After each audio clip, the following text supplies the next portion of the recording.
But yes, wherever you are, I do hope you have a good time zone.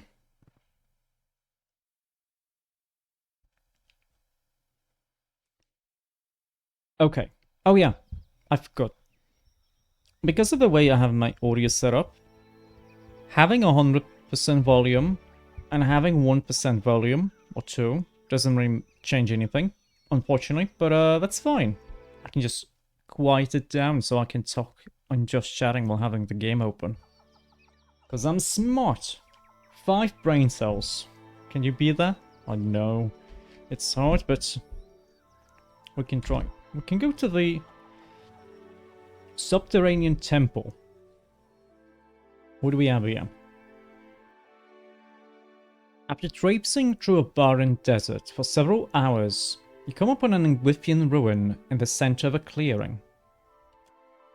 As you near, you realize the door to the ruin's entrance is emblazoned with a broken crown of Woodacre. Oh. The door swings open as you approach, and you immediately feel an oppressive presence butting against your mind. It tests your mental defenses, searching for a gap to exploit. And just as quickly as the presence arrived, it is gone. I need to put just a sec.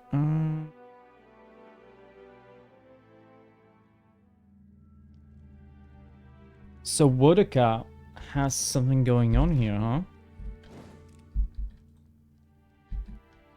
Oh, Paladin can level up.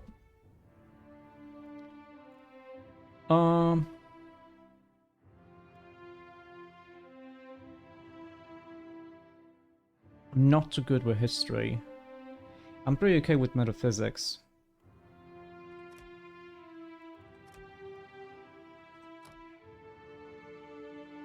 Oh, she's level 16 now. She can do one of these. Light of Pure Zeal. Okay, what are these?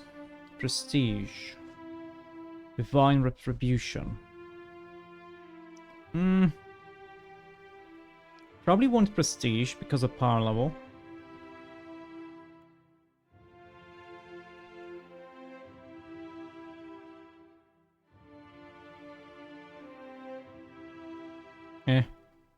We do want the Healing Chain.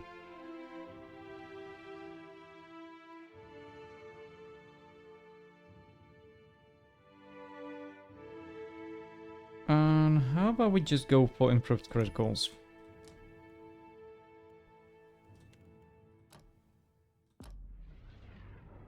Something feels queer in a quarter here, Cap. Rubbing up half hard against my thoughts. Uh-huh. Oh, yeah. Just speak that. Oh, hello. Don't mind, don't mind. I should put her in the front, though. Everybody. Yeah, eyes front, because you're the one who actually sees stuff here.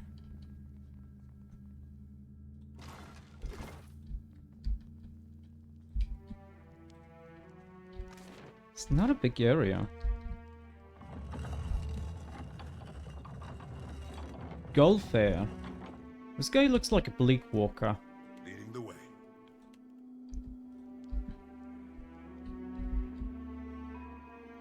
Lead. Don't see me. Look. Kame. Cave-in has rendered this doorway impassable. Murder! Pelagina, you go here for now. Nice. Right between the eyes. Oh, there is such a beast. Oh, I killed him. Ooh. Okay, any nicks? Not really, no. Okay. Be cautious. Be constant. Statue of Woodacre. Oh, wait, they were killing people.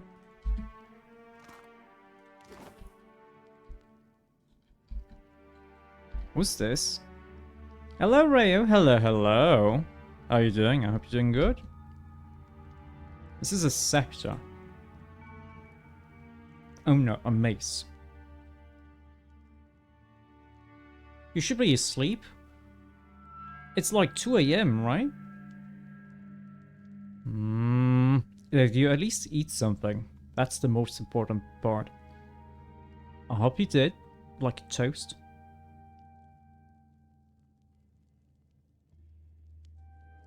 And there's work. Don't tell me you still have to work.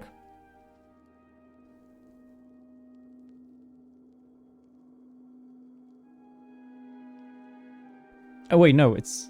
Oh, in the morning. Okay. Well, yes, I do hope you have a very, very good sleep, Rayo. Okay, let's see. The statue of Woodaka bears an exquisite mace in its hands. A presence in the mace reaches out to touch your mind. The presence you first encountered when you entered the ruin. Let's examine the mace. Thank you, Rayo. I always appreciate when you drop by and say hi. It always makes me very happy when someone does that, when you do that. What is this thing? Modway, you're gonna be the one who's gonna call this a thing? Rimmergob's frigid ballsack! Modworm makes heaving sounds, as if it's eaten something foul. What happened? That thing, whatever it is, it's stupid. Really, really stupid. And disgusting. Modworm's hilt runs hot. The mace's leather-wrapped hilt is curiously untouched by age. Its head is fashioned from a dark metal and radiates a cruel and biting cold. Once again, the presence reaches for you, grasping at your mind with claws sharp and relentless as a bird of prey. Let's examine the statue. The statue's stone is dappled with hot rot and riven with age. It must have been placed here long ago. Let's grab the mace. You find the mace painfully cold to the touch. The presence inhabiting it probes at the edges of your mind, searching for cracks in your mental defenses. Apparently I need to be smart enough to close off my mind. You attempt to steel yourself against the presence in the mace, but it won't be deterred. It latches onto your mind like a leech. Mace floods you with a desire to remain near the statue and protect it, even at the cost of your life. Well, I have enough resolve to do this. Try as it might, the mace is unable to compel you to stay in the ruins. You lift it from the statue with no ill consequences. Magistrate's Cudgel. Oh, it can be bound.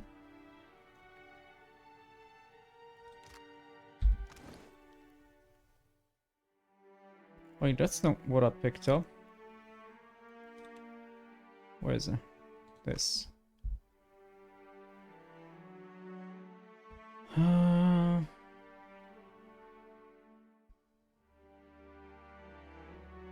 This is a one-handed mace. Do I wanna use it?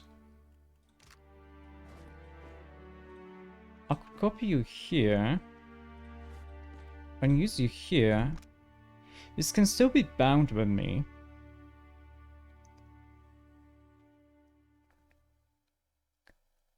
Marked for 30 seconds on scoring a hit and plus 10 accuracy against targets affected by judged effects. It's kind of cool. Okay, let's bind it. Deal 250 damage to judged enemies.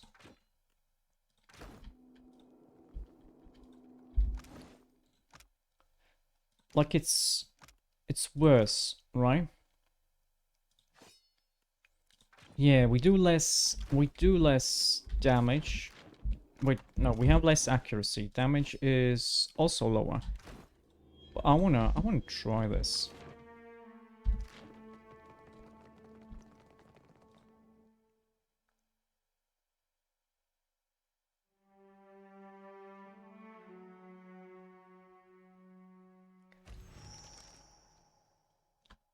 The Isle of Judgment. The Isle of Judgment.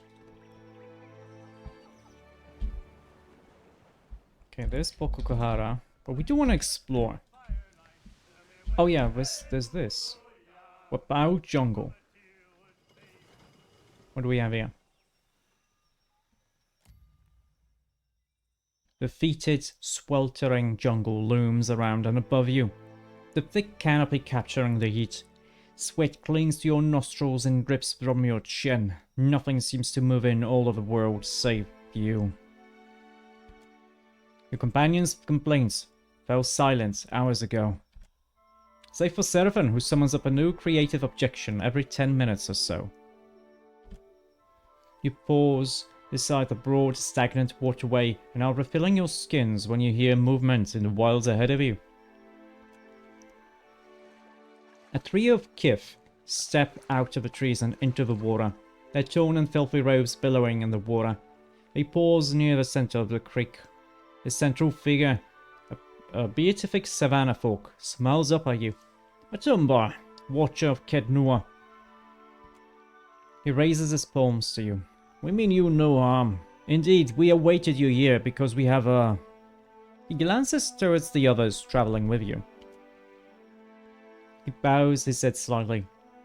We offer a proposal, if you would step aside with us to hear it.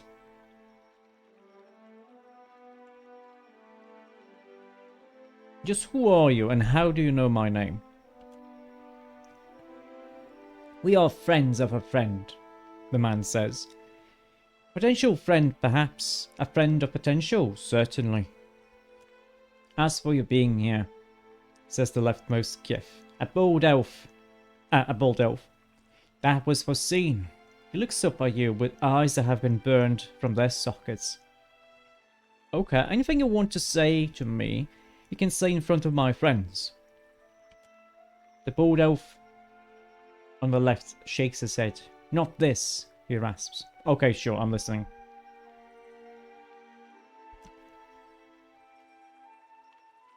The man lowers his voice. There exists a place hidden among these wilds, an old place watched by the quiet slave, but one willing to make a sacrifice. God of the Fowl's Cain, okay? A true sacrifice, says the woman at his side, as she nods towards your companions. Such devotion shall be rewarded by him in turn. No, I'm not going to sacrifice some companions. Screw you. The woman smirks. So be it. Then you will not see us again. Watch as you will. The central man bows his head slightly, and the trio back away. They fade into the jungle. Oh, that's curious. They just left. I thought they would, like, attack me or maybe force me to make a sacrifice.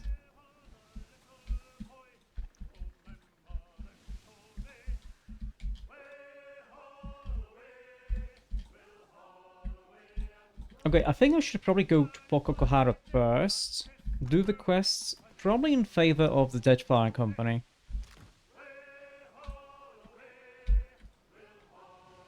Oh, what's this? What's this? Supplies? A shipwreck. Let's see what we get. Oh, nice. That's like 700 gold.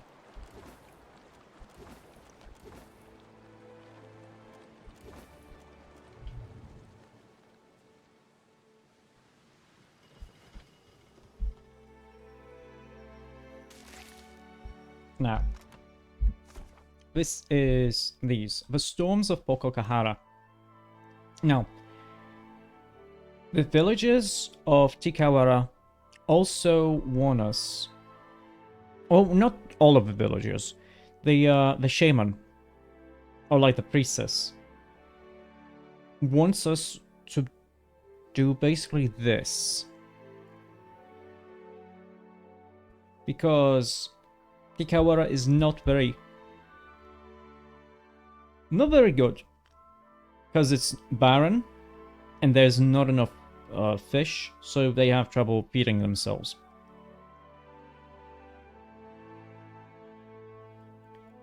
And I'm inclined to actually do this because we do want to be more friendly with the Royal Deadfire Company.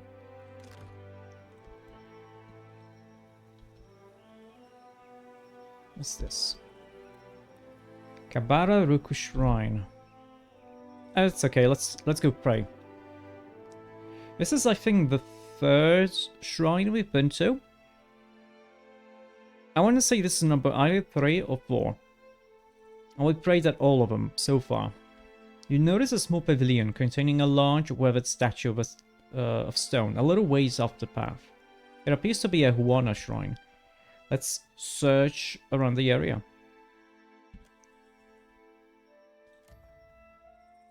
The area around the shrine is clear and may prove to be a good place to rest. Let's approach and identify her.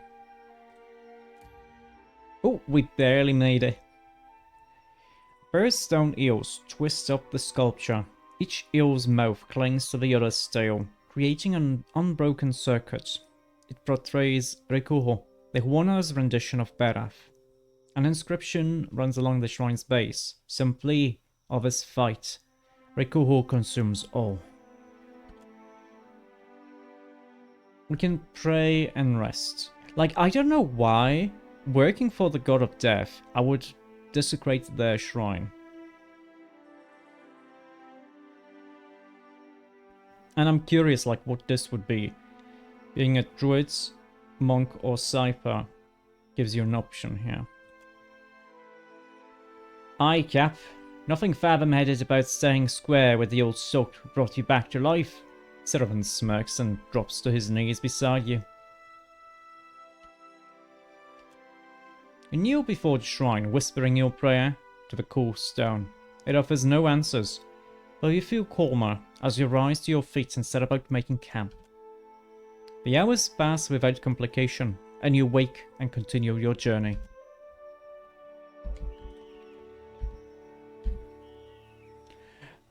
No. I wonder if you somehow piss off Berath, I wonder if this is a way to, like, have them like you again.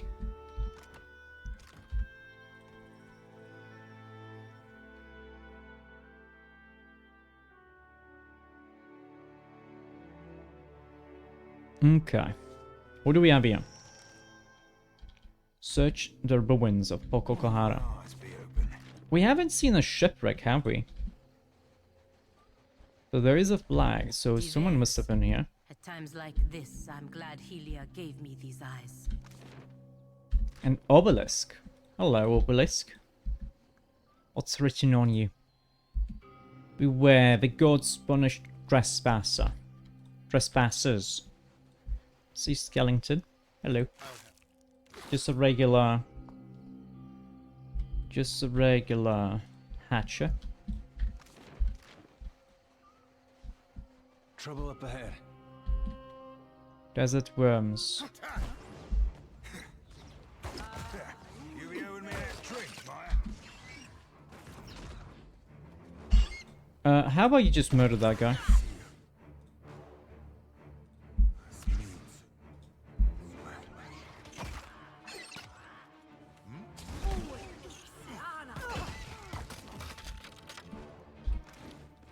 How are we doing here? Are we gonna do damage to judged enemies? Huh.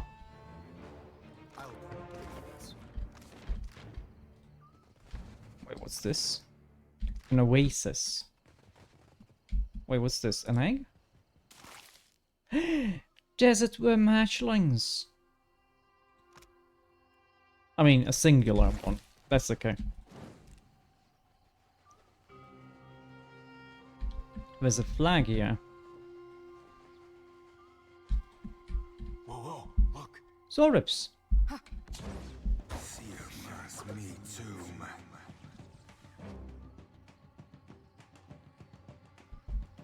Eyes open. Okay, these are like regular.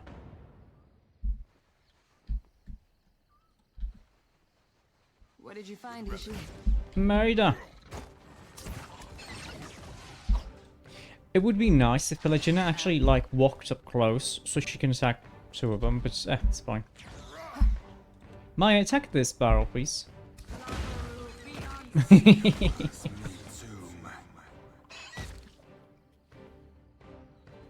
Captain?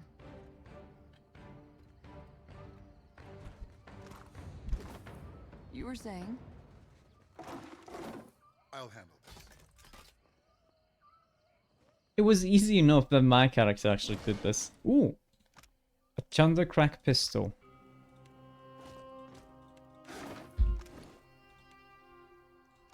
It is exceptional compared to exceptional.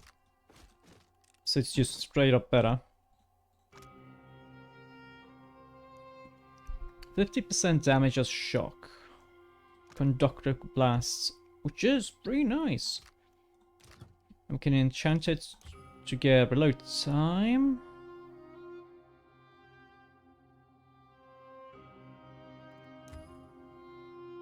Or paralyze.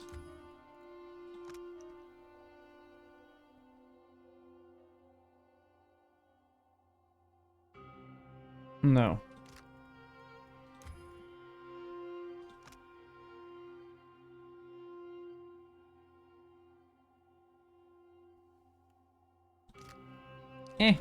It's fine. Your orders? Let's go. Zora Picam. Okay, let's go this way then.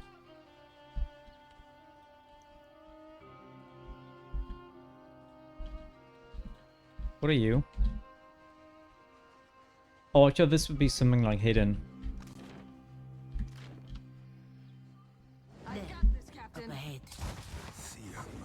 Me too. Honestly, we're kind of doing too much damage. Oh, who leveled up? Was it me? Yeah, it was me. Okay. Level 18. I mean, I have pretty good insight right now. Maybe we should go with history then. Sure, let's just go some explosives.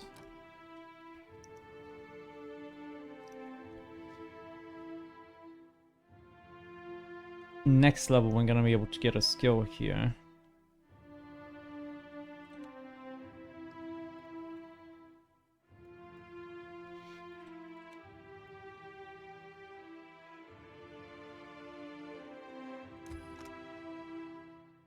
Yeah, sure, let's do this one.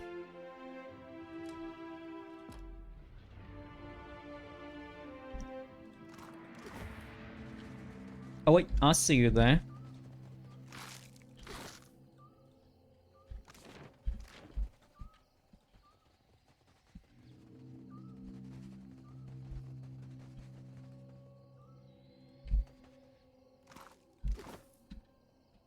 Just a second, was something there? Oh!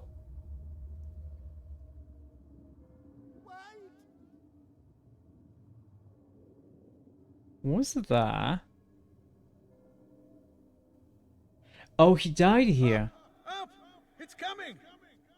I'm sorry. Apretta, inside.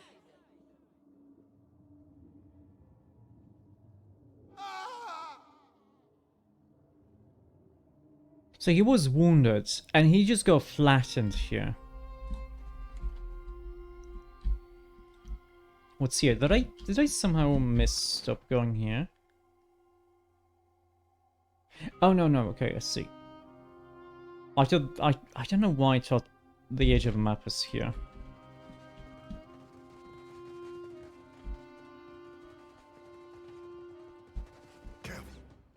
What's this?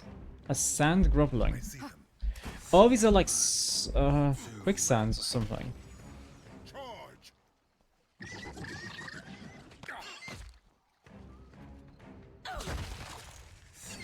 Set up and level up.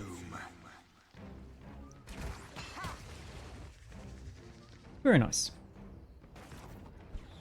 What's happened here?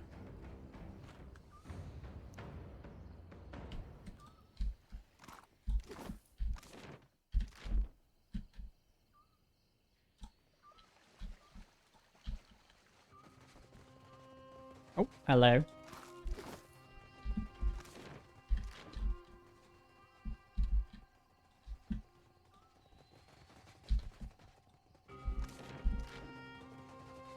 Okay, let's go this way first.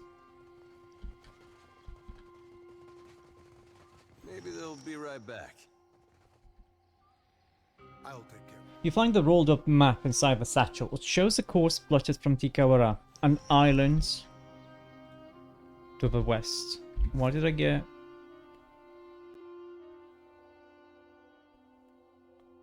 Oh, would I be somehow able to get here before going to Tikawara? Huh. I'll handle The sparsely furnished tent stinks of spoiled rations.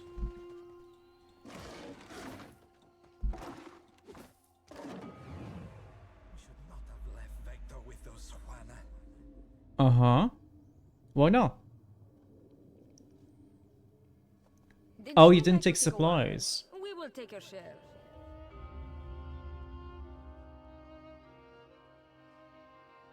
Wait, that's it? That was the conversation? What's this? This weathered stone well seems fairly old, though we see fresh signs of excavation and the sand around it. A rope dangles over the side, trailing down into the darkness. Let's toss down a pebble. After a few seconds, there's a splash. Let's pull the rope. Hoisting the rope is surprisingly easy. The reason for that soon becomes clear. Nothing is attached to the frayed end of the rope. Let's send someone down. Who's got decent athletics? Let's go with Pelagina. Take a firm grip on the rope and make your way down. It's not long before the dark surface of the water becomes visible below. The end of the rope dangles just above the water. Pelagina spots a patch of burlap against the muck and stone. An old sack appears to have been lost or hidden in a crack in the wall. Unfortunately, the sack is out of arm's reach, and the material looks worn thin. It might be possible to swing over and grab the sack, but any blunder is likely to snag it on the stone. Let's try. Success! Pelagina kicks back and forth. The smooth, deft motions bring Pelagina closer and closer to the wall until the sack is finally in reach. Let's grab it.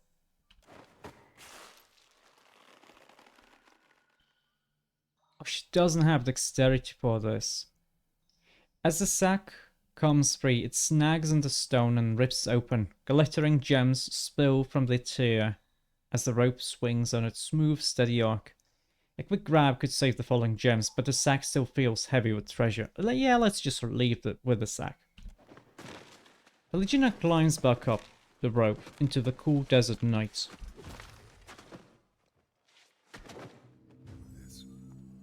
Oh yeah, I forgot about level ups. Just go with some athletics here and maybe like metaphysics here. Let's see. Rates. Wait, I got level 19 and there is.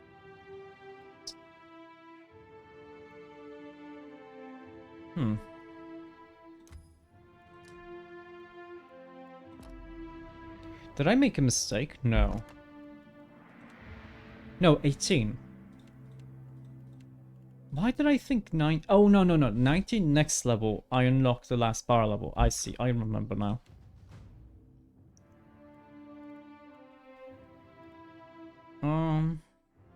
Sure, let's get some insight here. No, actually, no. You got 7. No, you got 3. 1, 2, 4. Giving a 1 actually is gonna matter here. And sure, go with some self.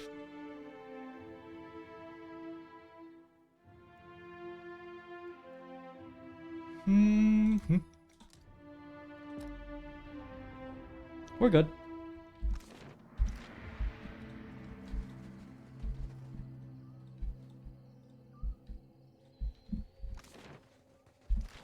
Okay, and before we go into the ruins, I wonder what this is. Like, this almost feels like a giant construct, because you see its head, you see like the foot here. Either a giant statue or a construct. I feel like it's something that actually killed those. Oh wait, he's got a thing. What do you have? Don't have anything.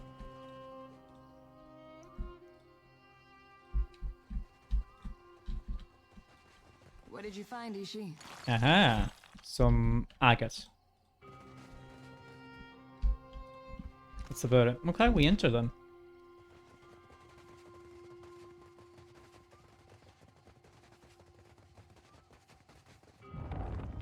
Uh-oh. I mean, hey, I was right.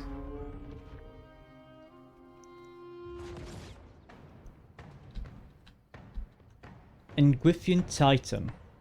Oh, wait a second. Didn't Ondra say something about if they had enough Titans? That must have hurt. Me too. Is he judged? Yes. It's me too. Oh, he picked him up. As well be hitting the water. So at least we can get some points here, which is nice. Onward. Now you be right screwed.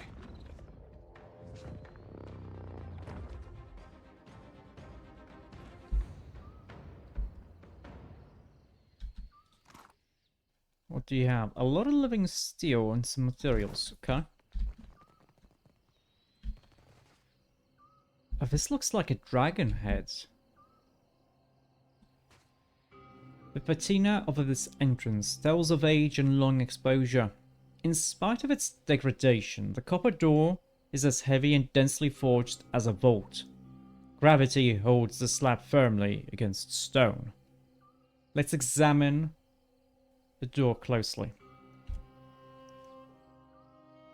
Old markings in the shape of fingers suggest the Engwithian Titans once possessed the strength to raise the door.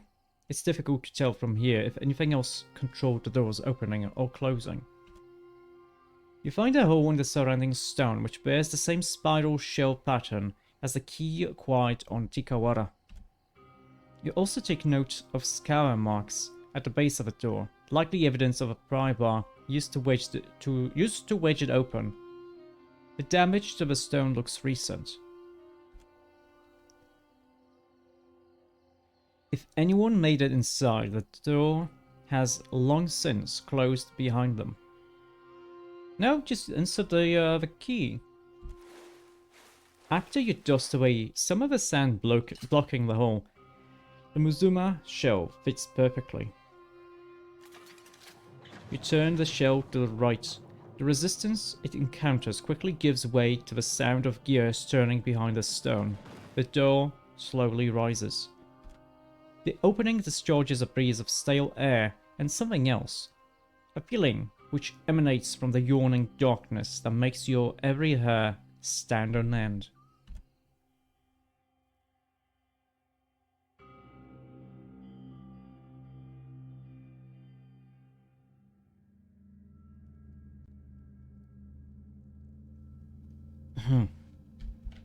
That's a face. There's some grappling hooks. And now we're out to the wind. What else could possibly go wrong? I said that? Oh, that's curious. I think that's the first time my character actually said something. What is this? Striding alongside the Engwithian figures depicted on this mural, you see Juana. Okay.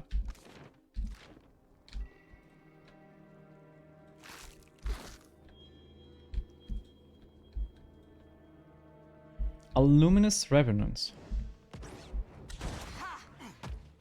Sorry, friend. Can't.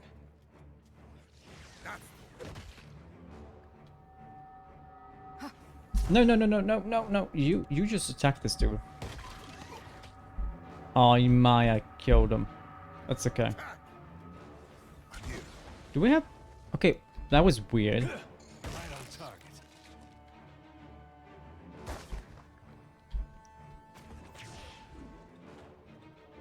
Cooler air wafts from the fissure and the floor. The outer wall of this room seems to have buckled inward under the tide of sand and rubble. A light's foot and an heavy bullet, I cap.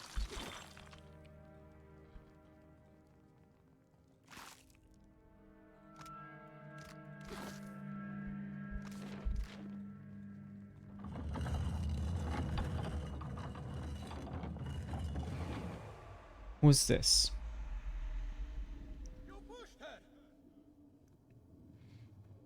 Merle, she came after me. Uh-huh.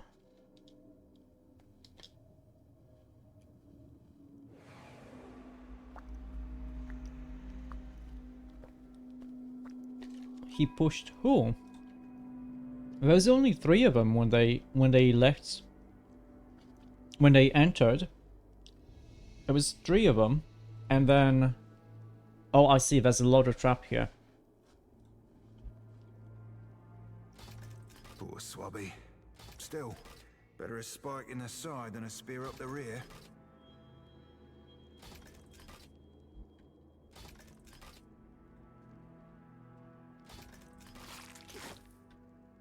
Okay, there's one here. There's another one here. Here. I think that's all of them. Maya, come here. What did you find, Ishi? Nope, I missed these 2. That was pretty good though. Like you can barely see like the little circles here. Ooh.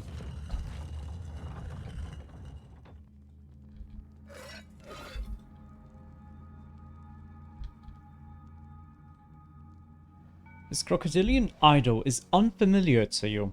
Warner carvings along the offering bowl suggest it was once revered. Crocodilian? Is this some kind of forgotten god we haven't seen?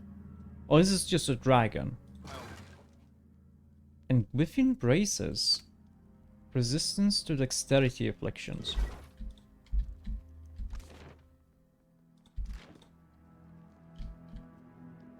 I'm guessing that was the person pushed, but there was only 3 of them outside. So who was this 4th person?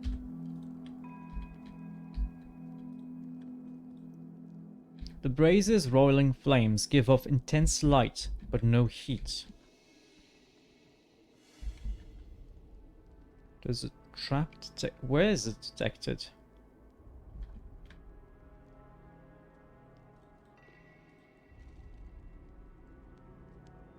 I didn't see it. Ashiza, strike! Sigma's me tomb. Forth to battle.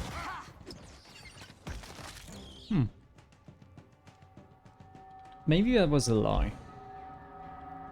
Still as a pond. Ooh. That's a big boy. Anybody got a chisel and some wheelbarrows? Lights and shapes seem to stir just beneath the surface of the Yadra, I'll take care of it. rippling past in irregular motions. What do we have here?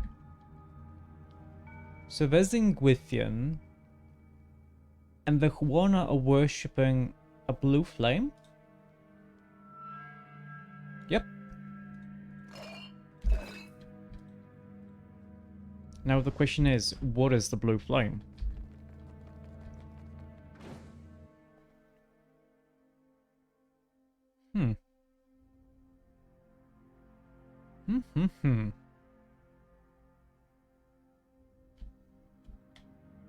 Oh, it's already here. Well, I don't see the point. Ishi gets it. Oh, that was a pun, wasn't it? Okay. A luminous adder appears infected, taking on a darker hue as it descends.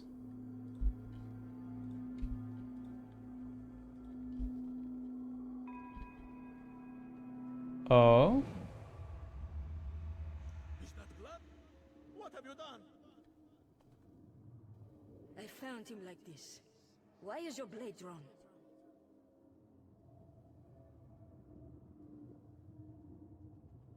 You're crazy. Stay back. Huh. The Ingwithians sacrificing Huana. Upon this mural, an Ingwithian raises a sacrificial knife of a pliant Huana I'll handle figure. Let's see. The leather-bound logbook has property of the Valiant Trading Company stamped inside its cover. Most of the pages are dark brown and stiff, stained with some dark aromatic beverage. A few pages have been ripped from the end. We set out at dawn, on orders from Governor Alvari. She's heard rumors of luminous Adra at a place called Pokokohara. Unfortunately, the place is said to be surrounded by storms, and it doesn't appear on any of our charts, but we're told the locals at Tikawara may be able to help. I'd heard stories of bad run-ins with the Huana tribes, but Chieftain Ruano and the tribe at Tikawara welcomed us warmly, fed us as well as could be expected, and marked Bokokohara on our maps. He seems to believe the storms are magical, or else the will of gods. I hold out hope that they can be stopped. We left for Bokokohara this morning. Vector wasn't happy about being left behind, but he was too sick to travel, and Beza was losing patience. Haven't seen a Roetaian ship since we left Nekataka, but she's still afraid they'll beat us here. There. Storms were some of the worst I've seen, but we made it. We set up camp by the cliffs, but we're all looking forward to getting into the ruins. At least it'll be dry in here. We lost Gian and Olara today. I don't know what, but something about this place seems off. The others feel it too. The murals here are incredible. Proof that the Ingwithians met ancient Huana 2,000 years ago. That they might have even built this place. I keep trying to explain this to Beza, but she won't listen. We found the top of the Adra vein. It is glowing, but Beza says we have to go deeper.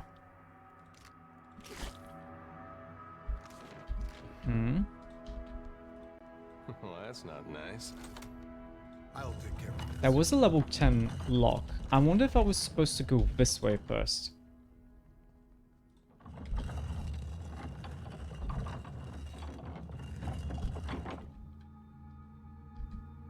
Okay, well, it's pretty obvious that these are enemies, yeah? Right between the eyes.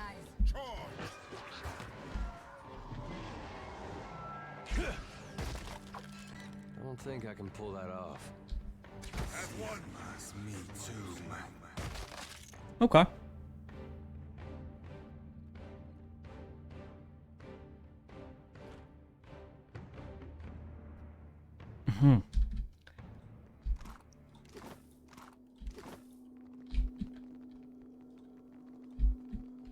Oh, jeez, I was still sneaking.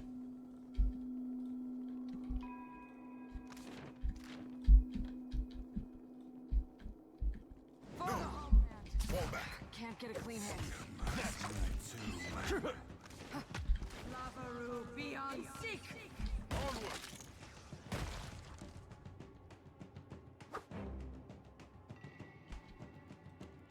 Oh wait, let me try something. Oh, we can't attack. Aw, we can't attack our companions. I shall.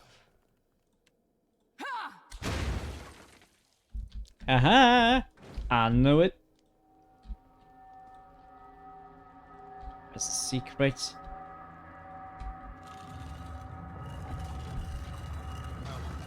Ooh.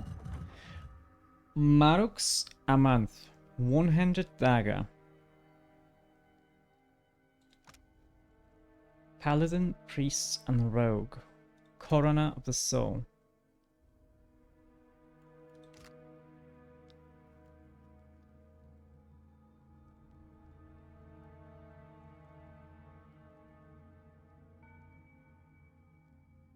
It was a sacrificial tool avenging Engwith. You know what? Let's do this. Let's give us a dare.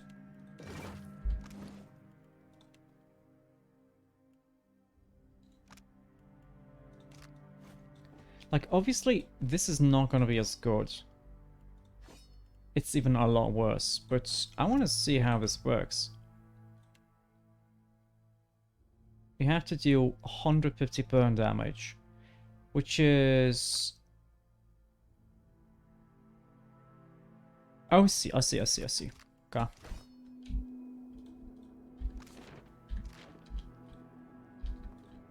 So this is a cave-in, huh?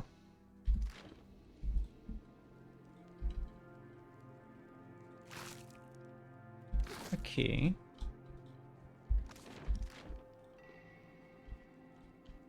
Okay, that's about it.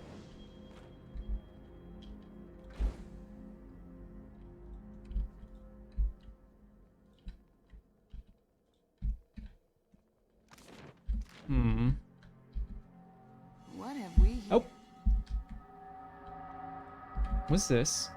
Engwithian Saints? Really, you gonna do this to me? Attack! Not what I was doing. Off to battle. See her must mean soon. I messed up and I got wounded. That's fine, it's only minus 25% stride. Nightmares, Wardstone. Wait, what are you? Smoke grooves run the length and breadth of his altar, directing the flow of blood towards the central channel.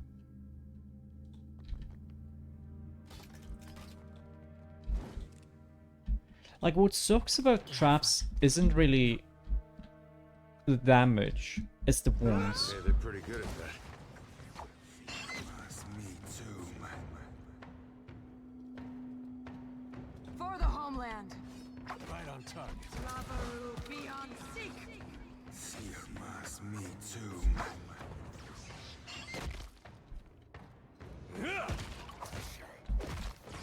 Cut that out. Wait, who did this sorcerer do it? That must have been it. I'll do this. Okay, at least we're getting some enchanted equipment. Stairs up. Okay, let's go this way first. I'm guessing the key we found was for this.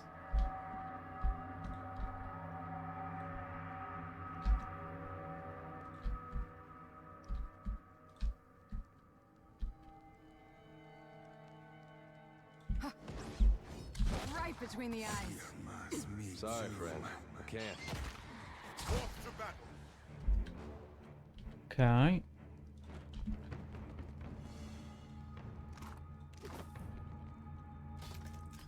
The etchings upon the sarcophagus have been worn down past legibility. All done.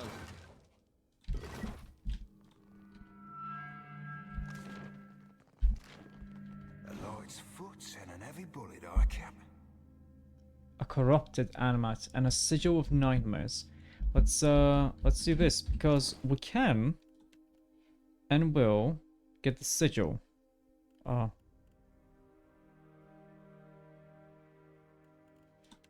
guess we had the nightmare sigil, yeah? Yeah.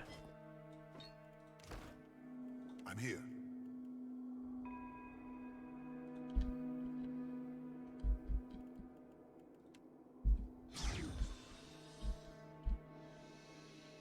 Now you be right screwed. Actually, this probably has help.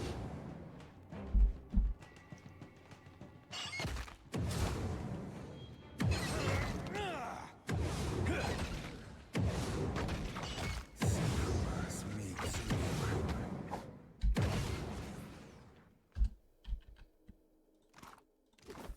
Be cautious. Be Oh, cautious. this is old copper key. Okay, let's go here first then.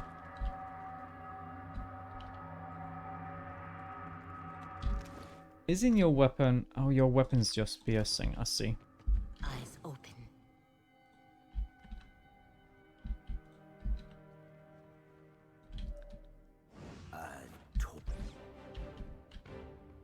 Well, this guy's probably gonna wake up in a second.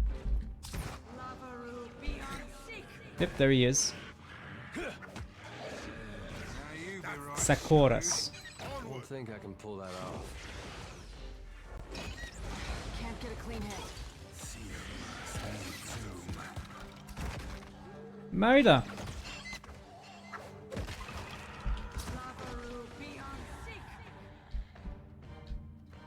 Okay.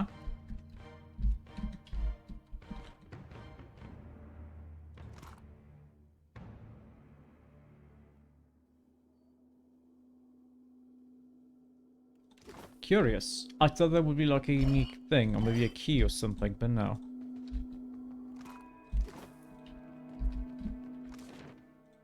Okay. Let's go this way then.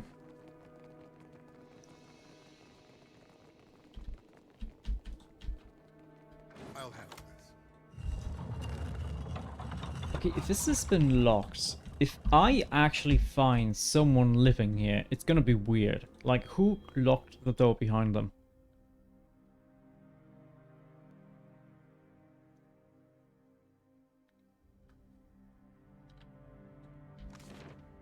Okay, let me,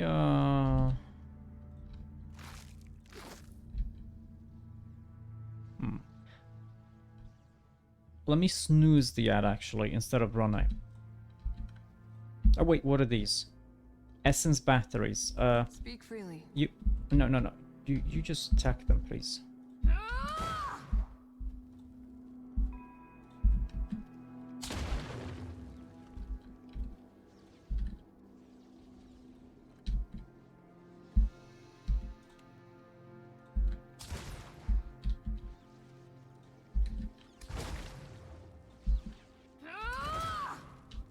Speak freely. I really don't trust this, so I just want to saying? destroy these batteries, because it's... Between the eyes.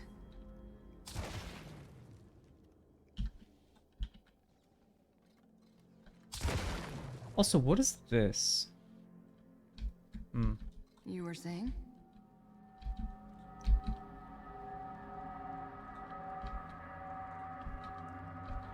Wait, there's a Warner and a blue flame above his face.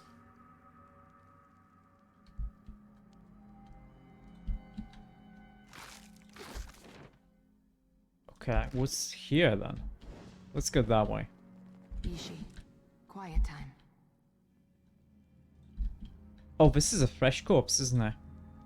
A woman lies dead on the tiles.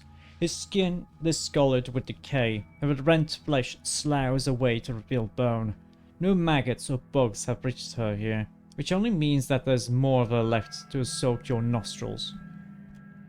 A sword lies discarded beside her. A pack lies beneath her arm, and the barest wisp of essence hovers over her body. Let's read her soul. The brief images you see are scattered and confused. You are an explorer with the Valiant Trading Company, and you are searching the ruins with your comrades. At least they used to be your comrades. Now, you're not so sure. Things have been going wrong ever since you got to this island. First with Gian, then Olara. Though it might have started earlier, on Tikoara. Maybe even when Vector fell sick. You hear a scream in the distance. You don't know where the others are.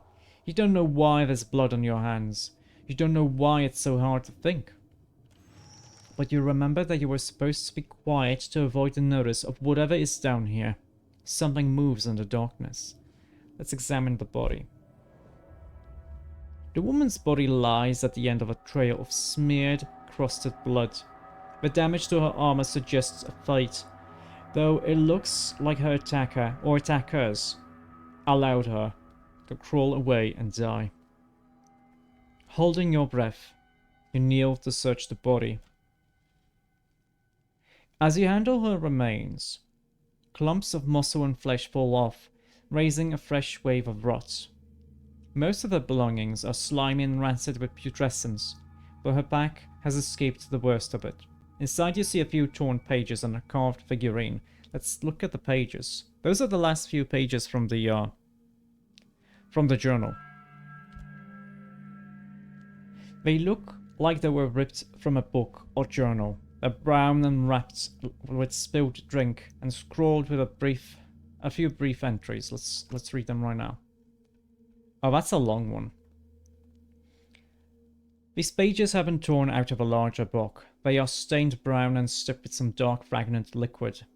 The entries begin thus. I wanted so badly to find Boko Kohara, and now we are stuck here. No one dares to leave while the Titan roams outside, so we must hope we can find another exit somewhere in the ruins. Olara must have triggered it. It did not move until she began prying open the door. And before we knew it, it had Gian. The others do not say it, but I know they blame me for failing to save him.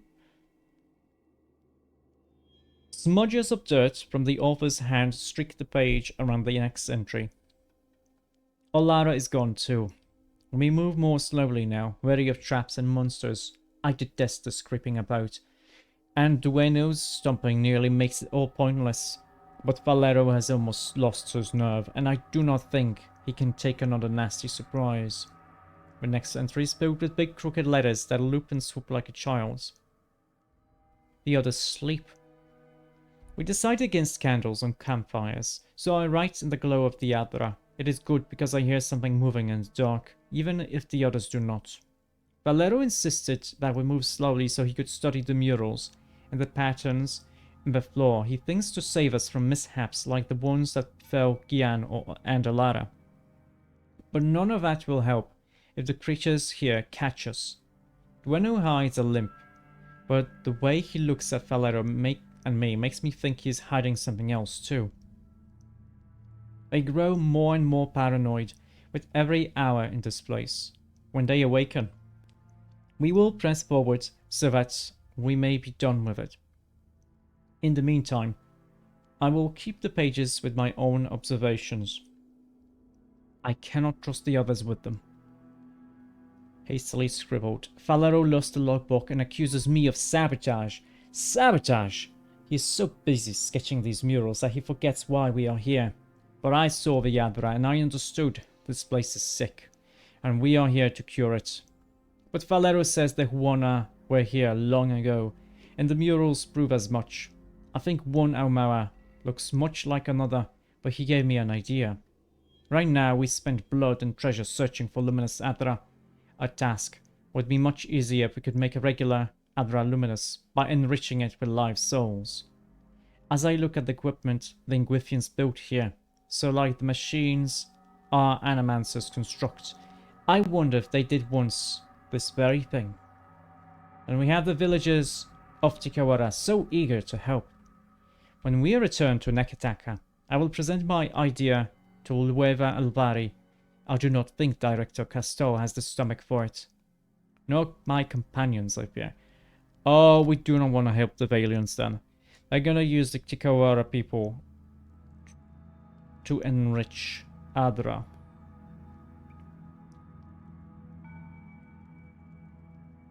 Okay, let's take the figures. An Ngati war idol. The wooden figurine has the body of a woman and the head of a fish, with beady eyes and gaping, snaggle-toothed maw. It's pale and rough textured, like it was carved recently. Okay. Boy, Cap, that barnacle baby radiating confusion on my blue ass ain't blue. Feel all fathom-headed just looking at it. His ears twitch as he peers narrow-eyed at the figure and the weapon.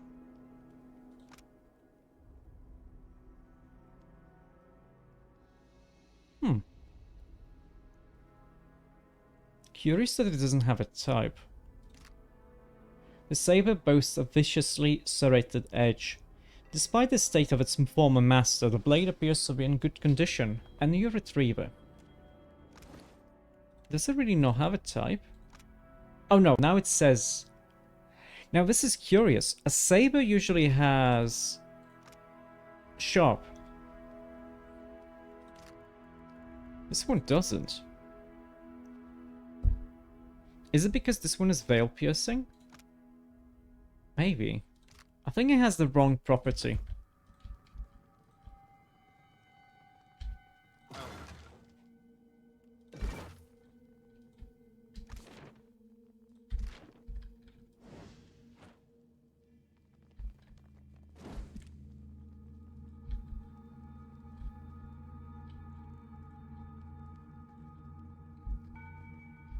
Oh. I'll take care of it. The stone and glass of his contraption vibrates with some internal energy, setting the copper rings to buzzing.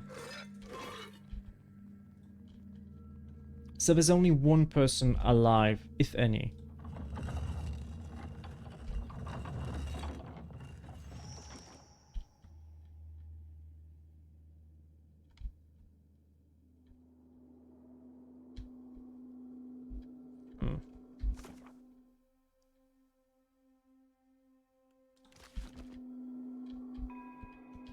Where's the machine?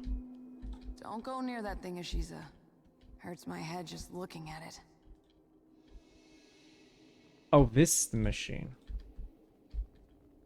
I'll handle this. In Griffin engravings line these massive urns, denoting the many who were interred here.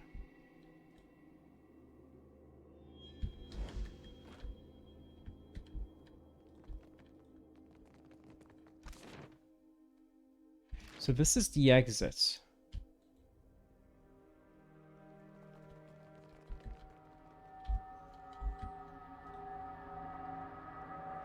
The machine at the base of the pillar is in bad shape. The Yadra panels are warped and copper is corroded, but it looks whole. A high keening sound comes from the Yadra. Let's examine the machine. You check the copper connections and knobs. Everything appears to be intact, but none of the essence in the pillar runs through it. The keening grows louder. Let's quick save before we do it. Make sure we quick save. Let's activate it. You turn the Adra wheel and adjust some of the sliders. At first nothing happens. Then you feel a fluctuation in the ether.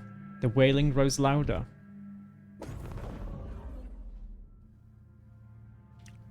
Oh, it's like a portal?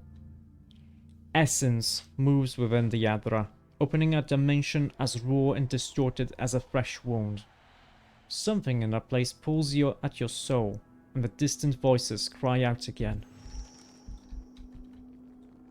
I can enter the corrupted Adra. The dimension within the Adra is open, tugging at your soul. Let's project my body into the pillar. Okay. Ah shit, and that just started. Well, that's it. Fine. Shit.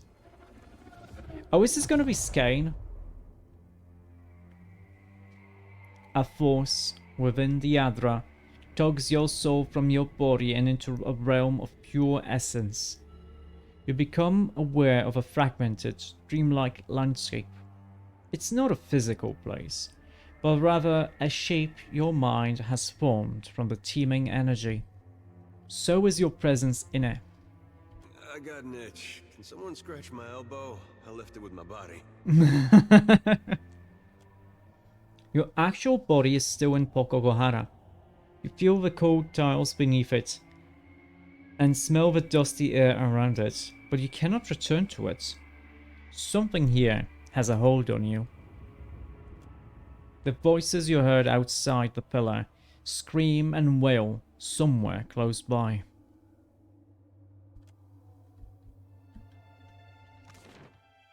The Adra realm. And this is the corruption. We have to clear it.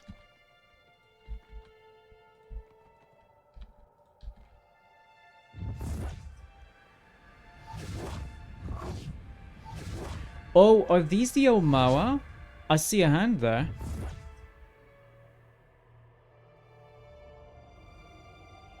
You see here, there's a hand here.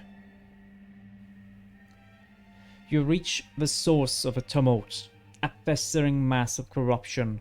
Hundreds of souls cry out within it, trapped and twisted by the accumulating decay. That is not a good way to go. Of course it's not, Adair. A handful of souls, still fresh and mostly whole, surface to confront you. One of them separates out from the others and stares you down with a grim, hateful intensity. You do not belong here. Oh, you don't say. This speaker takes the form of an older Huona man. his visage shifting as if reflected in rippling water. He is not a physical presence, but rather a soul-giving shape. Who are you? We are the dead. Mm-hmm. His voice hits in your mind like a clapper to a bell. Maybe you're dead. I do not see Tangaloa's mouth or Sirono's doors anywhere. A second form takes shape near the first and glowers at him. Their essences sharpen and flicker at each other. Wait, Beza is like the recent one. My storm wreathes Pococahara. Ngati's fist drags Valiant ships to the deep. If you come to stop this, you have already failed. His form gathers definition. Whether or not his words are true, he believes what he is saying. Oh, the victorious made it to Pococahara without much fuss. Ikira, and your ancient soul will help the gust flourish into a gale. Oh, that's why. Ngati holds our souls in this swamp, cut off from the sea. The flow of essence stops here.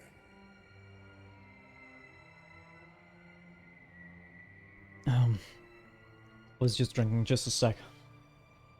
I don't know why, but I had trouble speaking today. Like very phlegmy.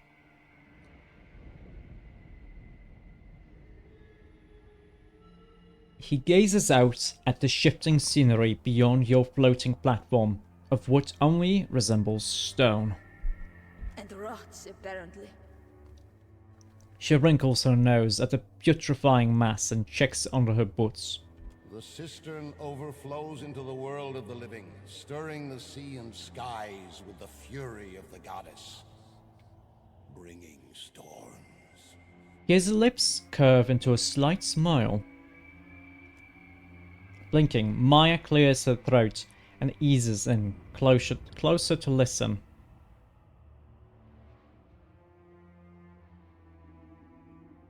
Well, there's nothing divine about broken machinery around an Adra pillar.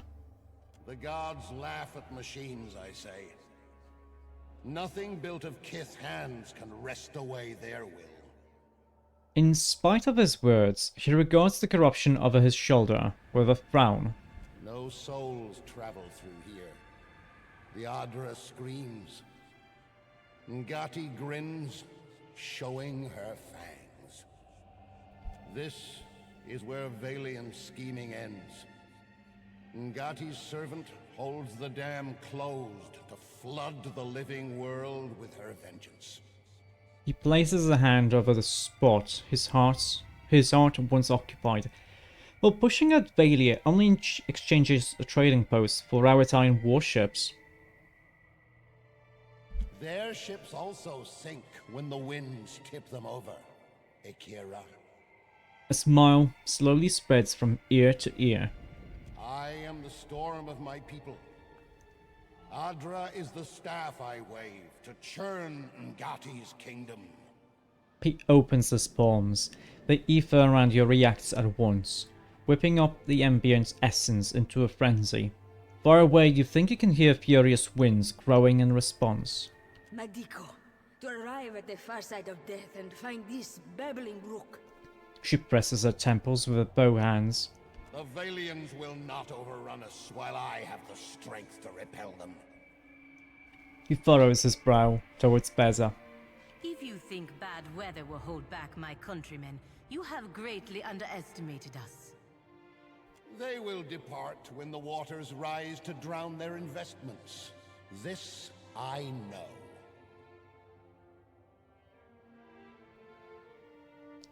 Well, these storms chase away fish and blight crops.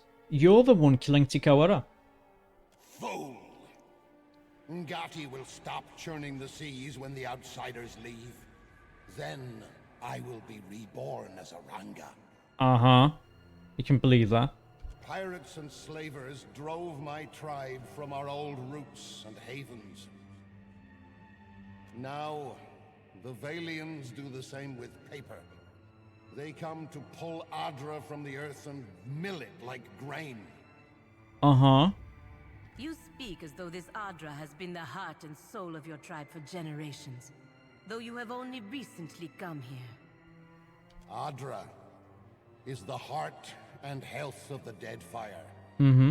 You, whose breast is cold and still, would know nothing of this. There is nothing more to say. Here at the end, outsider lies are a dull edge. Okay, Pelagina is really not gonna appreciate this if I destroy this Adra. Well, first of all, let's help you pass on, yeah? This is where all things stop. No one leaves, I say. He balls his hands into fists, his shoulders knotting with tension. Akasi, let's not be hasty. Some of us still have bodies out there. Your body is kind of decaying? She puts up a hand in protest and glances to the souls of her crew. You don't plan on staying here, Ak?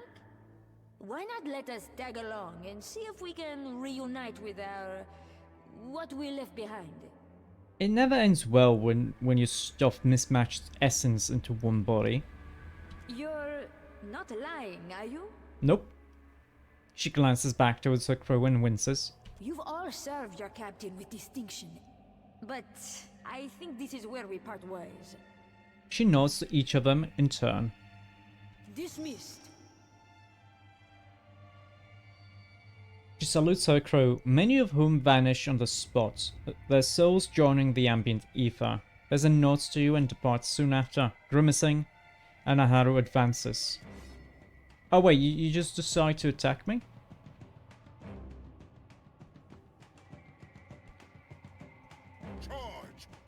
Okay.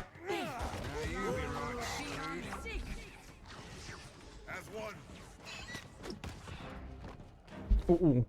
Everyone attack here. I attack here.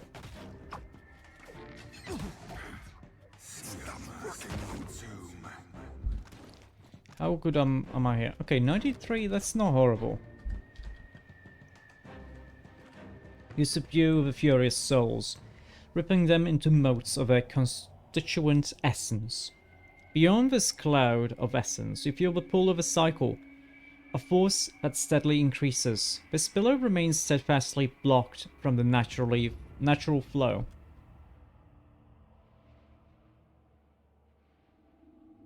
Power still hums through the essence. Sending it through the cycle would restore the Adra around you. Fragmenting it would detonate the delicate balance of power, destroying the pillar. Either way, the steady tug of the beyond grows. You must decide quickly. Let's destroy it. Pelagina and the Valiants are not going to like it, but right now we kind of want to improve our reputation with the Royal Deadfire Company. Or do we want to just help the Valiants and screw the Royal Deadfire Company? No, just detonate it. You animate the corrupted essence into a destructive force, ripping the space around you apart. You escape back towards your body before you are destroyed too.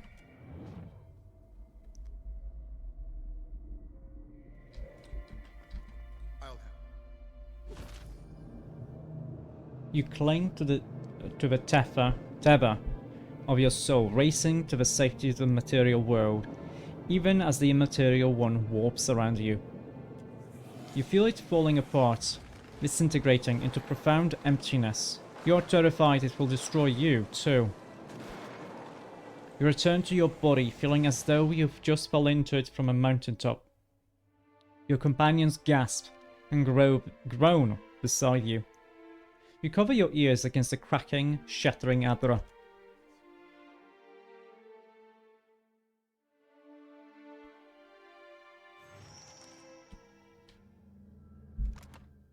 Let's see.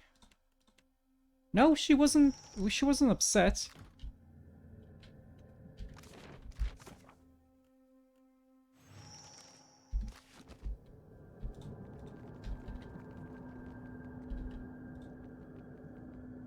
Shattered, the Adra pillar stands dull and lifeless, its soul energy dispersed. into the surrounding air. Okay. Where's this take me? Oh, I hear. Oh. Okay, neat. Let's exit. Now, first we're gonna go to Tikawara and tell the priestess that we actually dealt with the problem.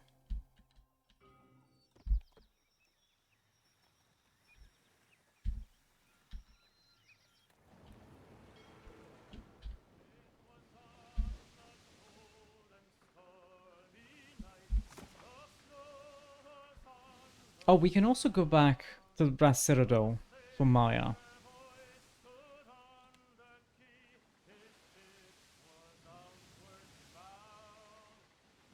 I do want to do the third one here.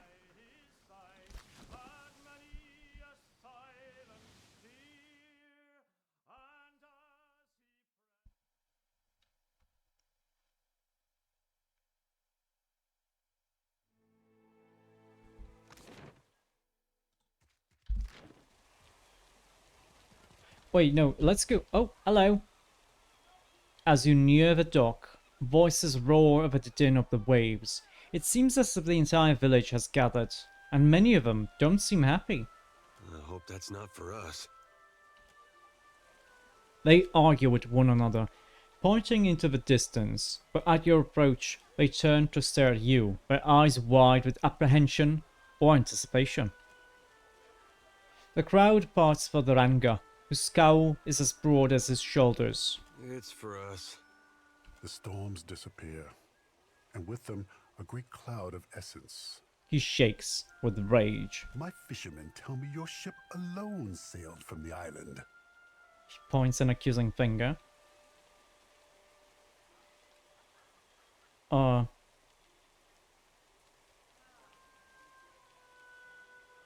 As you said, the storms are gone.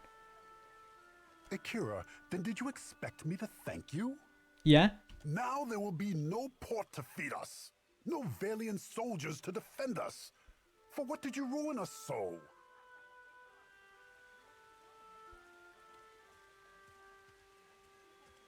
Well, your people must follow their own path, not the Valians. The Valians would bring trade, prosperity. Now, no one will come. Well, the thing is, this land is barren. The only thing you rely on is the port. The only thing you have is the Adra, which the Valians would have stolen from you anyway. So it's better for you to leave this barren place, go back to where you were, just get more people from Neketaka. That's gonna be a lot better for you. Then we move on again. This was always our way, Ranga. Hello, Tenwin. Yeah, we made it dim. We made it dim because we already have 3 points with the Valiant Trading Company and 1 point with the Roetai. We don't want either of them to be like super strong. But I also want to have like the highest average reputation. The young priestess at Rano's side steps forward, holding her narrow shoulders high. What did the other foreigners bring but death and grief? She raises her voice, and the others standing around prick up their ears. The dwarf at the edge of the crowd shuffles his feet. Oh no, he's gonna be, oh no. Ruano Aimiko, thank you for your kindness, but it is time I moved on, no? He glances at you hopefully. Ruano scowls at this, then turns to you. Yeah, if that's all, I'm gonna be going. So long as I am Ranga, you will find no shelter here. No welcome at any hearth in Tikawara. Our people will bury your tracks with sand. You will be less than the lowest of us. He glares at the rest of the tribe as he says this. The shrine must shelter any traveler Amir's winds send to us. Our guest will be welcome there. Nairi gives you a faint nod, ignoring Ruana's widening scowl. You know the ways of the gods. Ruano grunts and raises an arm to dismiss the villagers. Shiza, you can stop pecking my ankles. They're going away. The others nod and disperse, murmuring to one another as they scatter across the village. Okay, Victor probably wants to join our crew, so let's just go talk to him. Does this... No, this actually didn't affect the reputation with, like, anyone here. Soon the director will send a ship to fetch the rest of the supplies. And me. Unless you have room on your ship? He looks at you, kneading his knuckles. Yeah, your captain had some dark plans for the tribe. Wait, what do you mean? He takes the pages from you and flips through them. Then he stops, one hand frozen above the stained paper. He looks up at you and laughs nervously. Percomplancanet, you cannot take these things so seriously. As I was an academy brat hoping to catch the director's notice. Fresh beads of sweat pop from his forehead. And anyway, this has nothing to do with me. I am just a cook. Victor tugs at his collar, pulling the sweat-soaked cloth from his chest. The company would not have told Vector their plans, and I am sure he is right. Beza was clearly operating on her own, not under company orders. Uh-huh. But I will see this gets back to the director in Neketaka. No need to worry. Okay, I found the remains of your expedition, yeah? That you mean? Madiko. His thick brows rise in alarm. If the expedition failed, the company will hesitate to finance a second one. They might close the book forever. He sighs, scratching his head. You sweat too much over too little, Victor. I have never known the company to hold the expedition's cook responsible for its success or failure. Mm-hmm. Captain Beza always said that the cook is the heart of morale. Can you not imagine why I am high-strung, with a crew's fortunes balanced on every dish? If their work was finished, their families in the republics would be compensated. I'll see what I can do. Agrasima. I did find a statue. You mean a statue of Ondra, yeah? A little bit that Seraphim said that it's kinda evil. Well, yeah, let's hire him. I would consent to be chained to your galley if it saved me from this dump.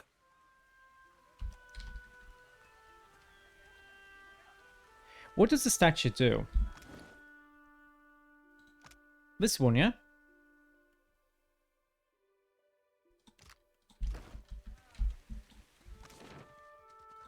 Okay, let's quickly go to the shrine. Maybe there's something we can talk about for the priestess?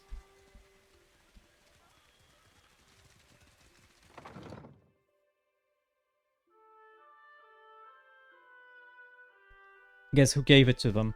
Well, it was made recently. It was probably the priestess, wasn't it? So, Oi! the waves bring fortune as well as flotsam. She probably gave them the sculpture, so they actually go mad and kill each other on the island. I was wrong about you. You did a great thing for us, whether or not the others know it. Nairi is almost smiling. Take this. Maybe it looks small next to a fat Valiant purse, but it is all I have to give. You don't seem to think much of Ruana's leadership. It's a bit vague.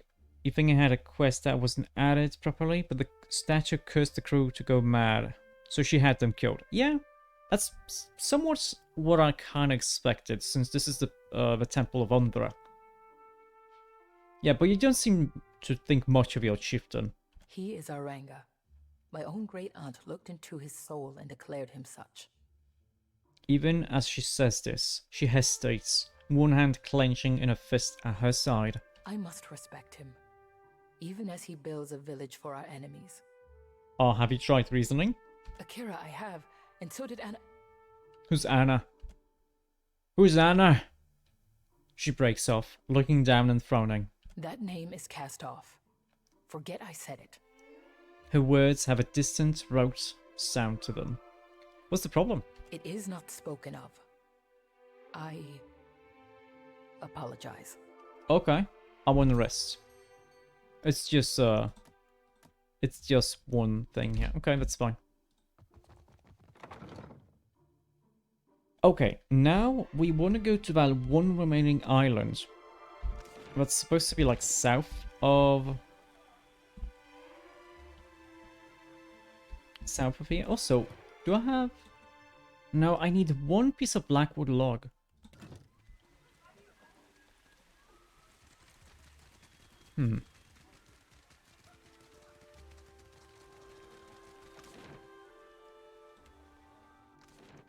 I wonder where I can find the last one.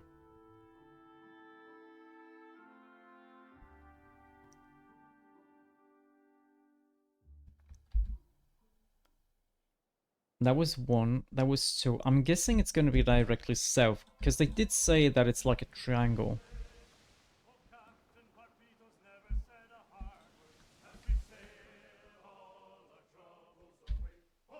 Oh.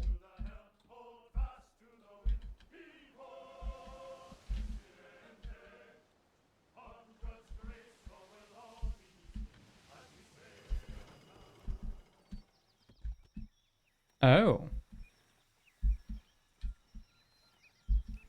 Let me go here. No, we have to go around, but that's okay. Reptilian Eye.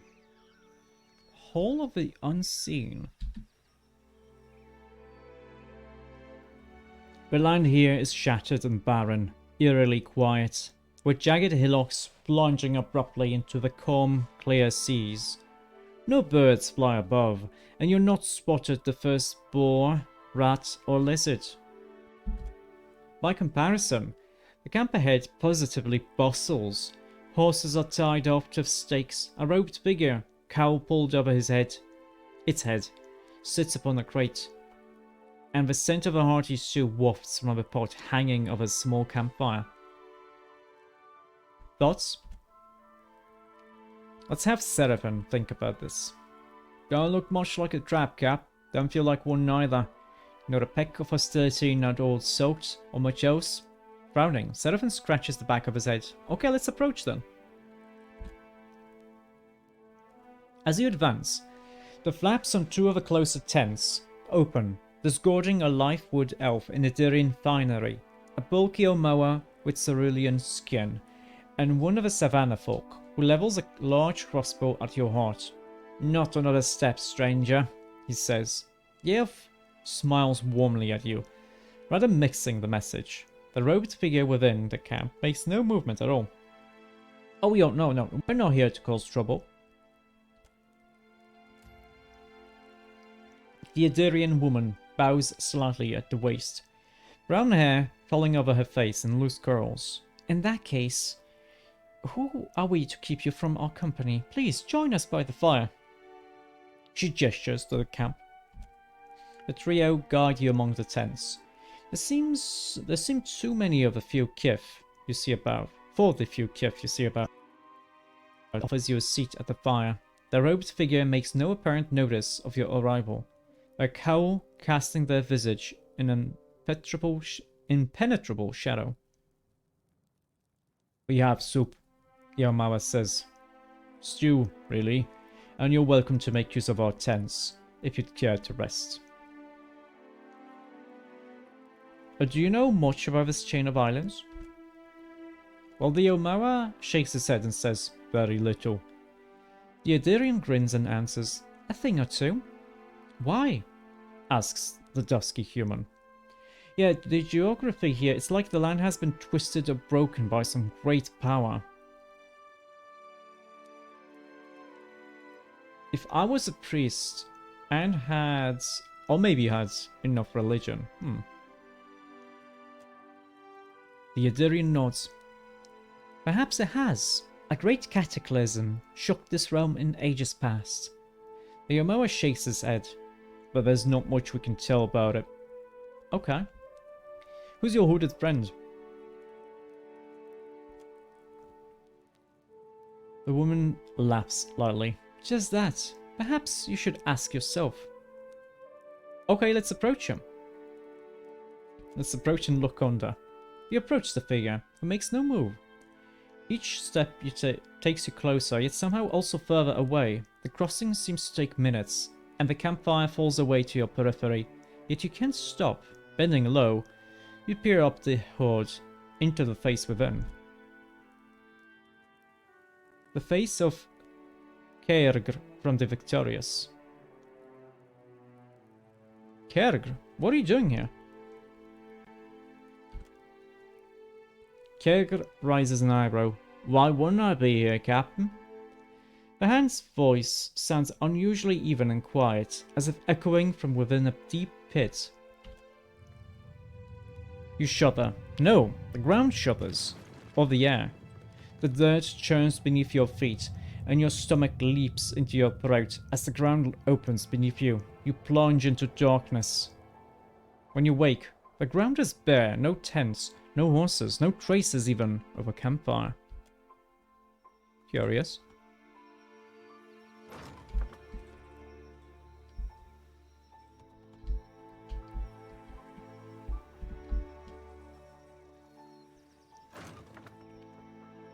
Crack an eye.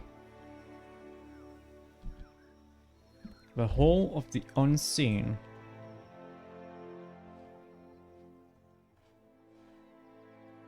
After an arduous journey, you finally reach the center of the volcanic devastation. Before you is a broad-faced stone building, rugged with age. The Eye of Whale, solitary and all-seeing, is emblazoned above the door. You approach the door. Though clearly made only of stone, you feel the burn of the eye's regard between your eyes.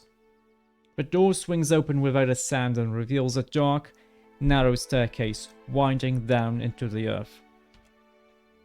Okay, let me drink something first before we continue.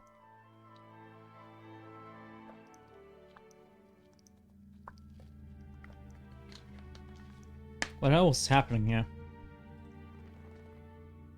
I think the capes are broken.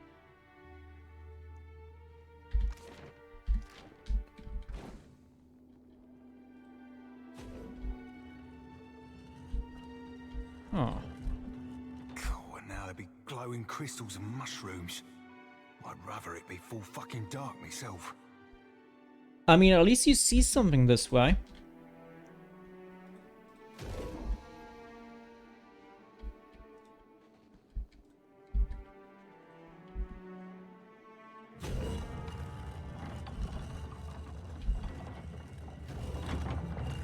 Oh, no, no, no, no.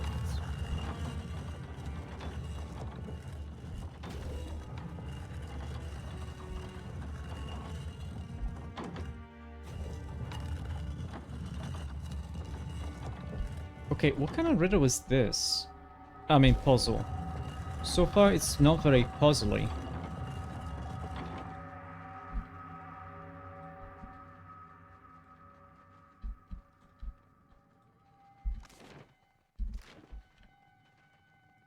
What did you find, Ishi?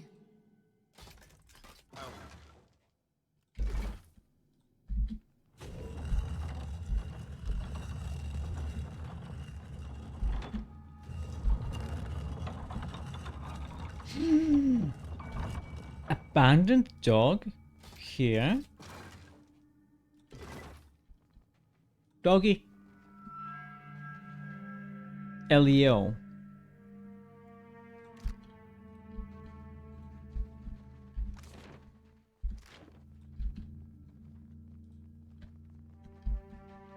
Curious that there's this one and there's also this one.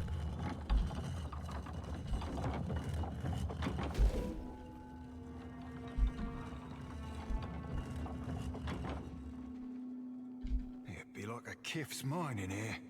Or switchbacks and false starts. I mean, it makes sense. This is Whale's place, right?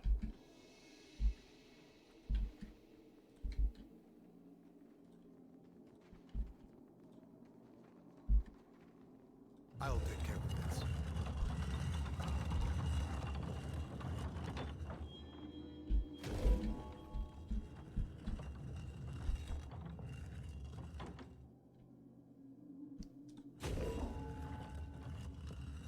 Wait, what?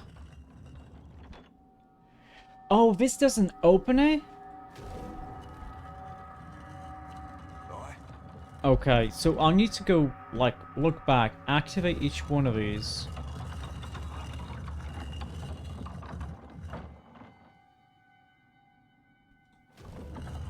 Can Birdie activate this?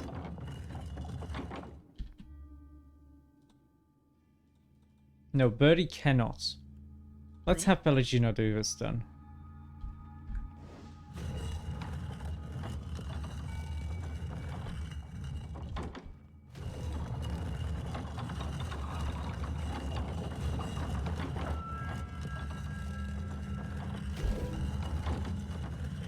I wonder if we're supposed to, like, have all of the doors locked.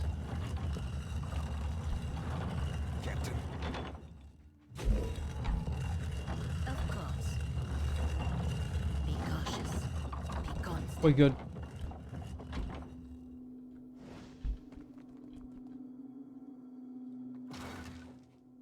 The Eye of Whale.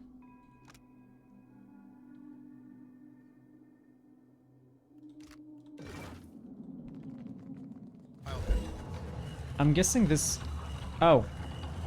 Wasn't supposed to happen. That's okay. You see that, Ishi?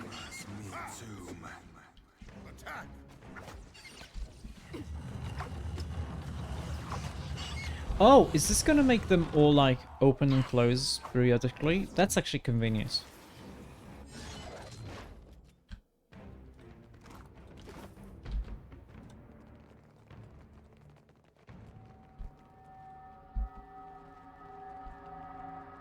Or maybe they all closed for a second and then all opened.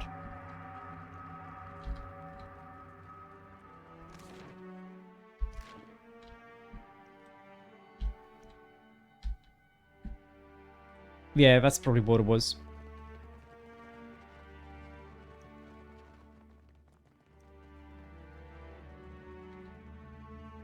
You must gather your party. Okay, this was a rather simple one.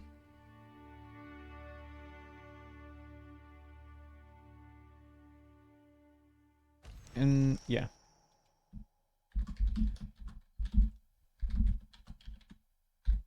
The Eye of Whale. Yeah. Okay, now we go back to Nekataka. Since we wanna return those few quests that we have right now.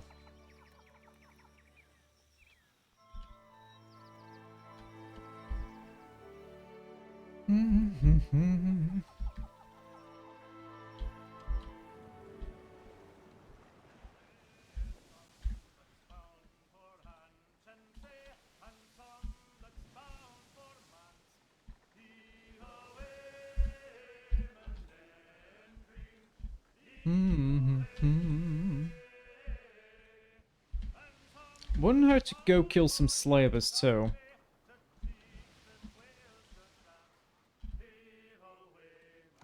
Okay, first of all, Map Emporium.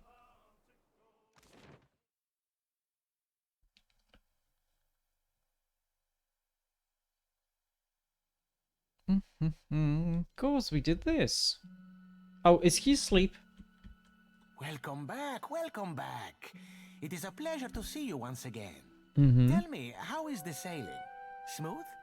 Nothing to delay your expedition, I hope. Yeah, I did it. I mapped the islands. How might I assist you? Yeah, I got some materials for you. I could not have hoped for a better partner in this endeavor. Your well-deserved pay, of course. Why stop here? We're making good headway, and you've certainly proven yourself. Mm-hmm. I'm sending you far out west this time. Past Port Maje, past the Wakara Reef, and even the Kangati Islands. Nobody's been out that way in ages. All manner of dark stories. I'm sure you'll be fine. I actually was there already. I'll be waiting.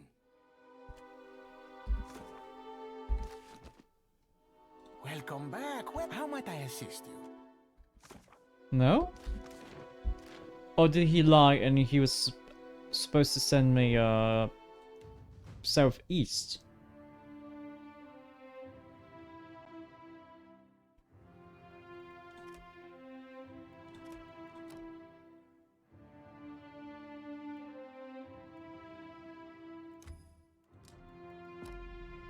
This is fine.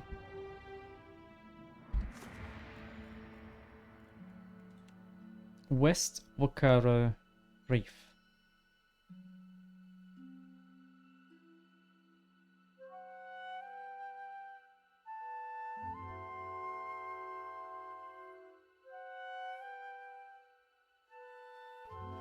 I'm gonna have to look at it. Maybe I missed one island, or maybe I was too, like, weak to do it, and I forgot about it.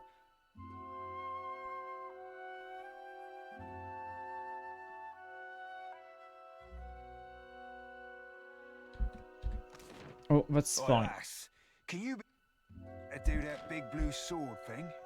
Is this one of those colorful pirate expressions? Nay, gods, nay. We're literal as a dear wooden score, man. In that case, no.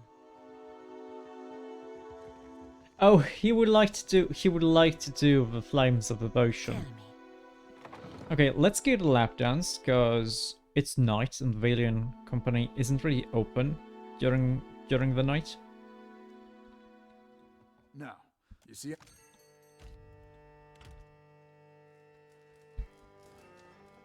Now, you're in luck, friend. The wild mare Oh wait, I didn't mean to do this. Skilled in satisfying a wide range of tastes and interests. You'll find them upstairs. They handle their own coin too, so no need to go through me. You see anything? No, I wanted to sell, like, the stuff that is not really worth it. I mean, not really worth it, that we're not going to be using.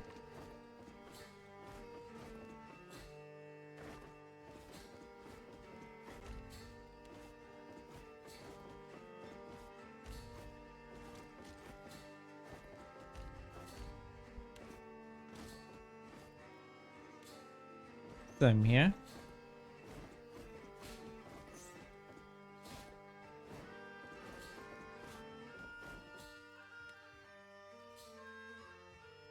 Nice. Okay.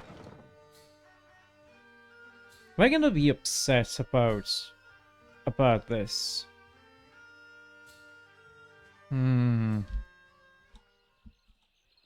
They're gonna be upset.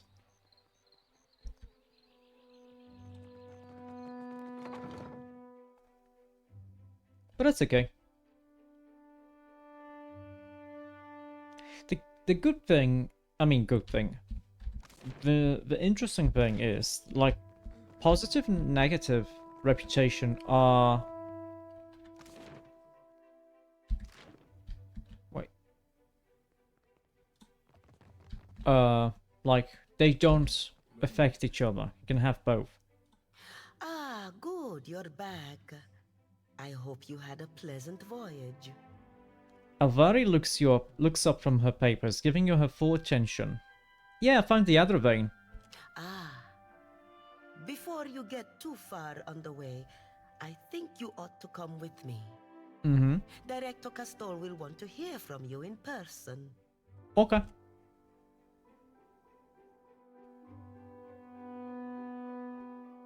Do you teleport me there, or do I have to go up myself?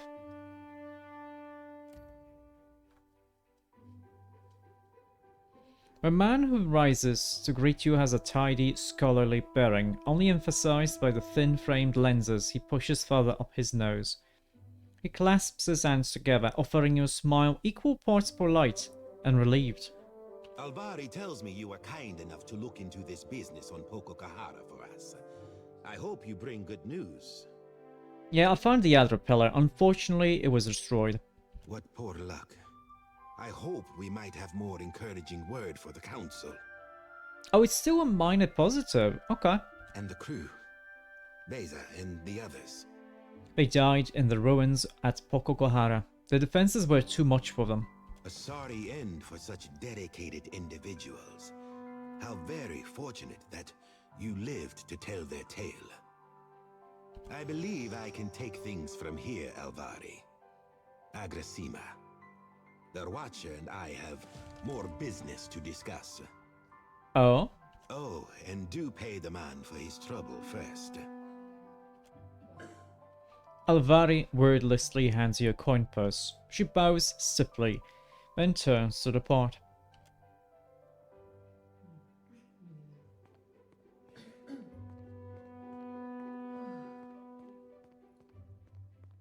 I thought it best I speak with you face to face. Watchers are not so numerous here in the Deadfire, especially those of such storied backgrounds as yourself. I'd read much about your exploits alongside the Crucible Knights in Defiance Bay. Their little experiments. Oh. And I think that we are, each of us, in a position to offer each other something that we cannot find elsewhere. Okay. The Valiant Trading Company has had a presence on this island for nearly a century now. We have the greatest fleet on the seas, the support of the richest men and women in the world. Mm-hmm. What can the Royal Deadfire Company offer? A soldier's wages, so that you can elevate the fortunes of a distant king? And the Queen? A place in the Kahanga tribe among all the rest of these neglected people. You've lived outside the caste system all these years. Are you eager to return to it? I can give you money, fame, certainly. But the men and women of the company, we set our aims high. And if I only wanted to offer you work as an Adra inspector, I would have let Alvari deal with you. Okay, so what is it you want? The Valiant Trading Company has maintained an outpost here in Nekataka for nearly a century now. It was only 2 years ago that we discovered the effects of luminous Adra with the aid of our animancers and several watchers. Uh-huh. Flaune Alette has continued to study the potential of luminous Adra in all manner of advances. Why content ourselves to sell all this Adra as a luxury when we might use it to change the world? And how do you want to do that? But of course you understand all of this. Alette sent word of your involvement in her latest experiment. A very dramatic first attempt, I hear. Though, Alette has a tendency to gloss over details. But, I want to hear it from you. Yeah, so my soul was sent to the Beyond, into one of Remorgan's realms. You'll put the priest into a frenzy with talk like that. Communion with the gods is their business.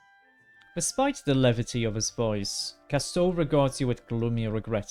A near-death experience does little to recommend Alette's efforts. I am glad you are in one piece, Watcher. I am. We are in the early days of Alette's research. Flawed as this outing was, there is promise there. Uh-huh. This is only the start, you know. The very dawn of a new age of discovery. But just imagine. Castor spreads his hands. His eyes behind his spectacles are fever bright with enthusiasm. Imagine if we could transport goods and people more quickly than any vessel or horse. Cure every kind of ailment. Perhaps cure disease altogether. We'll extend our lifespans by decades, maybe even centuries one day. This has all been the work of a single outpost. I want there to be a dozen outposts, 100. Animancers working together to better our lives. Mm-hmm. Look at what we have left behind. Old Valia is a battlefield at constant war with itself. But the republics have risen from that past. We can rise farther still. And in doing so, we will raise all of Aora with us. Belfetto! Oh, Pelagina's super into his speech. Pelagina's outburst is restricted to a single word, but her gaze is riveted to the director. For a moment, you even see the blue flames of zeal flickering in the depths of her eyes.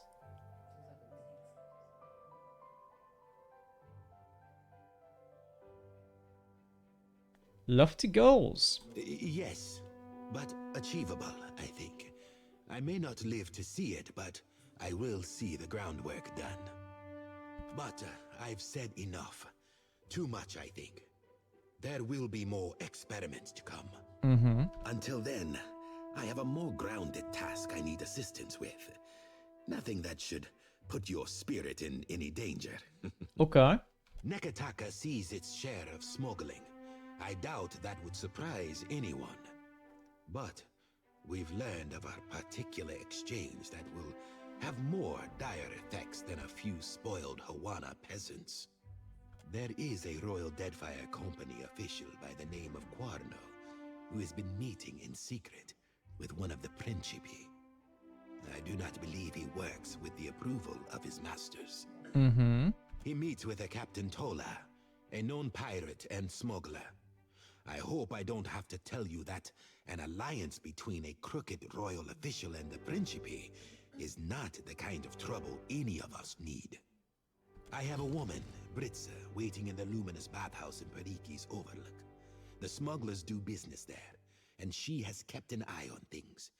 I promise to send assistance. Find her, and she will tell you what she knows. And why not just tell the Royal Deadfire Company? Telling you amounts to much the same, no? Someone has to put a stop to things. Good thing that someone is us. Rauatine black powder is worth its weight in Adra out here. Yeah, if I happen to wander that way, I'm gonna tell you. I know it seems a small matter in the face of all we have to concern ourselves with, but illicit arrangements such as these are the only reason the Principi have not been routed. Per Complanca, do not allow them the opportunity and means to sink more ships. What's my reputation here? Oh, it's 5 now. It is 5. Okay, we do want to go and help Rauatine a little bit too. So far we haven't really seen quests that directly oppose, like pit us against one faction. Which is curious. I expected that to happen already.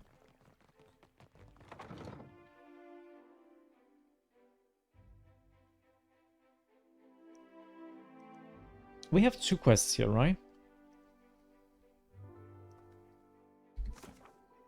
Dim Prospects. This is the Leandre. Skipping ahead. Probably this is gonna be after the other one.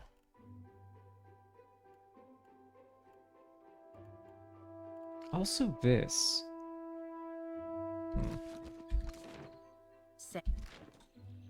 I am glad that you were able to see Remaro one last time before he left. Aye, it were worthwhile. Not that I ain't aiming to set eyes on the old sawbones again. Assuming the captain don't get us all good and dead first.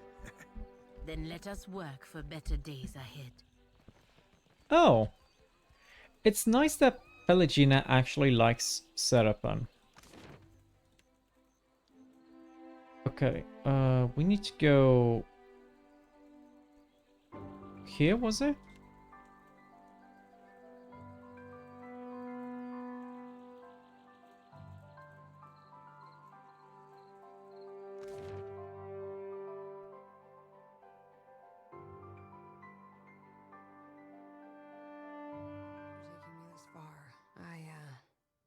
Maya scratches the back of her head. This is where we part ways. For the moment. But I need you. I won't be away too long. Take some leisure time if you have to. Atsura will want me to report in alone. Sorry, it's company business. I might not be back for a few days on account of this. Oh, that kinda sucks. Maya chews the inside of her cheek and reaches into her pack. She produces a sealed missive. I'm supposed to handle this one alone. Okay. I won't ask you to come along or get involved. At first, it seems like she's looking down at Ishiza. In fact, Maya's looking down at her feet. I'm gonna go with you. When I said I won't ask, what I mean is you weren't invited. This is a one-woman, one-bird kind of job. Mm-hmm. Hey, farm boy, try to keep the captain entertained while I'm gone. She nods. Do it there. So take care, Ishi. Expect to see you both back with us. Go have fun. Chase a god, save an island. Do what you do best, Captain. Safe travels. You as well. Just don't have too much fun without us. She nods to you, holding your gaze for an extra moment before she clicks her tongue to summon Ishiza. They took... I heard that has a newie sending for the Gunhawks. I saw one shoot once. Hit a lurch shark in the eye from 200 feet away. Oi! Clear skies. Yeah, I destroyed the luminous Adra at Pococohara. Excellent. My reports confirm a certain amount of confusion in Queen's birth. This is just moderate? Just moderate. Nevertheless, I'm more interested in reports the storms around the islands have cleared. What do you know of this? He leans a little closer, his hands folded behind his back. Yeah, well, strong concentrations of essence affect the physical world. That's how blights manifest, for instance. Fascinating. And most encouraging. You've proven most valuable. Accept this as a small token of our gratitude. He hands you a purse, but his expression is distant, as if he's still thinking about what you told him. We'd long suspected something unnatural was behind the storms, but we had little evidence. The smile playing at his lips is that of a man who's seen the next 3 moves in a game of Hazatoa. Rawata is plagued with terrible storms, so you think there may be a connection. Yes.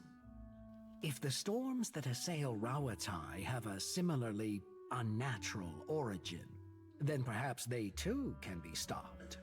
He looks back at you, his eyes bright with purpose. And if that's the case, then there's more work to be done. Work that you might be able to help with. Oh? After all, those of us born to privilege have a responsibility to use it to noble ends, no? He smiles, showing you all of his pointed teeth. In any case, Hazanui Karu has a matter that could use your help. Okay. Her office is on the main floor behind the large double doors. It's most conspicuous. Okay, let's go there. Sucks that they took Maya from us.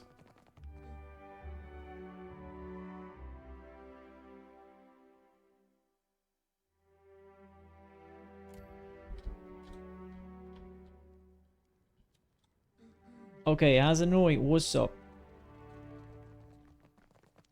Atsura tells me you tamed the storms of Pococohara. She scratches her chin with the stem of her pipe, watching you with new interest. You may have had a sheltered upbringing, but you're no soft-handed sop, I'll give you that. She nods approvingly. She gazes out the windows behind her desk. Makes a person wonder what kind of secrets lie in Andra's mortar. She takes a thoughtful puff on her pipe. Why do you say that? She grins, smoke curling between. Don't tell me you've never gazed at a horizon and wondered at what lies beyond. Or seen a no trespassing sign as a challenge. Mischief jogs a smile across her broad jaw. In that moment, she looks somehow younger. I suppose I have. That's the spirit. She claps you on the back, her wooden hand clopping against your shoulder. Rautai's storms have made us who we are as a nation. Hardy, driven, inventive. Mm-hmm. But they've also held us back. Forced our people to seek resources and livelihoods far from our homes and families. Imagine how much more we could achieve if we could control those storms. Her bright eyes watch you for a reaction. So you think something in Ondra's mortar is gonna help you with that? Why not? The storms there cannot be natural. Not when they are so ferocious, so constant. She motions to the window. A thin stream of smoke follows her gesture. And your exploits at Pococohara suggest that something else may be behind them. But enough of that for now. She waves the smoke between you away. Yeah, Atsura said you needed my help. There's an understatement. She knocks the bowl of her pipe against her wooden hand. The trouble in Hasango forced us to send additional ships back to Rawatai to make up for shortfalls. Uh-huh. And storms at home have delayed another portion of our fleet. This leaves us short-handed here. Well, I've got an expert crew and a ship that can handle anything. I have no doubt. We're due to collect a special shipment for delivery to our port at Sayuka. Mm-hmm. We've contracted with a captain named Widler. A flicker of distaste passes across her face. Meet her, complete the trade, and take the cargo to Sayuka. Fleet Master Okaya is overseeing the development of some special projects there. Uh-huh. She takes a thoughtful draw on her pipe as she looks at you, seemingly deciding what to say. She's one of the brightest minds in Rawatai, and it shows. You two will get along. Her amusement manifests in the barest lift of her eyebrows. Most of her work is, or should be, under wraps for now. But perhaps she can give you a taste of what we have to offer. Okay, why don't you send Widler's crew to Sayuka? Her laugh sounds like a grunt. Let's just say, I'm not keen to invite them to a port where we're developing experimental technologies. Fair. Will to be flying Principe colours. On occasions, she ain't flying force. One of the young bloods. Oh, I see. Along with half the population of this storm-tossed archipelago. I understand you're cozy with the Principe. I've got no love for pirates, but that connection may serve you well here. Okay, well, if it's important, I can handle it. What's next? Widler's agreed to meet our courier out at sea, away from the heaviest traffic. She gestures on her map to the open water west of Nekataka. This is her payment. We've already negotiated with her.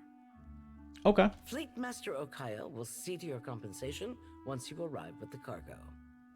This is the kind of job that's best completed quickly and quietly. I'm counting on your famous discretion.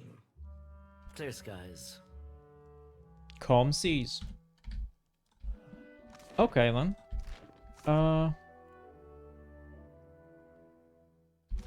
Okay, I guess this is better then. So let's do this first, and then we're gonna find out one island that we missed, yeah?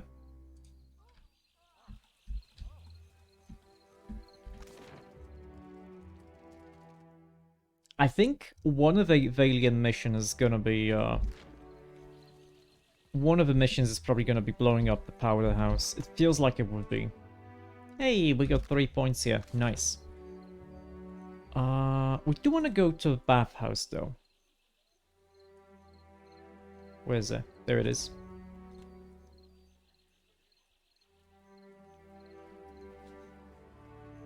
We want to go to the bathhouse because that's where one of the missions was.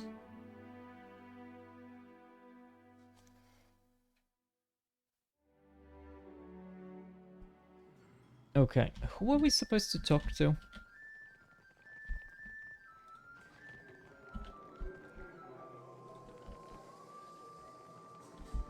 Upstairs?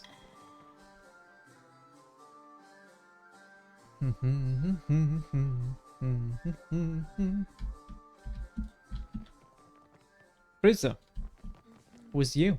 You and I, we have a mutual friend, do we not? She grins wildly, tongue pressing pink between her teeth. Just tell me what I need to do. A Royal Deadfire operative, Quarno, and his Principi associate Tola will meet tonight to discuss the details of a business arrangement. Uh-huh. They have bought out the entire first floor for privacy's sake. Even Gunnar, their proprietor, will excuse himself. Okay. Only bathhouse attendants will be allowed to remain to ensure their comfort. You understand? Okay, what do you need me to do then? I will disguise you as a bathhouse attendant, so you might observe their meeting. With luck and some cunning, you may be able to discover the details of their special arrangement. Okay. You will not be able to take your gear, but do not worry. Should the situation get out of hand, there will be a stash of weapons hidden in one of the changing booths. But I am sure it will not come to that. Okay. Is there anything I should know about Tola? Tola is fond of drink, and her tongue flaps loosely when she has had too much of it. What about Quarno? He is a snake in the body of a man. Though he is supposedly the Royal Deadfire Company's man, he always seems to be working some deal on the side. Okay, I'm gonna be back in a We second. must not let this opportunity pass us by.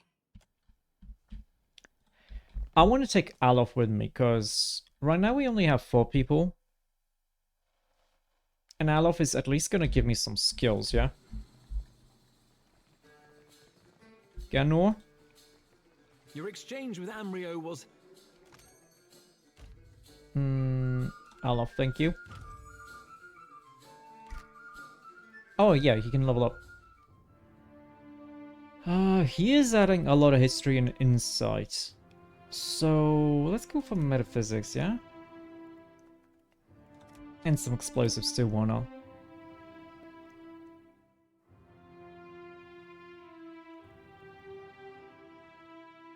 Weapon summoning, quick summoning, rapid casting, yes. 10% quicker with spells, sure.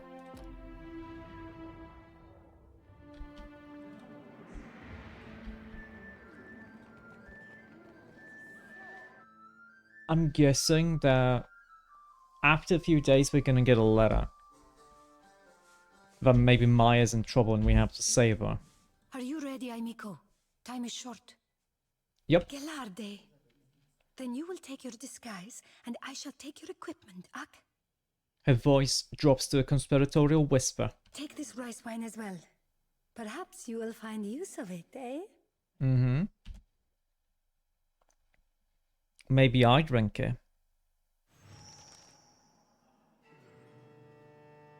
We're all naked. We're all naked. They took our equipment. But we could still technically, like, take out a weapon and use it.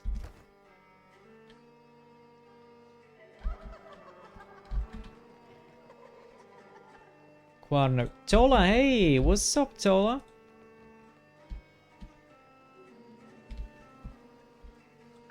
At once. A boisterous woman with long, sunburned nose motions. With a long, sunburned nose, motions you to approach. Her eyes droop half closed, and the stench of liquor wafts off from her. Ah, what timing.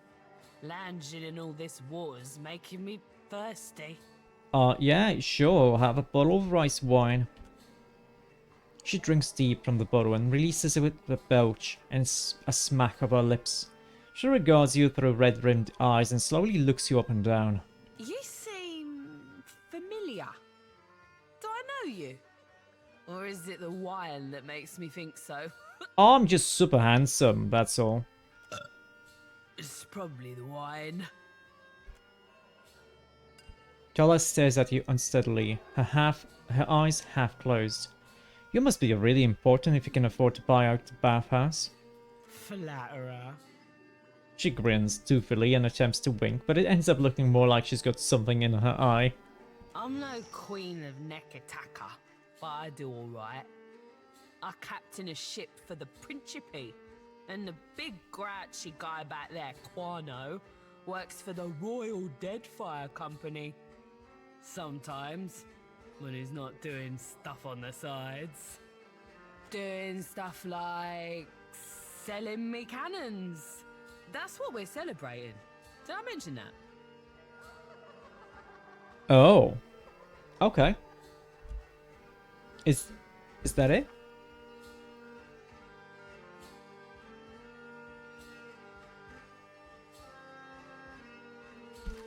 Well, we can also try getting more info here, yeah?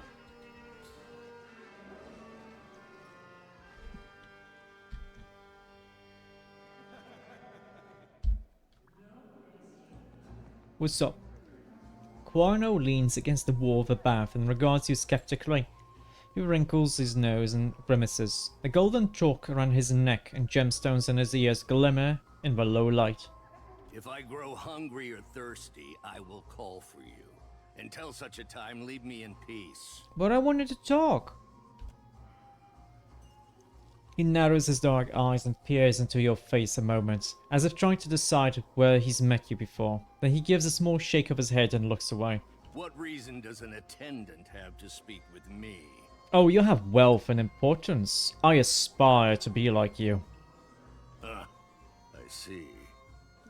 He looks at you skeptically. He leans forward with interest, fingering the chalk around his neck. What do you wish to know? What do you do for the Royal Deadfly Company? I manage munitions, cannons, gunpowder, and the like. He glares at you from under heavy brows. What do you wish to know? That lady over there is important. Captain Tola is a creature of the Principe, though a minor one at best. He rolls his eyes in her direction and sighs. In truth, her status matters little to me, for she has the coin to purchase enough munitions to outfit an entire fleet. Uh-huh. What do you wish to know? Why would the Principe need such expensive weaponry? Find me a man who does not appreciate a fleet of cannons at his command, and I will show you a fool.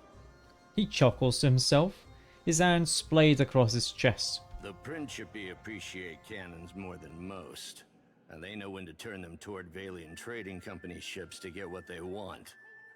And some ships, let us say, they are ripe for the plucking. What do you wish to know? Okay, bye-bye. That was easy enough. So do I exit like... No. I'm guessing I can exit here. I'm gonna get my stuff back.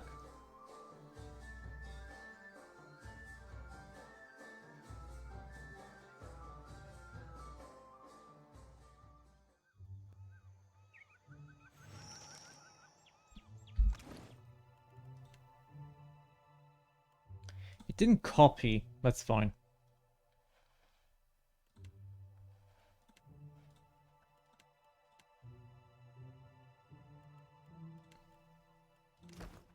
We're good.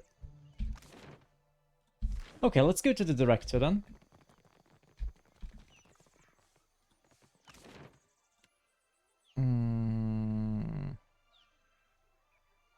Curious that we can't go directly to the Valian Trading Company.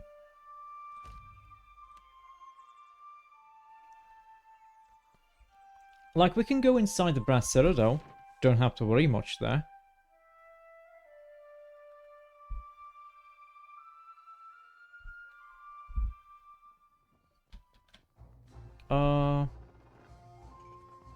It is evening. Now, you see anything? Let's just get a lap dance.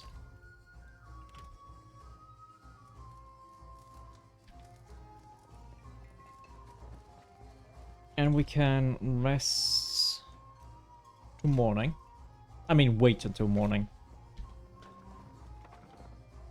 And go talk to the director.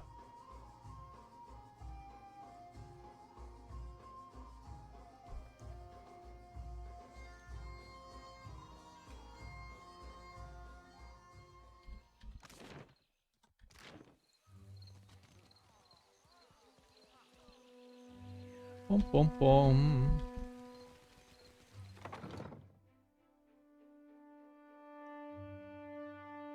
So many loading screens to actually get to them.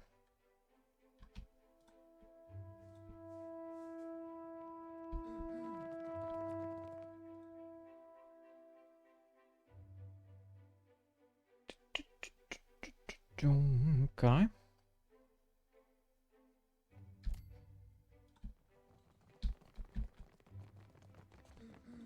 Do you suppose Hasongo was a kind of vengeance for Rawatai's assistance with the Godhammer? Nah. Oh, listen to me. It all sounds perfectly mad. Okay, I took care of things at the bathhouse. Perfetto. What did you discover? Yeah, Quarno is selling gunpowder and cannons to the Principe. Diverus? That is worse than I suspected. Please, explain.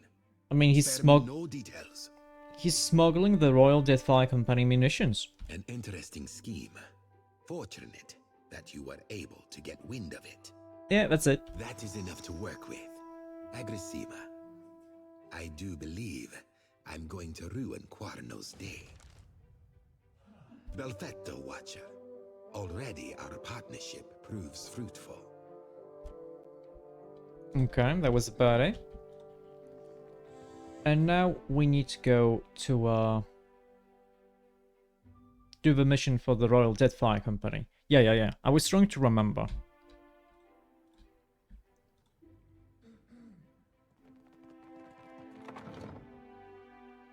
I was trying to remember.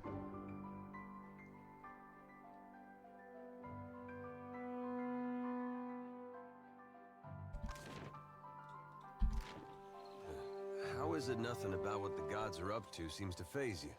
When you think the worst of them, the worst they can do comes as little surprise. Don't you at least want to hear what Aethys has to say? Only a fool would trust what he had to say. Whatever he said would be just another lie. I'm not saying it wouldn't, just looking for... I don't know. Okay. Now, we were supposed to go west from here, yeah?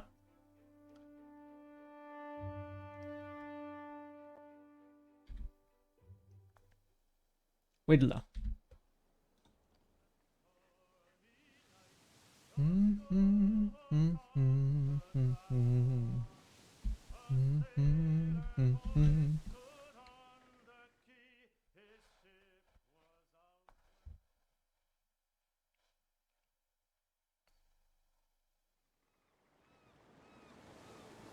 Ayo, that's a lot of you.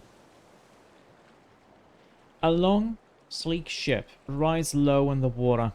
Its crew stands protectively around a cluster of crates positioned on the main deck. A woman saunters across the deck, her roughly chopped hair swinging with her stride. We said or not, Perrin. She bangs her fist against one of the crates. The dwarven man standing near her flinches as though she'd hit him. I'd happily tell you if you stopped interrupting my count. He rolls his eyes skyward. She cackles and thumps him on the back. He staggers forward and shuts her a venomous glare. You've had days to count. Now it's time we talked about the price. She turns her attention to you, eyes gleaming. Perrin follows her gaze. His eyes go wide, he clears his throat. Careful. This one's got friends in the Consuelo. He's the smart one of the two. In that case, I'll honor the original price. Consider that a discount among friends. She gives you a once-over. Deal. Glad we could do business. That was simple enough. The smugglers unload the crates onto your ship. Your new cargo secured, you retract the anchor and let out your sails. Huh.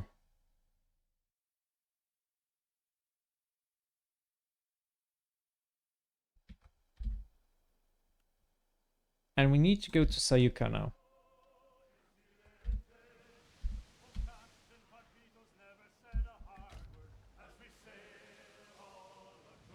As the crew haul the smugglers' crates below decks, one of them shouts an alarm. What happened? Is this creatures? Haima finds you in your cabin. Captain, come quick, someone's just popped out of one of those crates we picked up. Before you can object, Haima leads you above deck. Is this slaves? Am I transporting slaves right now?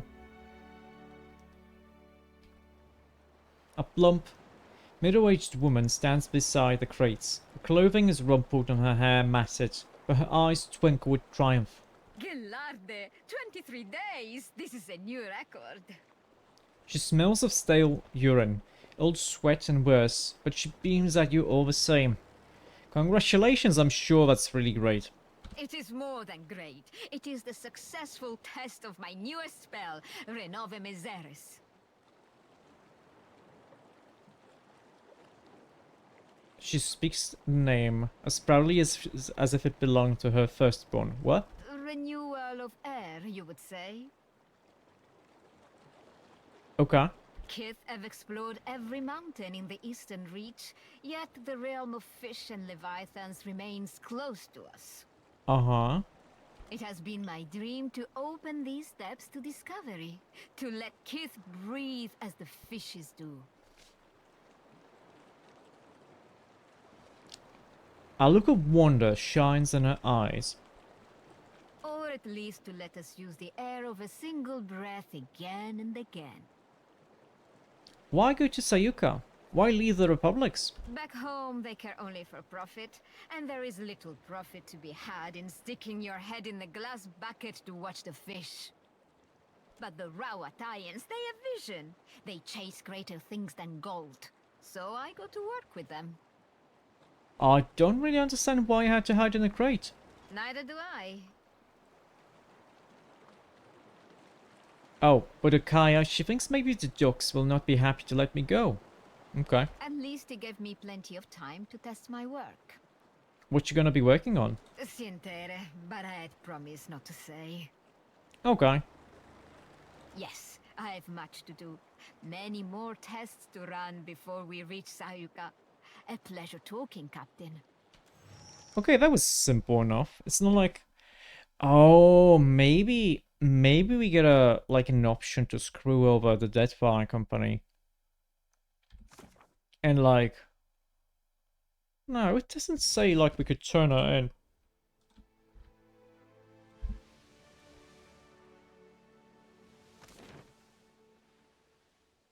Yeah. Just the Fleet Master.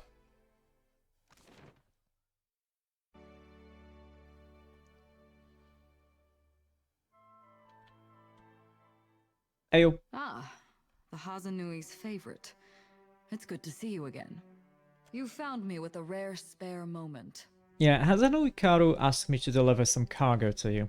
I've received a report from the dockmaster stating as much. The Royal Deadfire Company appreciates your swift delivery of our cargo. A cheery smile brightens her otherwise serious features. Why would I even say anything about the smugglers? Well, I've received a report from the dockmaster stating as much. The Royal Deadfire Company appreciates your swift delivery of our cargo. It's just nod. The Hazanui's missive suggested you might be able to help us with an issue at port. Oh? Go ahead. You may have noticed the outsized coral in the harbor. She gestures to the docks just beyond her office door. Yeah? There's something unnatural about the coral's growth. About everything on this island. Uh-huh. And no matter how we trim it back, it only grows larger. My engineers deduced that the origin of this disturbance is somewhere off the coast of Sayuka, and I'd like you to investigate. Okay. Talk to Avera in the workshop if you care to learn more. I would be grateful for your help here, Watcher.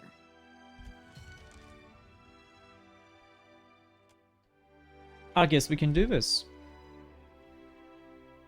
We got some reputation. That's good, that's good. Moderate. That's good. Moderate positive is still positive, yeah?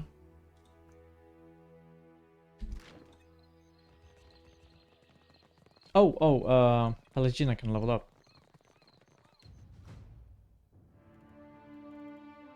Just give you some religion, it's gonna help, yeah?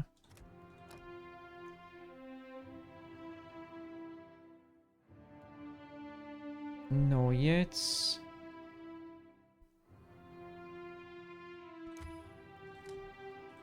Sure. Get a little bit more bonus damage, why not? Ivera.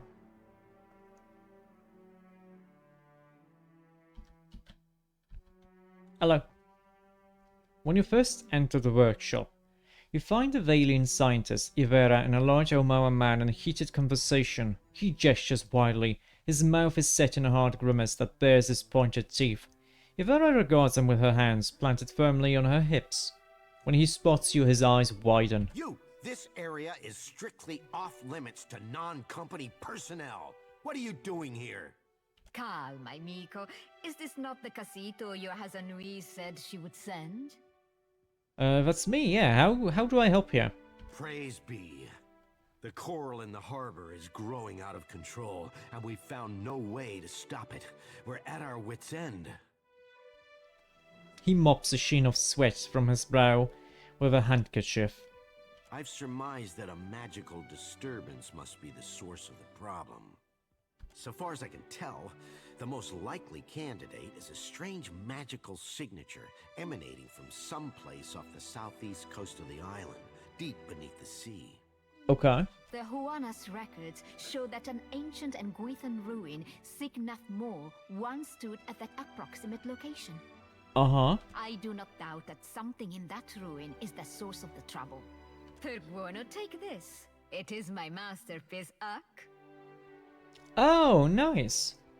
She heaves a large, bulbous helm off a nearby shelf and hands it to you. The helmet should allow you to breathe underwater for time enough to deal with the disturbance, provided, of course, that you hurry. I'm gonna make it my top priority. The Royal Deadfire Company thanks you for your assistance, Watcher. And your bravery. Aura Taugori! So do I have to like equip this, or is this just a quest item? It's just a quest item. We actually had the same type of a diving helmet in the first game. Oh wait, do I? Okay, I am using this. Perfect. Occolo as well. I know he means a lot to you. Ah. He was the first person in my life to care for me as a person, not just a godlike. Yet even he recognizes the dangers his work presents.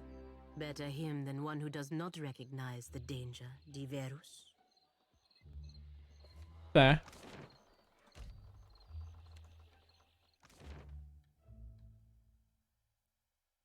Okay.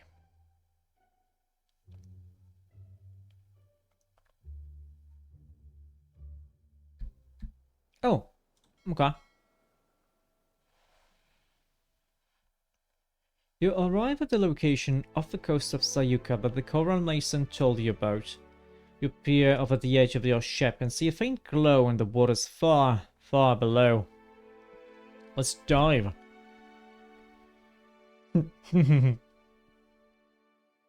You clamber into the diving suit and leap from your boat, hitting the water with a tremendous splash. You swim towards the light, breathing the fresh air thanks to Ivera's invention. As you fall through the depths, the water grows dark, but the glow below you even brighter. Schools of gigantic fish twist and swirl around you, paying you no heed. Soon enough you can make out the vague shape of a structure resting on the seafloor. Rising from the ruins of Signaf Mor is a tall spire of what appears to be a small landing platform. When you reach the spire, you find that a shimmering barrier surrounds the ruin. You pass your hand through the barrier and feel nothing but a tingle like static electricity across your skin. Pass through it. You walk through the barrier and discover the interior of the ruins aren't flooded, as you might have expected, but dry. You remove your helmet, take a deep breath of fresh air, and walk into the ruins of Signaf Mor. Am I going to be alone, or am I going to be with my party? I read that the inventor Ivera has experimented with devices to bring air underwater. But this appears to be something on a far grander scale. Oh, there's a pit. I'll take care. Water leaks through a crack in the window.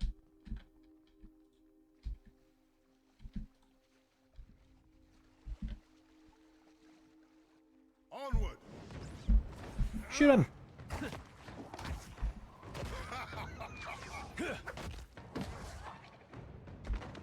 Murder! There's like 2 more of them. Wait, oh! He was like alone. Yes.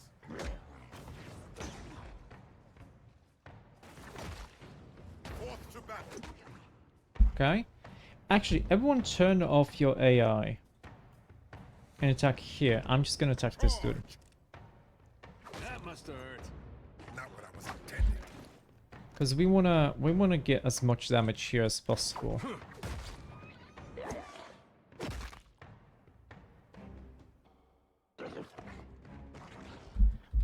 Oh wait, does damage?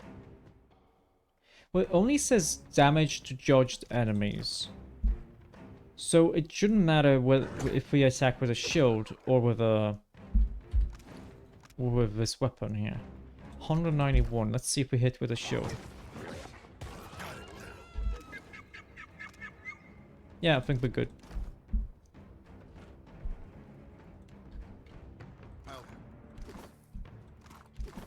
Indeed. What's there? Okay, not much. A pool of water. That's like a huge pit.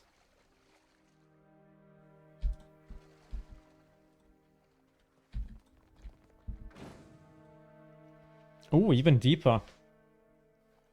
We have to go deeper.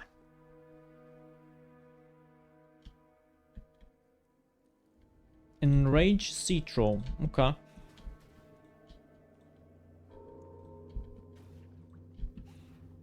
Well, that's not nice. A 15 difficulty lock.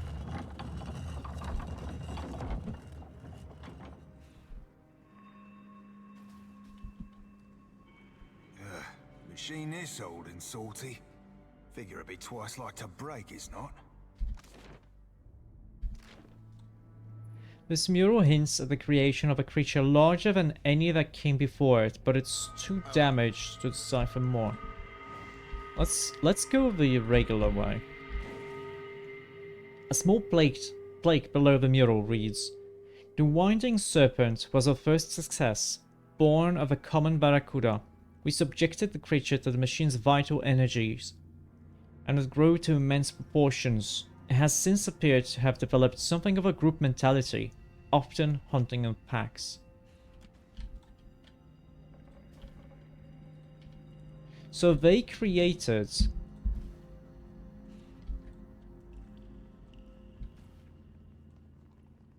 I'll take care of this.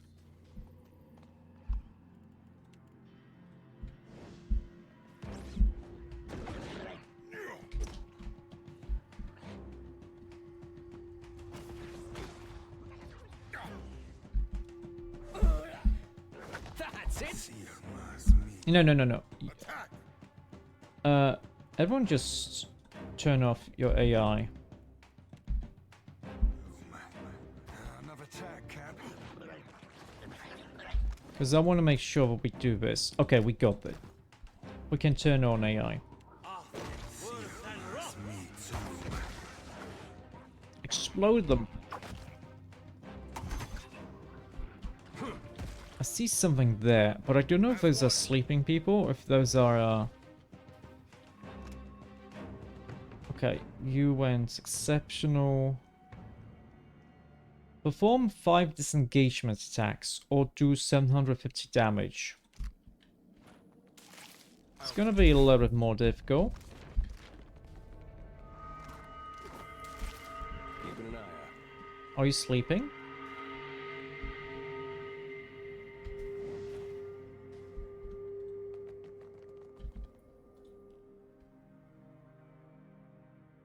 The wall before you is decorated by an intricately painted mural depicting 4 sea creatures of legend. The mural features a kraken, shark covered in wicked barbs, a whale, and a knot of 3 serpents with the heads of barracudas. The images are offset somewhat from the frames, as if they could be pressed.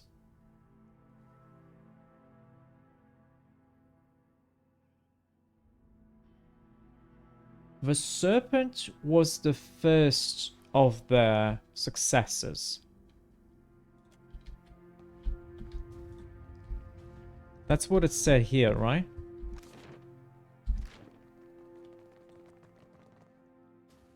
Yes. Okay, so that's gonna be the answer. I'll take care of this.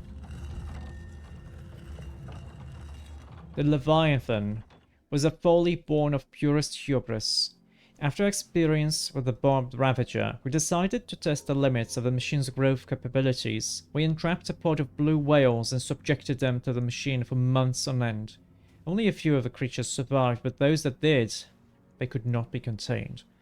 So we know that the Leviathan is either 3rd or 4th. And that the Ravager, the shark, was before him. That probably is enough. Because there's only so many that we could actually do here. Like, literally only 2 combinations. So we're gonna do inspect serpent, shark, whale, and kraken. Aha! Keep it down. And it was fair to assume the kraken would be like the last one, because it would be like the most perfected one. A spear. Raw damage per second. Gaff. Mince toe. Heave ho.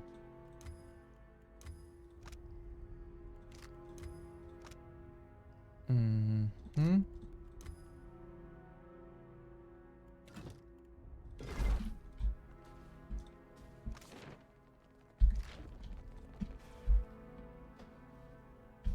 Okay, perfect. Let's keep quiet.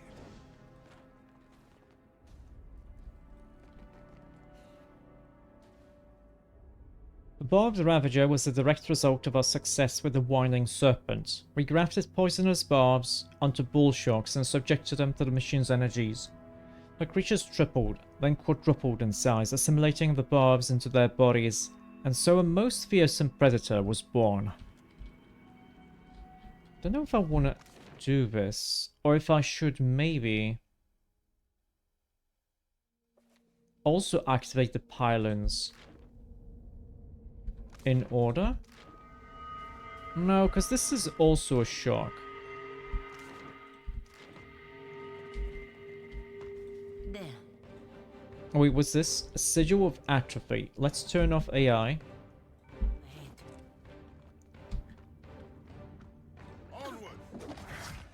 Hey, that wasn't half bad. Seraphon, we're gonna have you attack. Oh, no. Actually, do AI. It's fine. Another tack, Cap. Why is he here?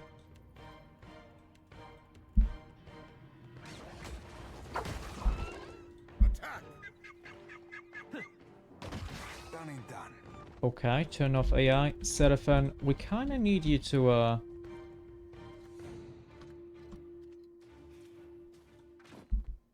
No. Everyone stop. Only Seraphon does this. Now you be right screwed. Very nice. I'll handle this. Sigils suck. What's this? Well, that's not nice.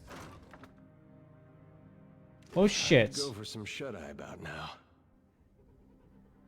Also, we didn't get it. We didn't get a quick save. So what is this? -10 accuracy. That sucks. I'll take care of this. Charge! Me too, man. Oh, nice. Alof, I hear you really like rakes. Not exactly my area of expertise. How are you not attacking there? This is like the perfect spot for you.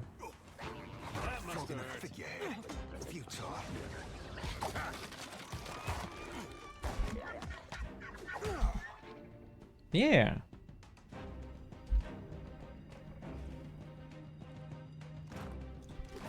Gladly. I'll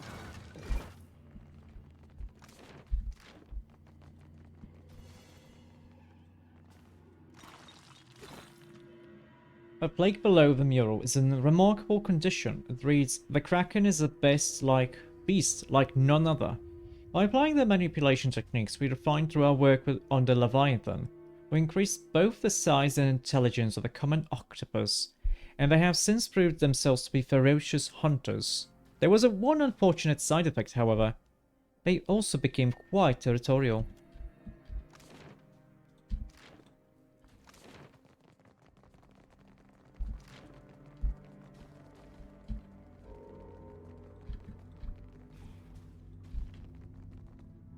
I'll take care of this.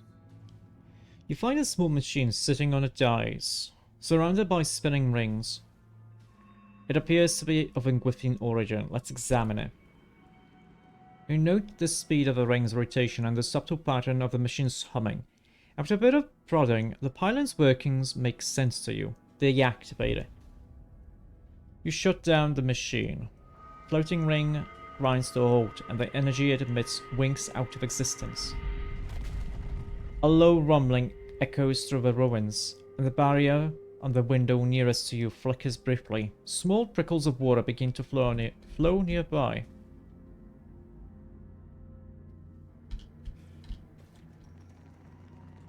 Oh, stuff's being damaged. We're taking on water. Let's go here then.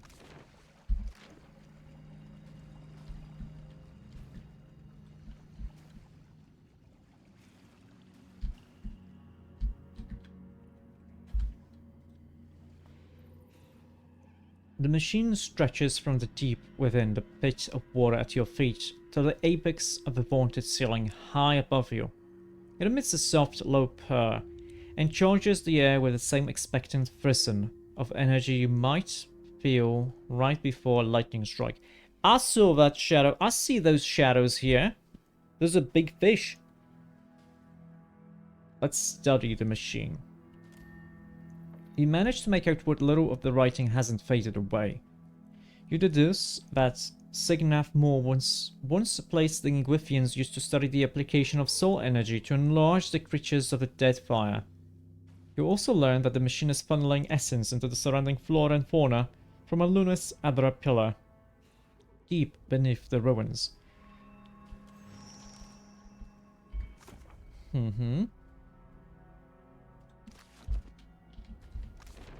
Well, let's deactivate the smaller ones first, yeah?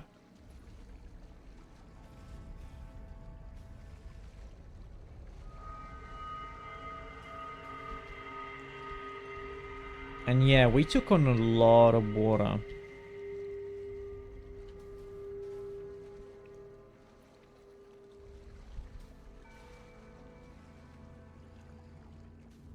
Let's deactivate this one.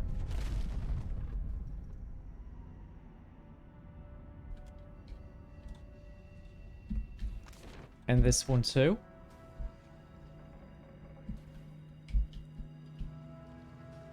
I wonder if I'm gonna be fighting against one of the big boys.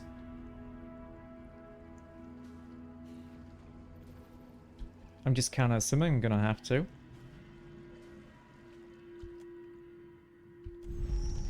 The entire structure shakes so violently it nearly knocks you to your knees.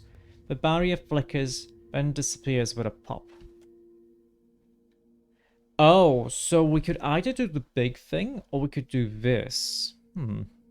Water floods into the ruins. You have just enough time to pull on your diving suit before the water crests your head. Though you're in no danger of drowning, you're not yet safe. The rumbling deep in the ruins doesn't subside but instead grows louder by the moment. You dart out the window opposite the pylon and start a long swim up to your waiting ship. Partway up to the surface, you notice that it's getting harder and harder to take full breaths, and the bulk of a diving suit is now starting to weigh you down. Something is very wrong with it. Let's examine it for damage. A quick once-over reveals that a rent in the helmet is letting water in, reducing the amount of air being cycled by Ivera's magic and thus making the suit heavier. Let's rig a quick fix for the moment. Oh no, we cannot. Shrug off and make a fast dash. You swim for the surface as fast as you can, feeling exposed now without the diving suit. Eventually you see light up above you just as you begin to see spots in your vision. You finally break the surface and gulp down fresh air before clambering aboard your ship. I don't know if we did a good thing. Because we didn't stop the big machine. We stopped the smaller ones. And I'm guessing the smaller ones just made the barrier happen. So you know what? I'm gonna quick load. I'm gonna turn the big one off.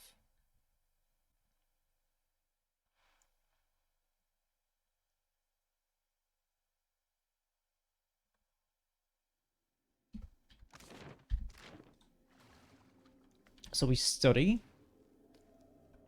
And we attempt to deactivate the machine. There's no apparent off switch. You twist the nearest knobs and dials to see how it reacts. As you do, a presence pushes at the edge of your mind. It soon grows forceful, overwhelming your mental barriers with ease. The skitter and rattle of dead leaves come to you on a breeze damp with the smell of rotting wood. Watcher, still your hands. Oh? Signath Moor is under my protection. Why do you violate it? Is this machine the source of the giant coral in Sayuka's harbor? Indeed it is. The Engwithan's fine creation siphons essence from a vein of Adra deep within the earth, and the creatures of this region drink deeply of it. Uh-huh. They grow strong, ruthless, and in so doing, worthy of my regard.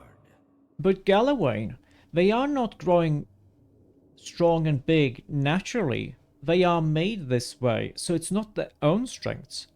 So they shouldn't be worthy of your regard.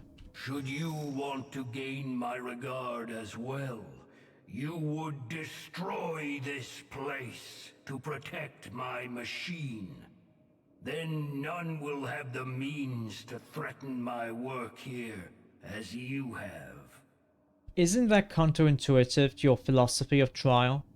Cleverness should hunt always beside strength, Hound of Aethys.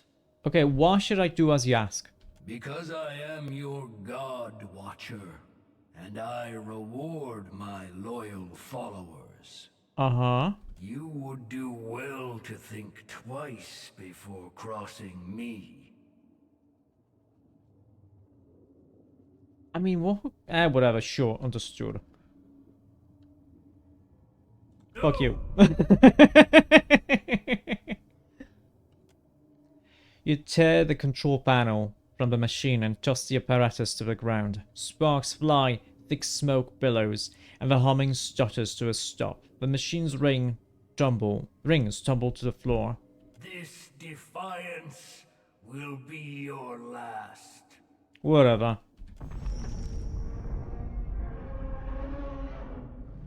Uh-oh. It's a Kraken.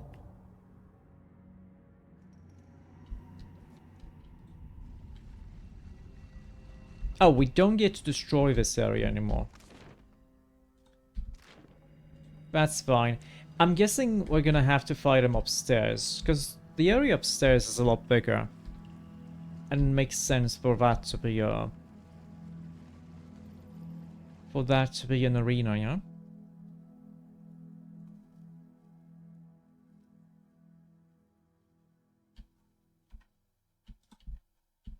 Oh, I saw you for a second there.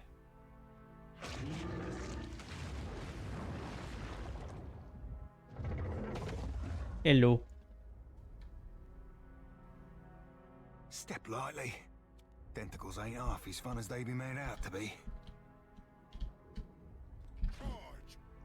George, destroy the tentacles. You be right screwed. Would you be more careful? Oh wow, what did so much damage to you? Excuse me? It's cracking its knuckle. That was a good one. Hello, Nimus. Hello. What happened here? What happened to do 100 points of damage to you? Like, I saw 110 damage. Is it Wild Mind? What's Wild Mind? Oh, chance of a random wild surge on Cypher spellcast. That's what's happening there. He actually doesn't know us here. Like, we're too far away.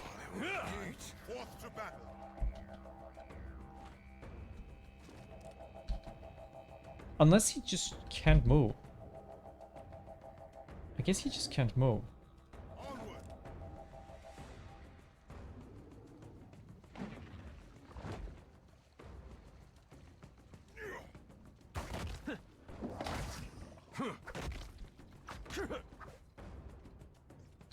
That's it. Attack. Tell me. Alof, you just go there. I'm sure this is gonna be a nice little spell there. Yeah, cast it there.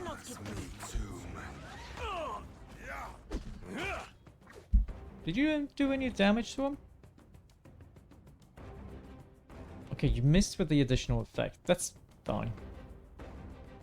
Fireball?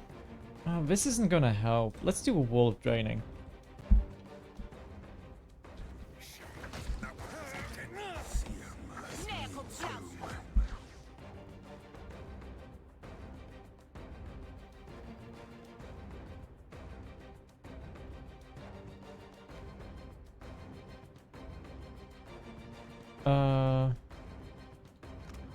Petrified is a dexterity affliction. This guy only has a resistance. We can make it smaller. That's 1% more, but sure. Hey. Wait, he immediately okay. Okay, why is Alof the one?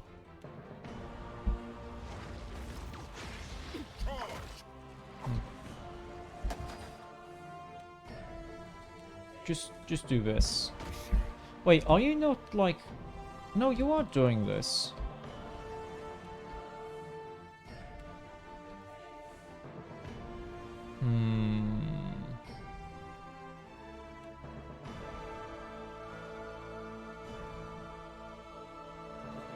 I think he needs to get closer. Oh, no, do not attack. Do not attack, Alof. I see what you're doing there. Okay, he did 85 damage. That's pretty nice. Do another one.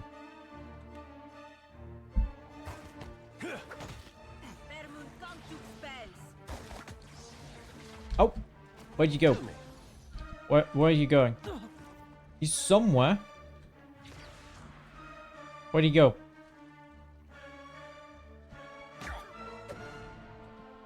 Where is he? Oh, there he is. Did he just disappear? Oh, he was still there? Because that would have been sucky. Okay, well, these concussive... this is nice.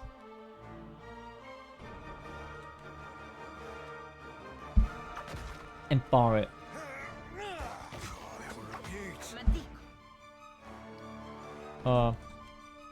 We shouldn't power this, yeah? I need to try something else. Oh yeah, do a sworn rival.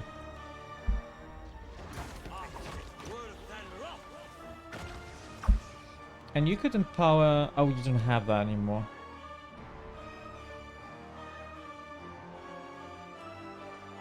Oh, you can't empower days. That's fine.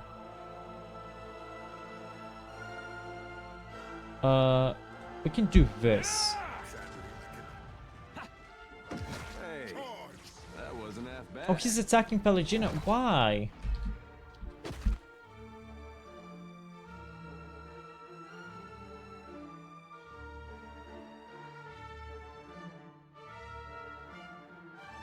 Are you distracted? No.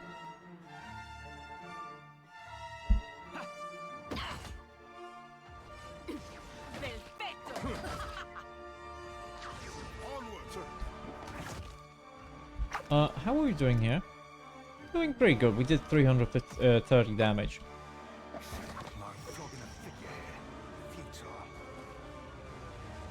Nice. Give me loot. Is this loot? Ooh. Mask of the Grotto Deep. Intellect. Power levels for all poison keyword abilities. Melee weapon attacks from stealth inflict raw damage over time on targets and grants toxic coils. I mean, I guess we can give this to there. He doesn't have a helmet, so I mean. It's so ugly. Let's just go without a helmet, yeah? Well, wait, what did he say? He's gonna impress the ladies? I mean... maybe.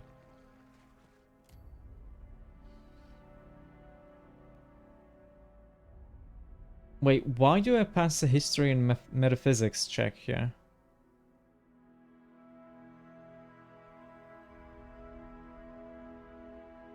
Huh. You don your cumbersome diving suit and head out of the ruins. When you pass through the ruins' shimmering protective field, you feel the press of the sea against your chest.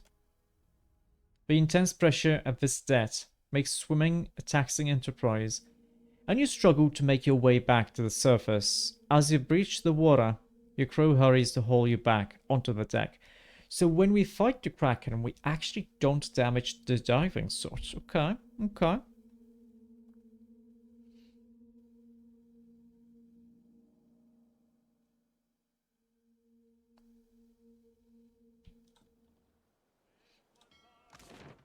Oh, there's still coral here, but let's see if it's gone or not.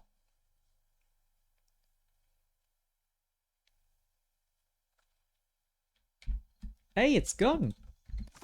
Okay.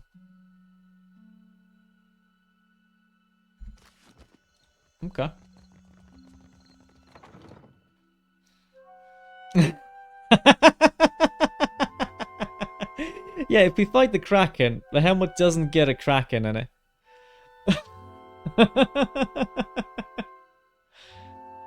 That was a good one. That was a good one. It's a really bad one, but it's a good one. Well, I mean, we get rid of the crack in it. I hope your effort to resolve the coral situation is meeting with success. I mean, have you gone outside anytime recently, Fleet Master Kaya? Yeah, it's gone. You've brightened my day considerably. We should have the port in working order as soon as the remaining coral is cleared. Ah, before I forget, Atsura would like to see you at the Brass Citadel. Okay. Okoya pauses, her hand outstretched like she meant to pull you aside, then reconsiders. With a shake of her head, she continues. Though he appears placid on the surface, Atsura is not a patient man. Okay. What are we doing here? Still just 3 points. We need, like, probably 2... Wait, what's happening? I'm losing a lot of frames. Oh, no! Please do not disconnect. Am I fine? Because I just realized... I just saw that, like, we lost a lot of frames. Because Twitch shows me red, but... when did this happen? No, everything seems to be okay. Okay. Streamlabs is very bad with telling you, actually showing you that something's wrong.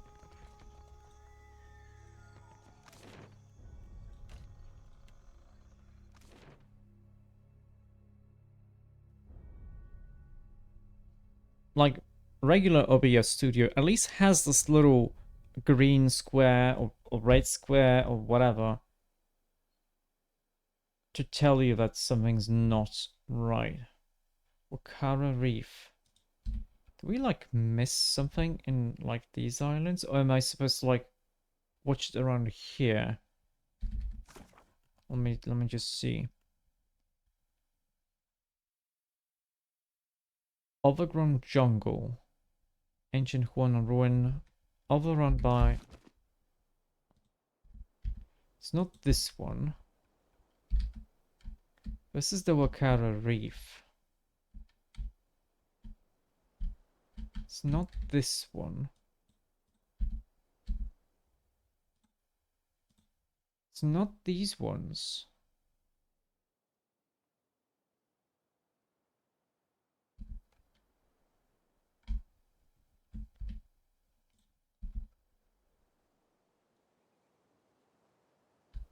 Was it this one? No, that's like the Cannibal Island. Or maybe it is this one. I can't remember. Well, we have to go to the Brass Citadel, so we're going this way.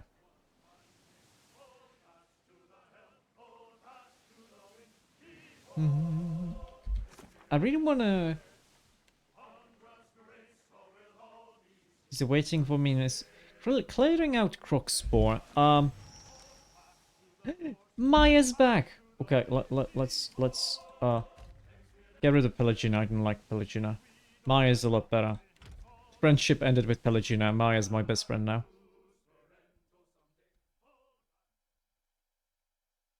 I mean, having 2 characters in melee range is already pretty decent.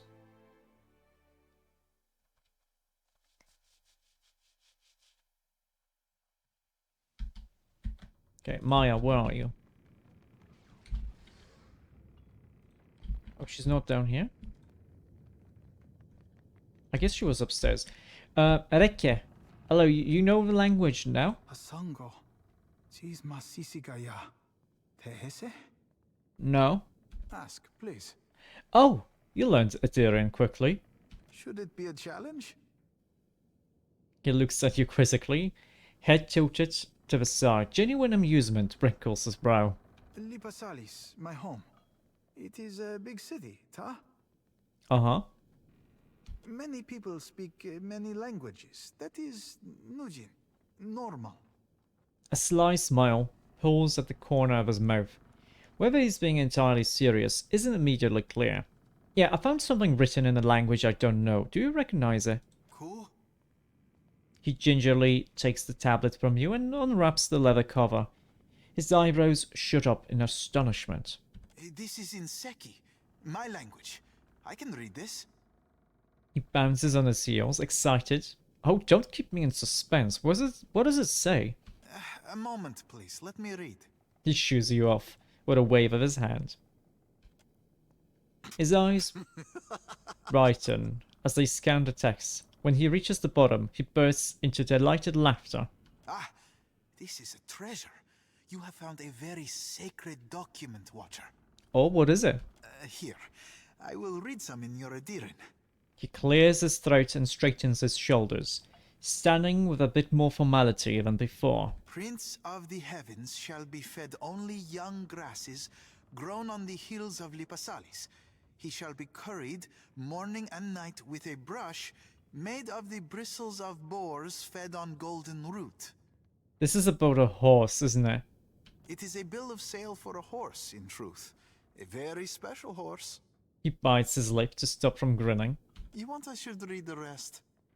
Yeah. He shall be given to only the handsomest of mares, of the most feisty temperament, for he grows bored unless challenged. And when he is sad, he shall have in his ear whispered only the sweetest praise. There is more, but that was the best part. Okay. Well, that's all for now. Hungo. Okay, that means bye-bye. Let's talk to Maya. I'm guessing she's upstairs here. There she is. Captain, a word? Yeah, what's up? You came to the Deadfire for your own reasons. The problems of others, they must be noisy obstacles by comparison. It's okay. We both know the burden of being looked to as a source of hope. What say? It's not that bothersome. Oh no? You have not been the savior of an archipelago as long as some of us. Yeah, but I was a savior of, like, the Dirtwood. Letting out a sigh and planting his hands on his hips, Tekehu grins with deep satisfaction. He locks his eyes with yours and makes no move to break the contact. It looked like you want to get something off your chest. Ikera, just so. What's up? All the powers of the Deadfire have their eyes on the Watcher of Cadnua. Tell me, is the Watcher watching anyone? Nah, I'm not really looking for love in the Deadfire. Ikera, I forgive this reckless fish for testing the waters. I will bother you no more. Shrugging, he opens his palms to his sides, his smile uninterrupted and in every way unconcerned. Yeah, it's fine. Let's go. Maya, about your mission. So, we're back. Did you miss us? No. Of course I miss you. You're very useful because you're a sharpshooter and you got a very powerful gun. Well, thanks. It was just me and the bird for a couple of days, and we're sick to death of each other. Something happened out there, and it's got me all turned around. Maya fixes her attention on a distant point. Okay. What's up? I didn't exactly deliver a missive. That parchment was meant for me, and I delayed opening it as long as I could. Not interested in Takehu's angler. Nah, not really.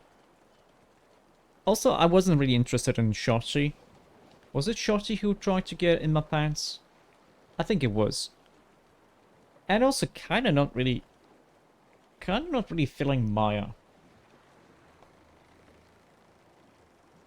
Hatsura gave me a name and a location. That was all. When you're a sharpshooter by trade and your boss doesn't offer clarification, you learn to arrive at your own conclusions. Go on. The rub of it is, my target wasn't some ship's captain or an ogre swinging a fence post. He was the Ranga of a Huana tribe.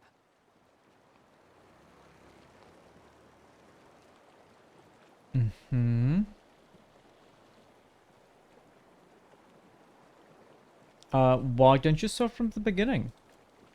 Nodding to you, Maya shrugs away some tension that you hadn't noticed before. The village was beachside. No sign of foreign occupation. I might have been the first outsider to make land in quite a while. So, Alaf? Not really. I don't really care much for like romance options in games most of the time. Unless I'm like really into a character. They were just simple folk going about their lives. Couldn't have been more than 50 of them. Their Ranga, though? He had a voice that carried, that echoed in the hearts of his people. Her eyes narrow as she concentrates on a far-off point. And what did he speak about? He called for unity with the neighboring tribes, the setting aside of bad blood. His people listened, and listened well. Mm-hmm. He was my target. You can guess what happened next. She shrugs, squeezing her forearms to release some tension. Tell me. I picked a spot and a time of day. Morning, west-facing, plenty of tree cover. Mm-hmm. The light was in my favor. The winds were low. He left his hut, mussed his kid's hair, and set off for the beach on the other side of the island, checking lobster traps. Ishi followed him overhead, and I followed him with my sights, holding my breath, waiting for the right moment. And then I stopped. I pictured all those captains I had riddled with holes and wondered, is this how we treat civilians? Is this how wars are won? Go on. I shot him in the back of the head. He was a corpse before he hit the ground. She opens her fingers like a flower blooming.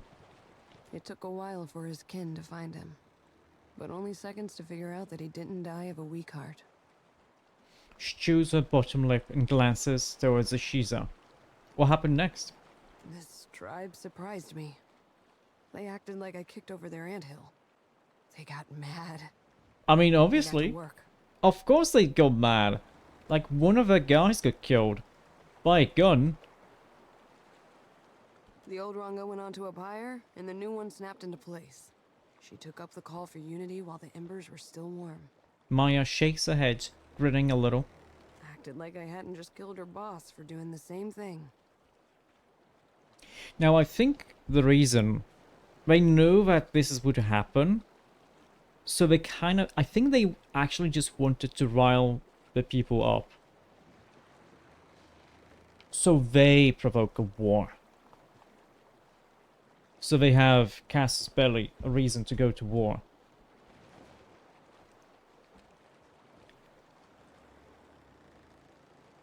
So killing the chieftain didn't rattle the tribe, huh? Actually, no, it doesn't sound like a mission was a success. I completed my mission. I leave Atsura to worry about whether or not it was a success. Okay. Sighing to herself, Mai tugs at her hair bun, wearing a loose lock. If you don't mind, I need to let this brew in my head for a while and see what bubbles up. Thanks for letting me unload in the meantime. We should talk to Atsura. He'll want to know that I've done as he asked. Let's be off. I'm not gonna snitch on her. Also, the way she holds out her hands for Ishiza to actually jump on it, but the bird doesn't listen, is pretty funny.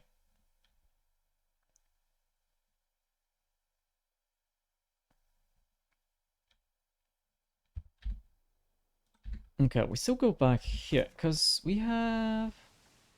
Yeah, we don't really have anything. Just going back to Atsura with 2 missions, actually.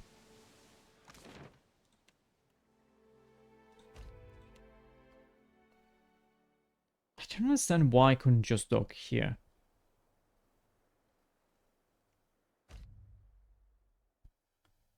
Wait, what was... Did I get a sea encounter just now? What happened?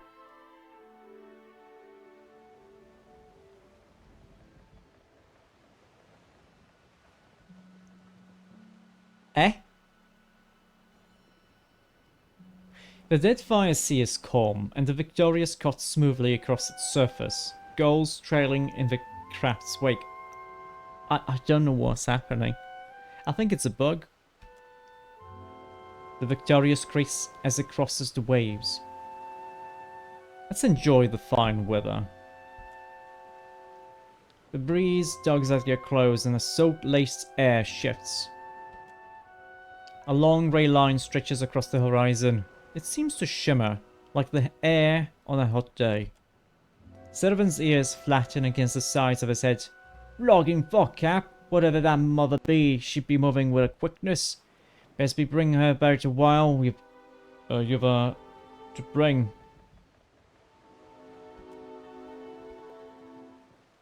A rumble rolls across the sea as the line rose, a massive swell of water barreling towards the Victorious.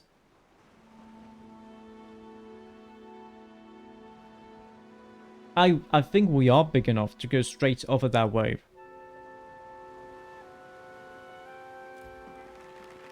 Because we have a big ship. Points on the bowsprit. Directly into, Someone points the bowsprit directly into the wave. The deck rises before you, water rushing past to either side as the ship ascends. You experience a moment of weightlessness before the Victorious pitches forward and plunges down the far side of the wave. The helmsman howls, though you're not sure whether in excitement or terror.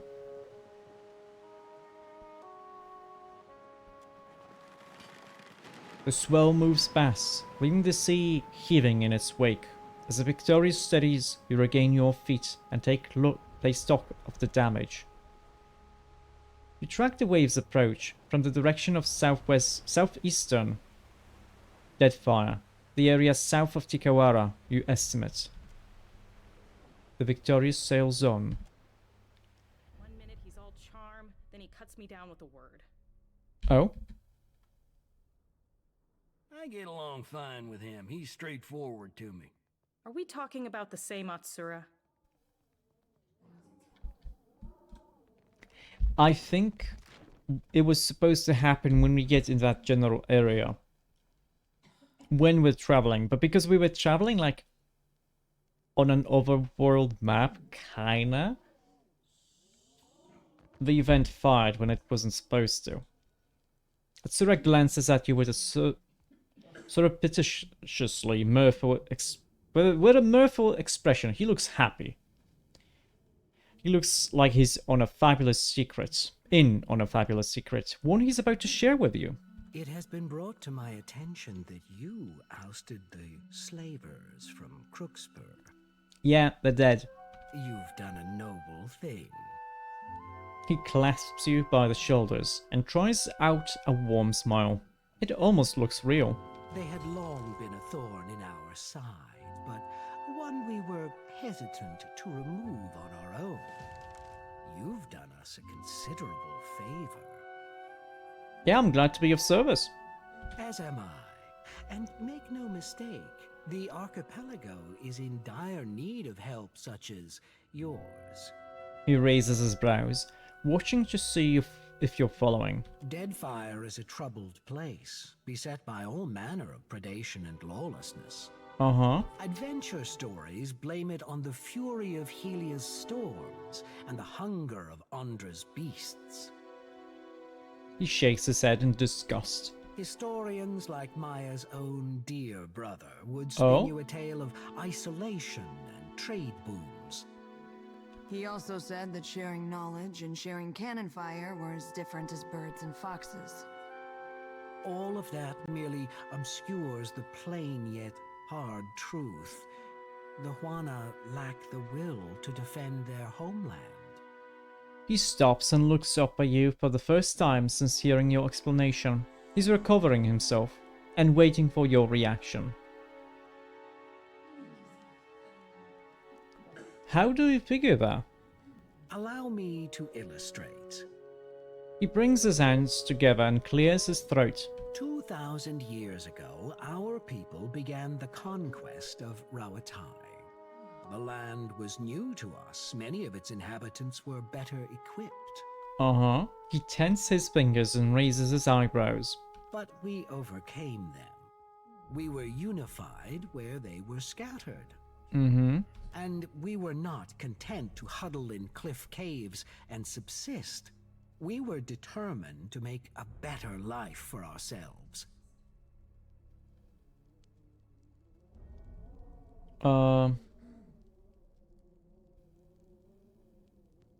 I mean, the people who made that journey and established Rawatai did what they had to.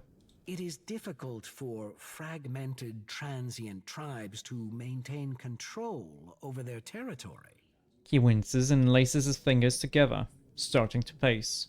The Valians and the Principe will tear Deadfire asunder, and the Huana will stand by and let it happen. Mm-hmm. So we must do everything we can to defend the archipelago and its people. Oh, he knows that I'm, like, benevolent and honest, so he's trying to persuade me as the player. Like, if I didn't have this information, that's like the meta information. You wouldn't know that this is because of, since you're playing this way, they are assuming that this is gonna move you as a player. He stands a little straighter, drawing his shoulders back.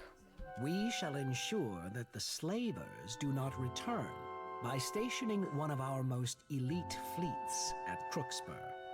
He watches you as he explains this, eyes searching your face. You don't really expect me to believe you moved an entire fleet just to keep the slavers out, do you? He's silent and still for several seconds, calculating. At last, he smiles, slowly. I think we should continue to focus on how we might help each other, don't you? Oh, he's redirecting. And by continuing to work together, we can achieve both our objectives. A more stable Deadfire, and a meeting with Aothas. Uh-huh. In any case, our attentions are now focused on Sayuka for now. I'm sure the Hazanui will summon you when the time is right. Okay, well, Maya has some business with you. Indeed. I hope we return victorious. He turns to her with a bold, almost confrontational stare, a look that seems to mirror her own. It's done in any case. I'll leave you to decide what victory means. I'd say nothing. I'm certain Harama would agree. He's well, after all, thanks to your decisive action. He cocks his head. Twaha reports success and sends her thanks for your swift intervention. You have aided your countrymen with distinction. There is no higher honor to which a trencher may ascribe.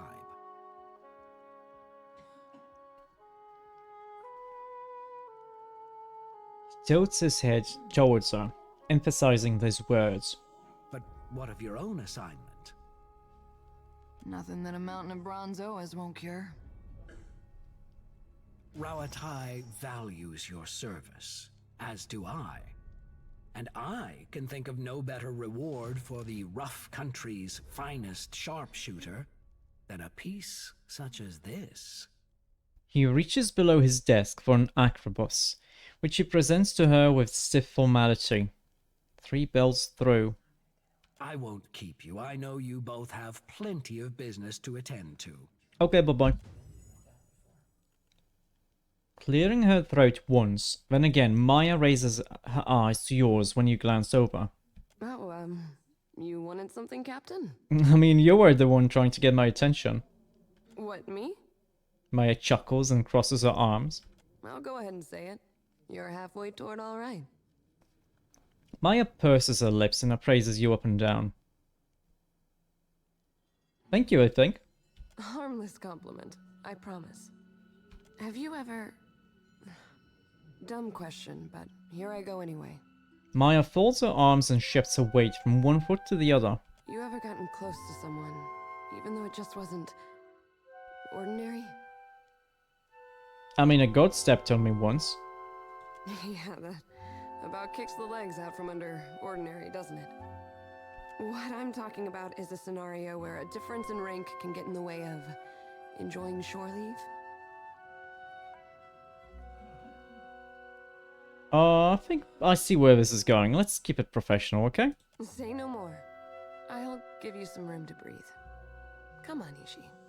Maya clucks her tongue to summon Ishiza, pushing you to the periphery of her attention. Level up! Oh wait, why is everyone just mixed up here? Level 19. This is the highest level of power I'm gonna reach. I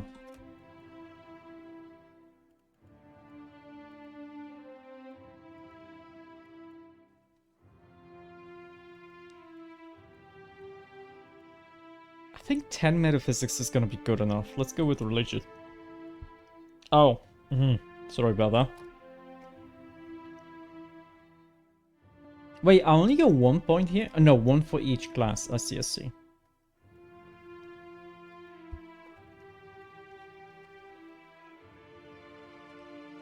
Wait, I don't have this? Aww.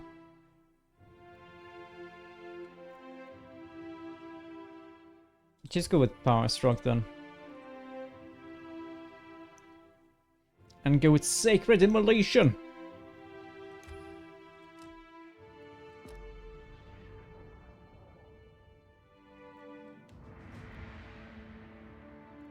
Go with some Metaphysics.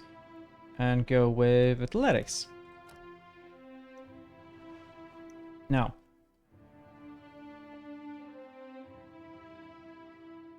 Strike an enemy and then become invisible.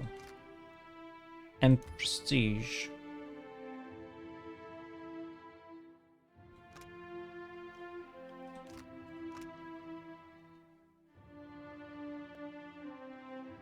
A 100% of crits. Hits converted crits with empowered attacks against targets with less than 50% health. And the crit damage is twice as much.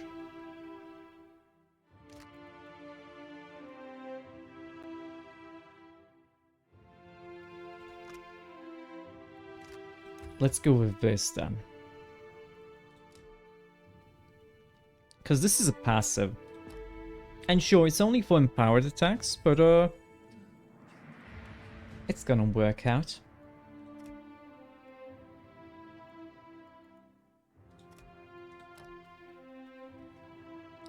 Okay, what do we get? Deception and Mind.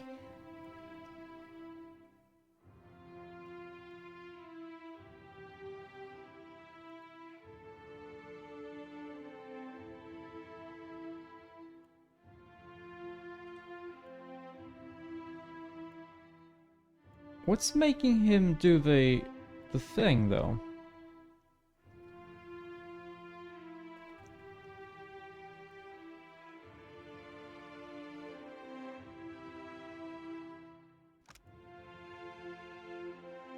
Oh.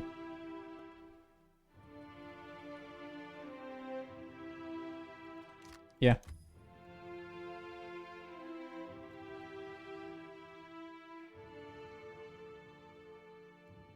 Let's also go with prestige.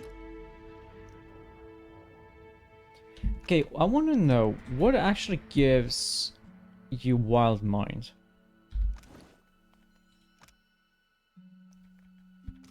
Is it like one of these weapons?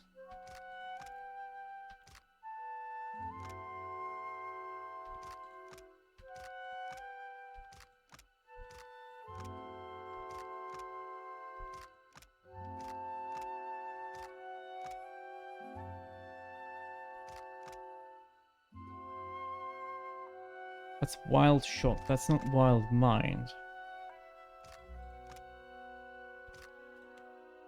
Did I just miss something? Draining whip?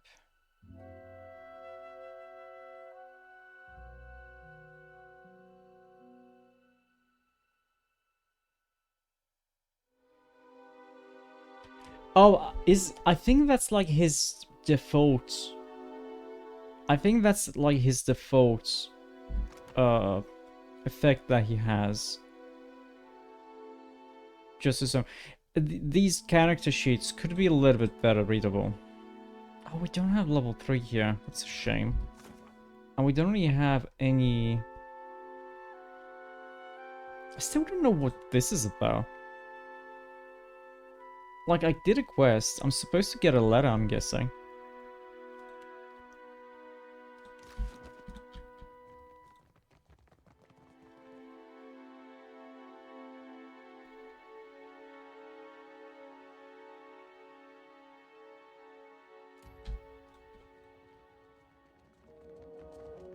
I'm gonna know? Okay, I'm gonna know.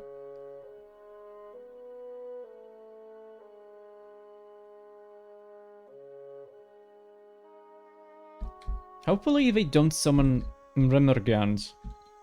Instead of teleporting themselves to his realm, they're gonna teleport him to us. That would be,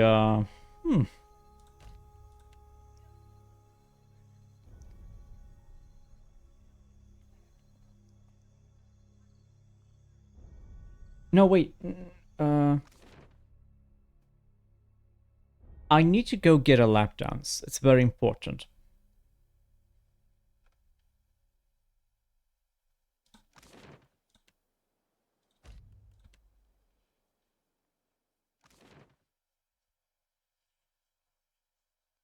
It's very important that we get a lap dance before continuing onward. Now, you see anything?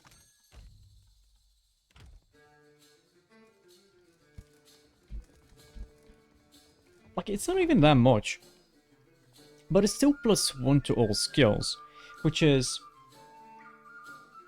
basically +1 to the character and +4 to everyone else. Which counts like maybe a potential +1 as a support.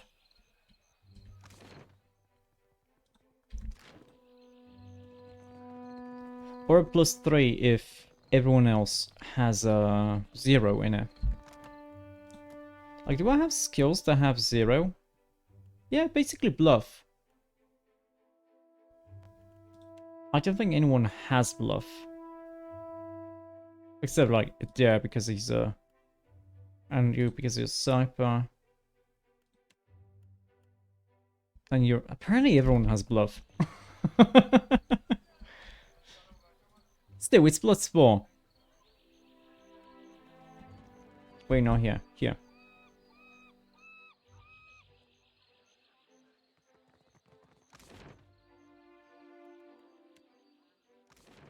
Now, there's still a few islands to map.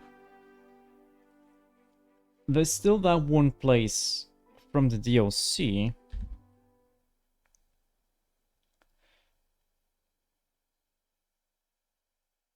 And south of Wait, it said that it was like south of Tikawara. Oh. I wonder where the tsunami came from. Or did it actually come from Tikawara?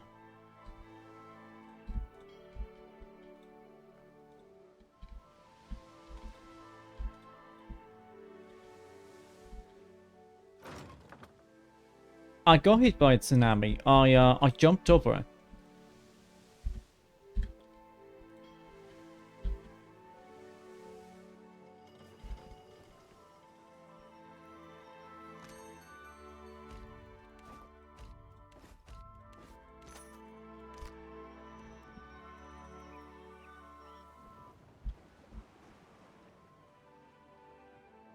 I wonder if there's anything down there. Actually, let me get there.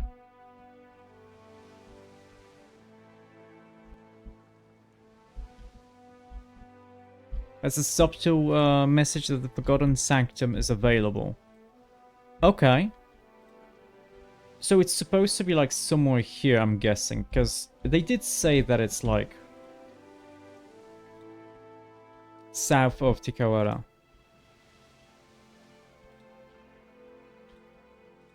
Aha!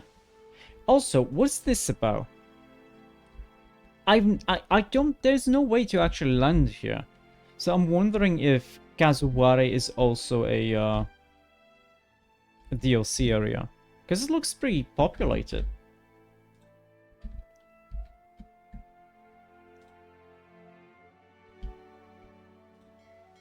I clicked here. Why are you lying to me, game?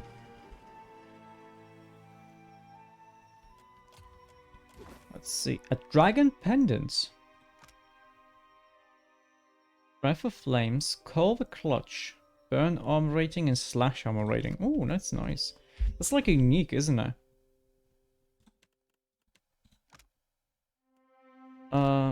Yeah, sure.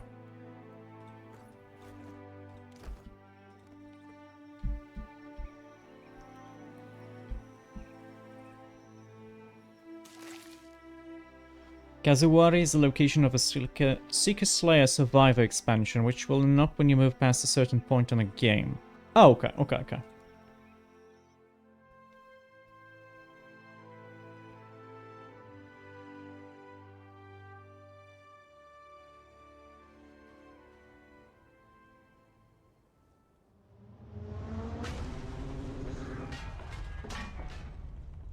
The Hellfire Colors. Wait a second, this only had like 1 star.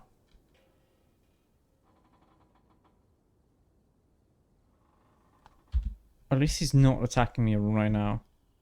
Murder! Oh, I think we can murder him.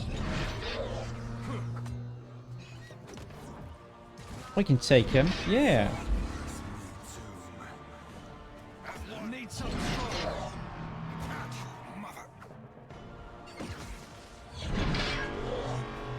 He's probably one of the super bosses, yeah?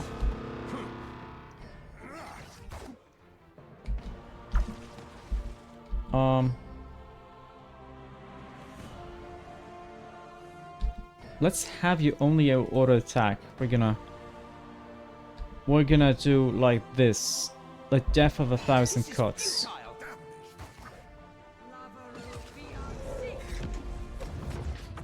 Oh! We put him on his ass. He does a lot of damage, though.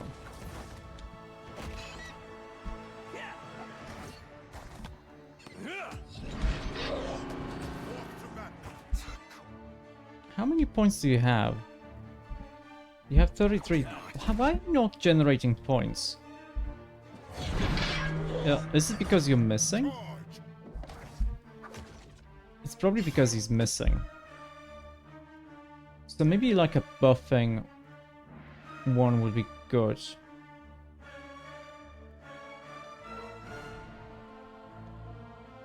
An armor piercing challenge. Well, we could also do like lightning damage to him because it's only like 8 there, but we don't have lightning, do we?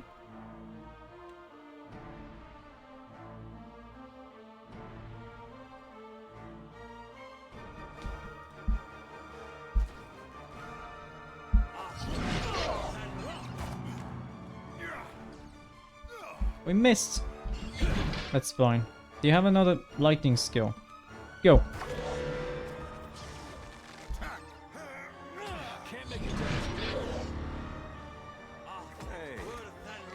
But you know what? I kind of don't want to bother fighting with him.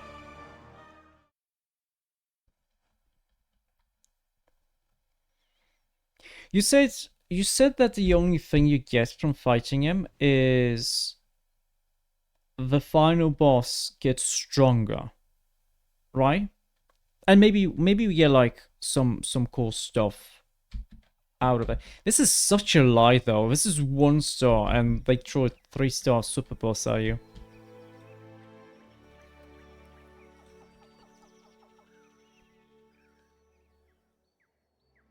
The path winds up into the hills, narrowing to a little wider than a cart. The cliffs offer a sheer drop down into the crashing sea, the water foaming white where it throws itself against the rocks. My character is level 19.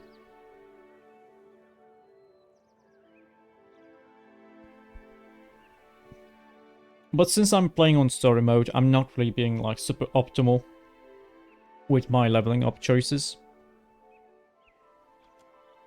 You realize that what you initially took to be several large lumpy stones are in fact Eotens, 2-headed monstrosities.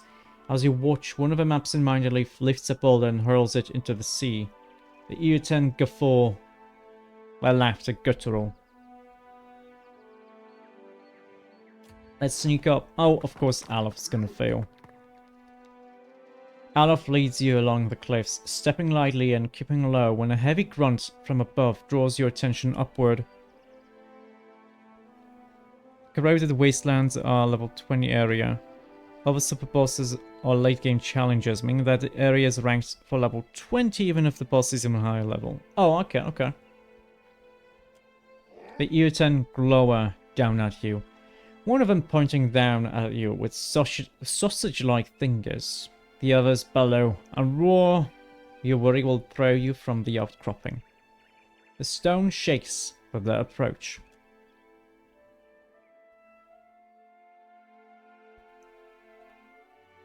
It's weird how Streamlabs like moves the game window like down a little bit and then back up. I've no idea why that happens. I need something stronger.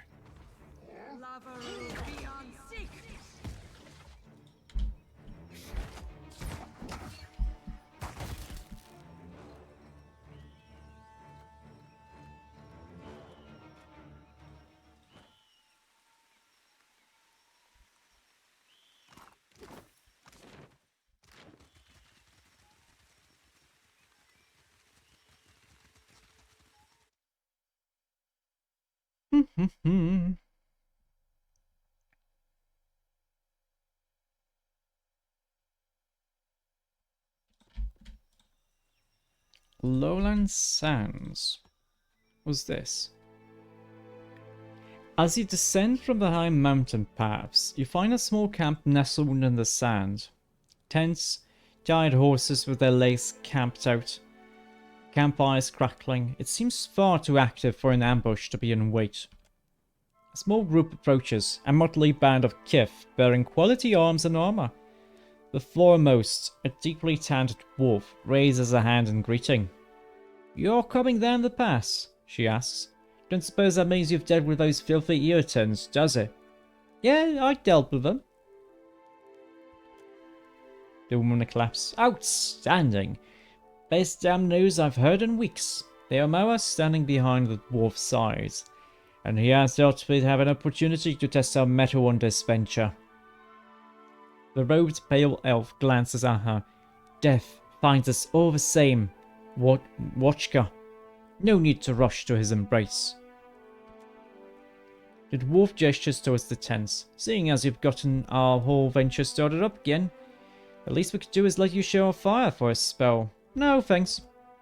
"Understood. Watch yourself out there. A dead fire's a dangerous place." Yeah, I don't want to rest because I'm going to lose the lap dance bonus. Am I still going to be able to name this island? I hope yes. Searing hot winds rip across the dunes. You shield your face from the onslaught, but it's of little use. Sand makes its way into every vulnerable little crevice it can find. It's rough and coarse and annoying, and it gets everywhere. You spot a structure ahead. Forge ahead through the sandstorm. Up close, it appears to be the ruins of an ancient Huana building, perhaps a temple. An obscured entrance leads into a sand-covered hillside.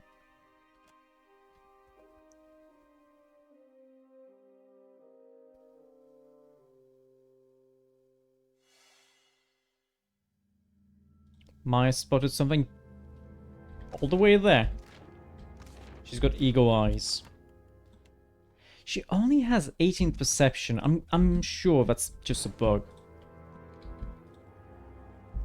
Oh, I see. It's one of these. What did you find, Ishi? Give me the order. There's something I can do.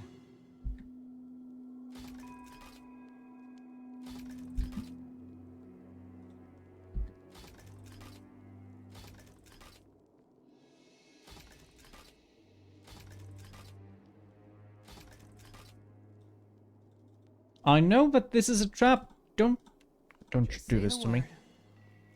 What do you need? Some traps you can actually disable without finding them, which is kind of cool.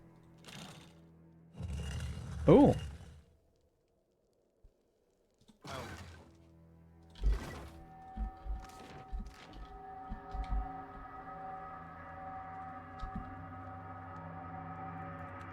Aye, aye. What have Nope. we? Why is only one of these a trap? So this is a trap. So I'm guessing this would also be one. And this. Weirdly enough, these traps you have to Of course. you have to see it to the psalm.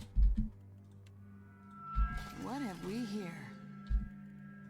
What do you need?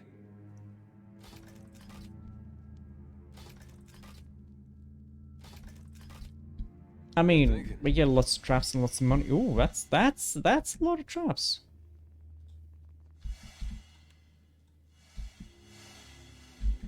And surely only the S's are safe?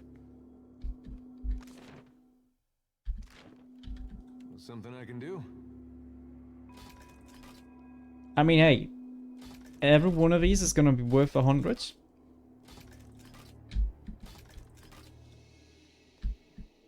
That's an average, let's see. 5, 9 times 6. How much is that?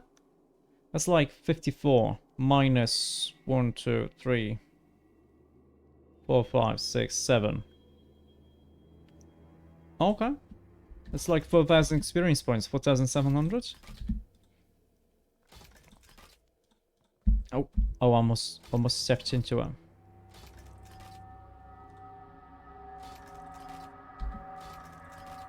You were saying? What have we here?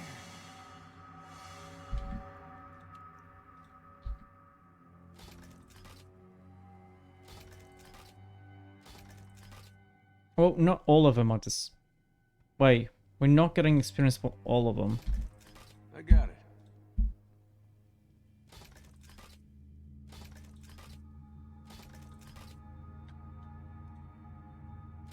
That's okay.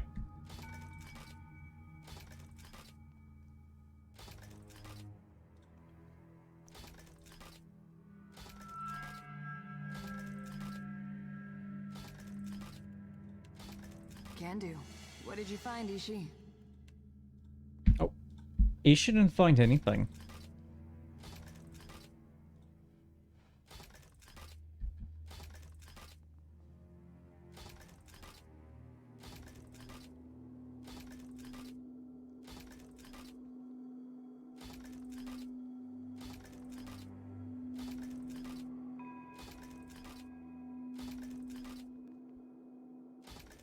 I'm sure this is just a way here to bypass all these traps. Do we want to go and check it out? Let's go and check it out.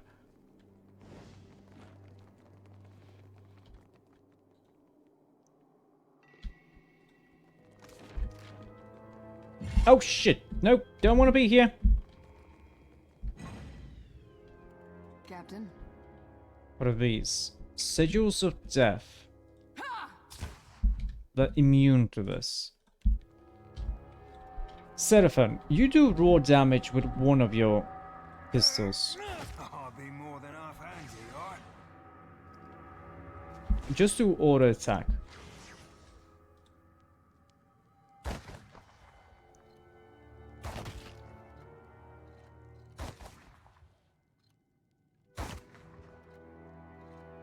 Like flogging a figurehead. Futile. I know we're supposed to probably have a Sigil of Death Wardstone, but being a little bit cheatsy here. You be right screwed.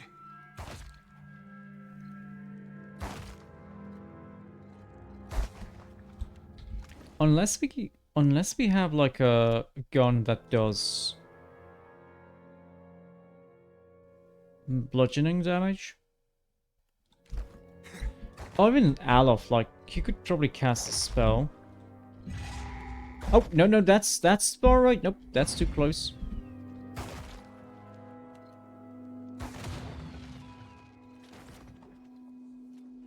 That's it. That didn't work out. That's okay. Aye, aye. Nearly destroyed. Oh. How is that one nearly destroyed? Did it work? Maybe it did work. Oh yeah, he did. Like 90 damage. Another tack, Cap. Now you be right screwed.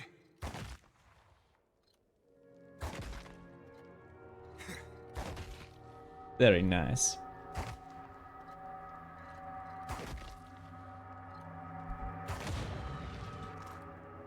What is this? Really? You're not even gonna give me anything that's worth it? Good thing I didn't actually use, like, Wardstone, because I would be upset. Oh!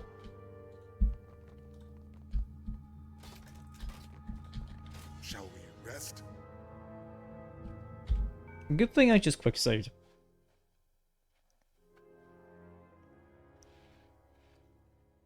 Okay.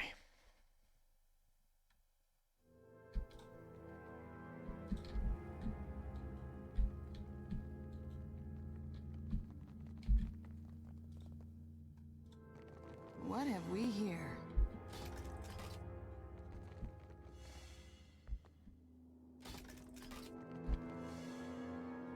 There's an inscription here. Is this not a trap? Because this one looks like it could be one. No? Okay. Let's open this.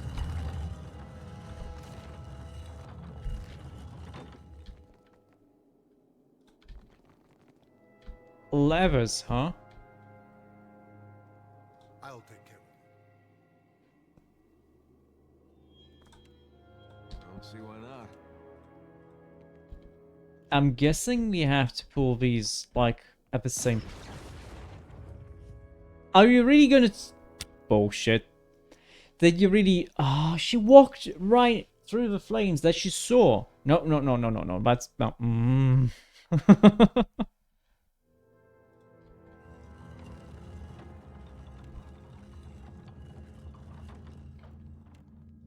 Indeed. I think we have to pull these at the same time. Also, why is this... There's this glowing skull there.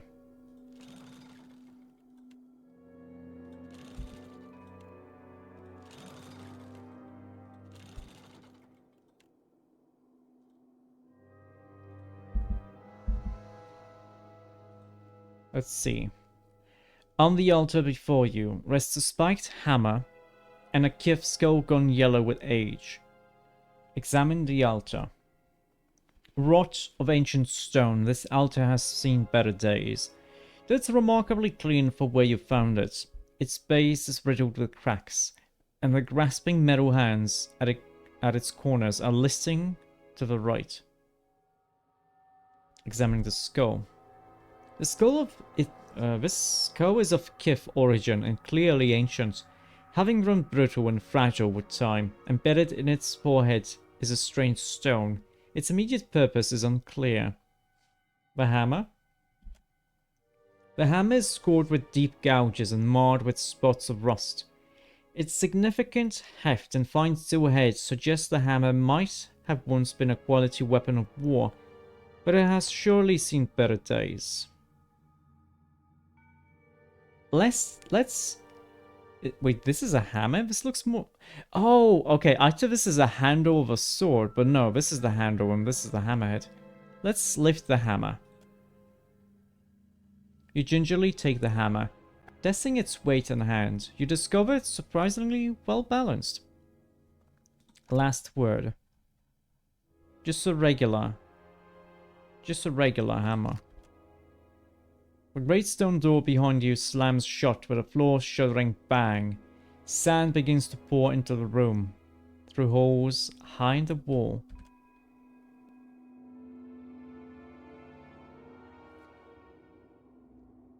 Oh? Sand pours into the room, pulling at your ankles and rising high with every moment. The only way out is the stone door behind you, and it's sealed tight. Well, let's cast a corrosive spell at the door. Apparently Adair has an ability. The sand rises past your knees as Adair casts a spell. Adair finishes casting a corrosive spell and flings it at the door.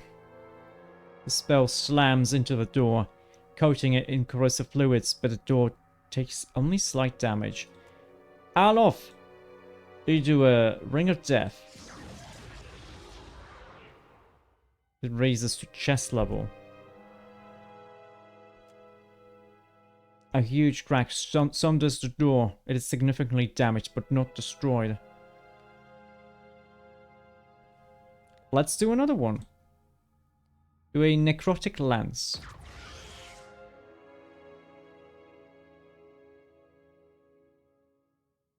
I was buried alive.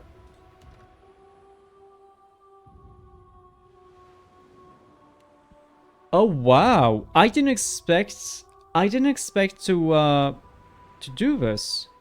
Okay. Is there like something here?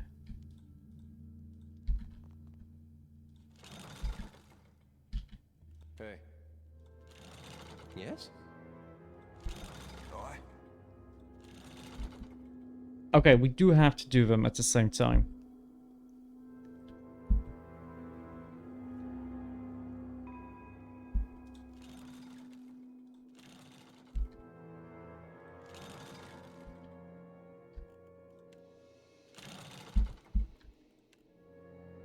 I'll take care of this. Let's do 1, 2, 3 and pick up the skull.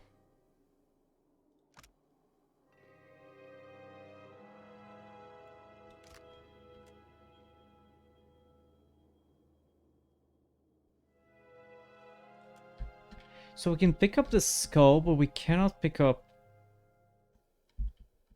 the hammer.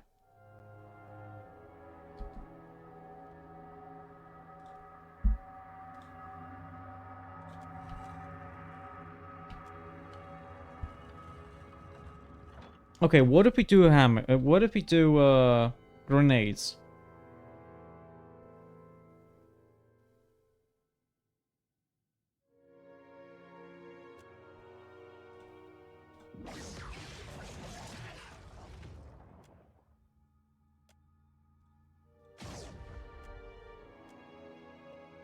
An implosion charge now.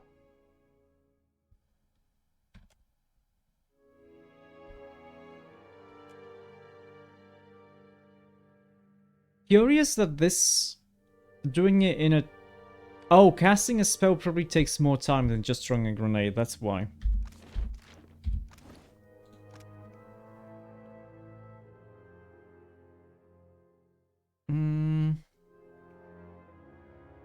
It's kind of whatever. The last word. Indeed.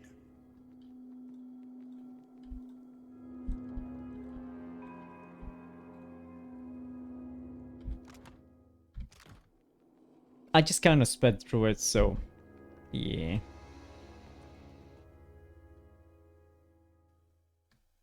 You usually just force it open? How can you force it open? How much strength do you have? Like 25? Hmm.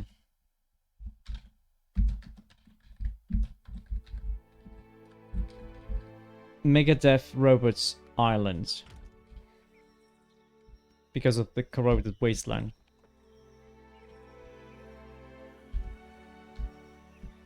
I'll quickly go here.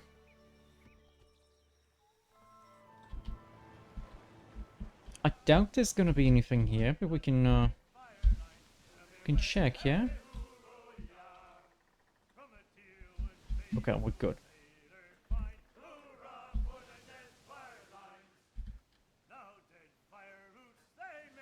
You don't remember. That's fine.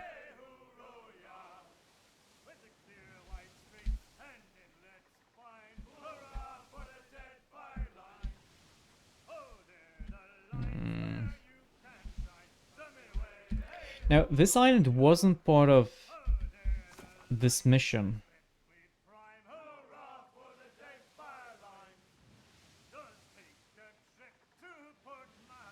Far to the southwest. Oh wait, we have to. Oh, it was part of it. I see, I see. Okay, let's go back here then. Oh, what's this? The Hika fishing pools. Hello. You stand at the forecastle, gazing out at clear skies and gentle seas.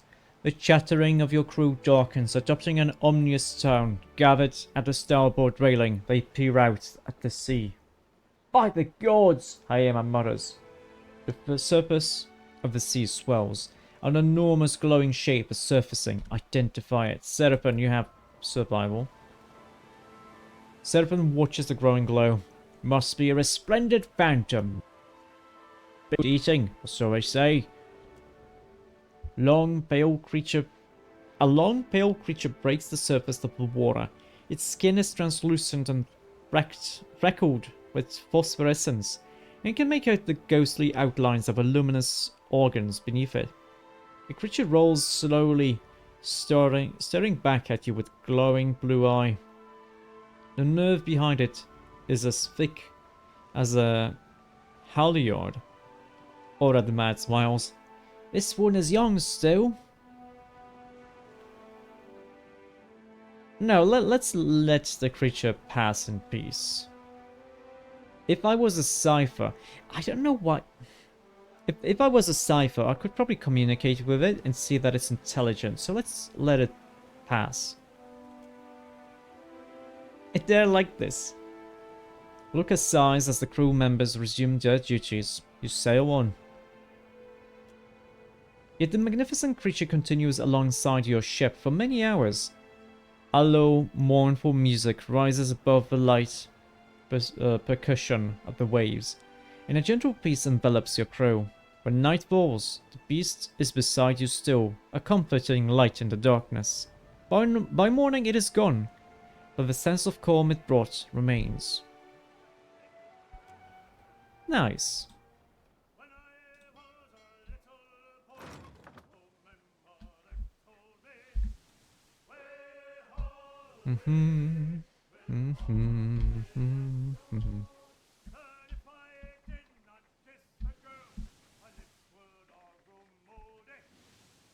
A single implosion charge would have done it. Oh! Let's see. Holding the door open with might 13, with might 15, then even further with 17 to heave the door open, or with athletics 9 to dive out the way.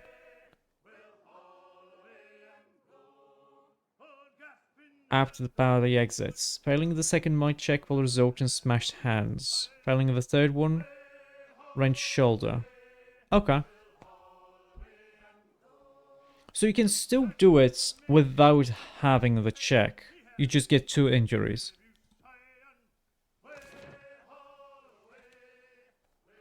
Okay, let's go to the map Emporium. I'm guessing he's just gonna give me 1, maybe 2 more quests. Hello, Sansa. Welcome back.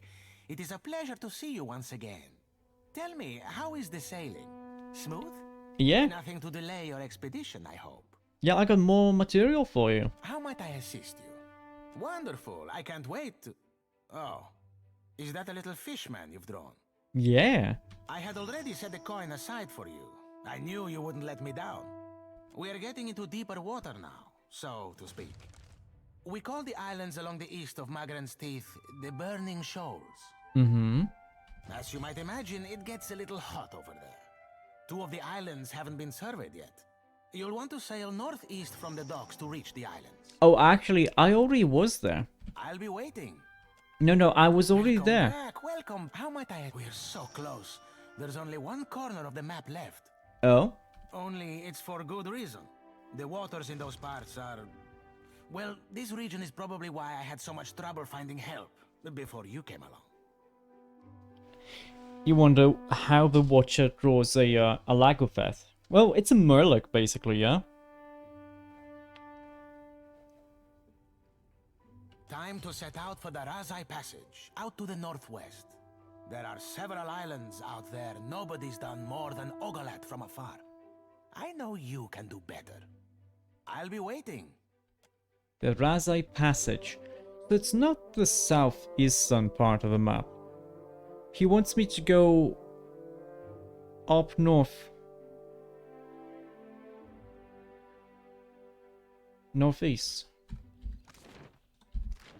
I was trying to remember exactly where it was. Okay, Alof, why did you go that way instead of this? How is that? How is... Oh, actually, no, this is more or less the same. Okay. Oh, wait. No, Alof and Maya level up. You go with metaphysics and explosives, Warner. And let's see, we get missile salvo.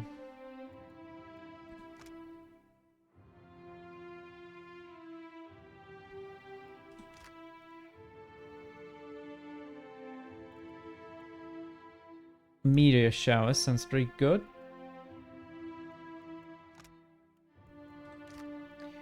I think I want a power level. Because power level is going to increase all my all his spells, right? Literal fishman. It could be a literal fishman, yeah. Like because it's mermaid, it would be a merman. No, I didn't want to do that one.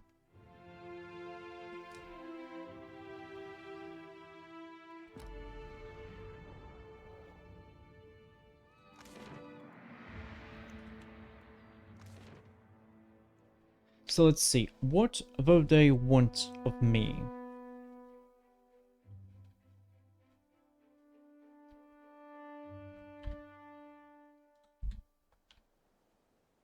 He wants me to go here, right?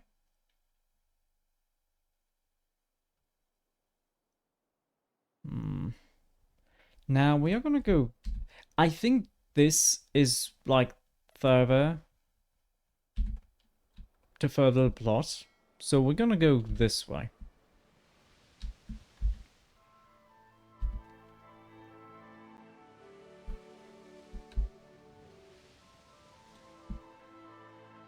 Plagued ship. We don't really have a level... What can I do with a plagued ship? Because last time I wasn't able to help them at all.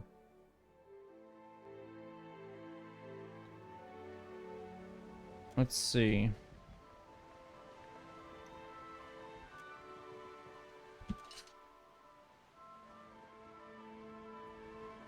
Alongside them.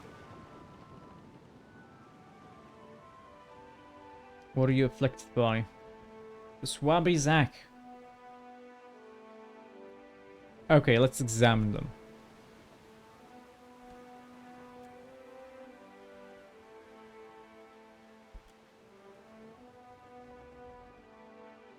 Okay, yeah, just give me money.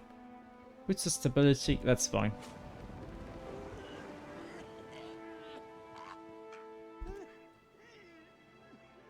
It depends on the doctor. Well, I don't have a level 4 doctor.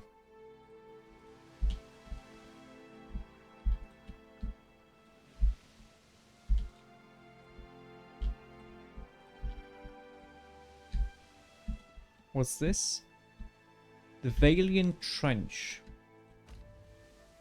Sickness racks your crew. I shouldn't have helped these guys. The illness starts slow. A cough here, the shakes there, but then it hits the crew hard and fast, washing across the deck like a rogue wave. Within a day, not a single member of the crew can breathe easily. Each coughs, the throat raw, spitting bloody globs of phlegm into the sea. Luca finds you in your cabin. Through the open window, you can make out the sound of one of your sailors retching violently. If this keeps up, Captain, your crew will be in no state to sail. They hardly are as is. Yeah, care to tell me why everyone's sick? It's the swabby Zack, Captain. I suspect we caught it from the plague ship. It's not likely to kill anyone, but it can leave Kif weak and prone to accident. What do you want? Best thing would be to medicate. Hopefully you've got the stores to treat everyone. A wilder surgeon wouldn't be... So having the spider guy wouldn't help me here.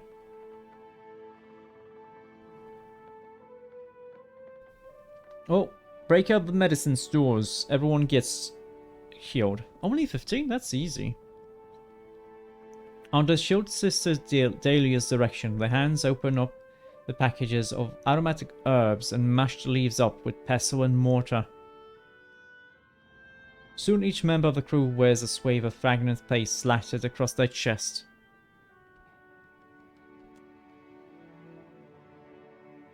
With the correct remedy applied, the crew quickly recovers. Soon they're in deck belting shanties towards the horizon. You sail on.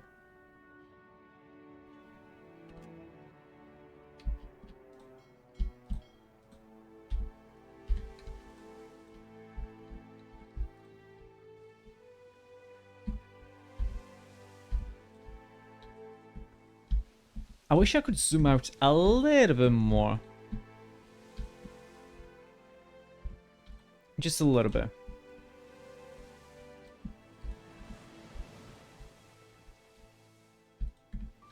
Who's this? Principi. Oh, he's a level 5 captain. Curious.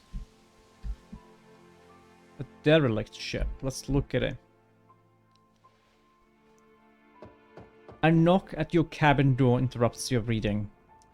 Ikyuk stands outside, looking like someone who's just lost a bet. Captain, you'd best be topside. There's a ship on the horizon. Looks derelict. Ikyuk leads you up to forecastle, where a small gaggle of hands have gathered. Pouring a holy symbol, Eld Engrim points towards port. It's a bad omen, Captain. We should give them over to Lady of Lament, or there'll be trouble. Mark my words. Vanitzi chuckles. We don't even know if they're dead, much less what fills their holds. And you want to sink them. Servan shakes his head at Vanitzi. Ikwik ain't farting out the mouth. The Zizo know a ship dead at sea ain't often nothing but trouble. The ship in question lists upon the waves, its sails pulled in. Topping the mast is a green flag, the symbol of a ship carrying disease. See no movement. Pull out your spyglass and examine the derelict. Nothing moves above deck, and you spot a corpse sprawled out on the forecastle. A few more seconds examination reveal another further aft. Beneath the plague signal, you see a flag depicting a lit candle in an open doorway. You recognize it as the emblem of the kind wayfarers. Because I'm a paladin and I have some history. Let's leave it be. I think the kind wayfarers wanted to help someone, but weren't able to do much. And the plague overtook them.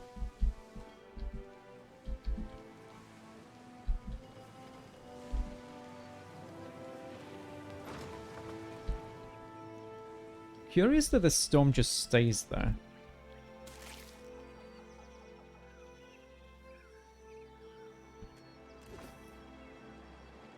Lord Darren's? Find an unusual object tucked away in a far corner of the hold. After spending a few minutes digging it free from the wreckage, you discover it's actually a poleaxe of a especially fine make that glitters with a strange internal light. Oh.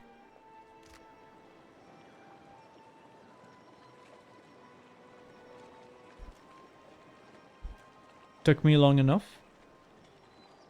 Oh, the storm stays there for a reason. Okay, okay.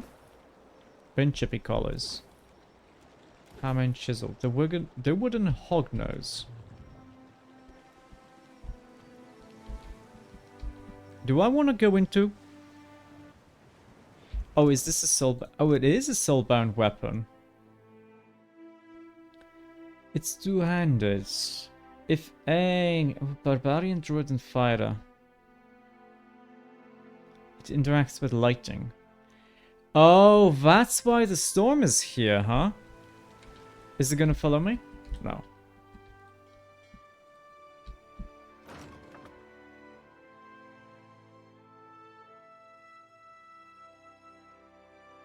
Oh, I see, I see. So you need a storm for that. Okay, okay.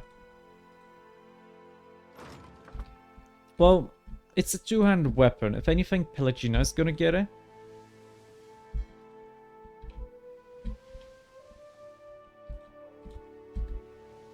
So this is the Valiant Trench here.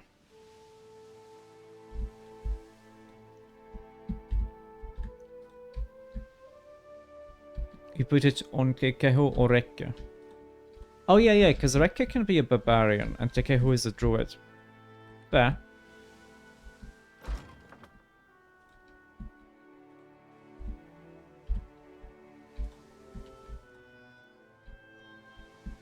Oh.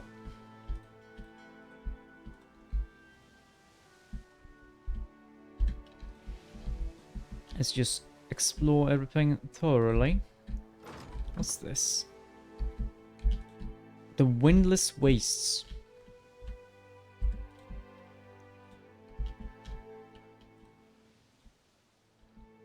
Mara Trench. What's this? The choppy seas stretch towards the horizon. Curls of dark blue capped with lines of foamy white. Captain! Shouts Vanisi from the rigging. There's something in the water to port! Off the port side rail, you see a dark shadow rising from the depths. The water splits around a hump of thick, mottled skin. With a sound like a horn blown underwater, two powerful jets of spray erupt from the creature's back. Seraphim. Bowheads, maybe. A wolf face. Well, whale, either way. Let's leave it. Let's leave it. Haima sighs as the crew members resume their duties. You sail on. The great beast keeps pace with the ship for several hours, its song seeming to vibrate within the very planks of the Victorious. Ora the mud hums quietly along as Hayama tosses bits of food to the creature. Kathina Stormheart sighs. They don't eat hardtacks. Vanisi chuckles. The ship sails on. Oh, Baltia gained a rank. Oh yeah, because Baltia can be a master cannoneer. Ikyuk can also be like a An expert.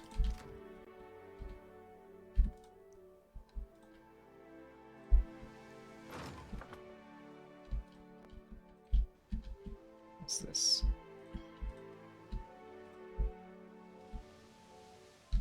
The dead flow. Harbinger's watch. To get there, we wanna bring a companion. I'm probably gonna bring her instead of Seraphim. You hear two crew members arguing on the deck.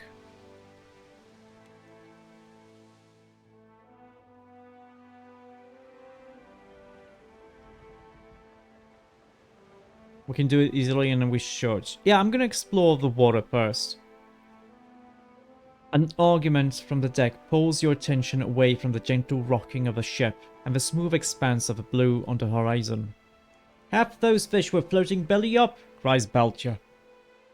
"Better we throw out the whole catch than end up with a rot-bellied crew."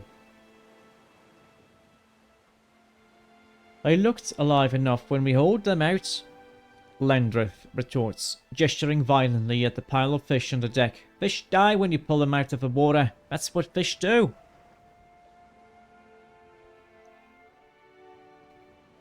Well, let's just check them out. Well, we don't have enough alchemy, but we have survival. And we just need one of them. There's no sign of discoloration, open sores, or bloated bellies. The fish appear perfectly healthy. "I told you it wasn't dangerous," Lendrith gloats, arms akimbo. It sucks that... Sure, this needs a ranger ability. I have a ranger with me.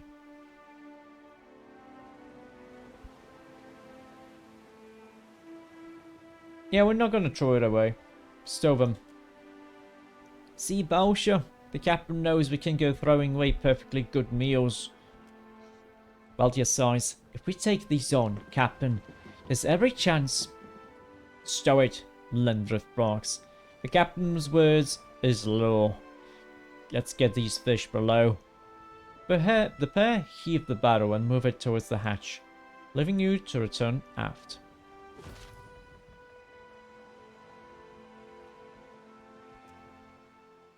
Oh, hopefully this is not going to end badly for me. What is this?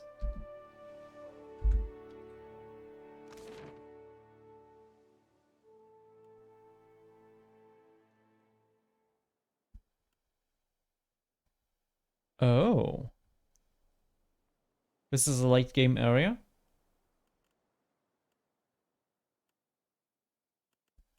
Should I be here? Because this is for, like, the fire giants, right? It's a small dungeon.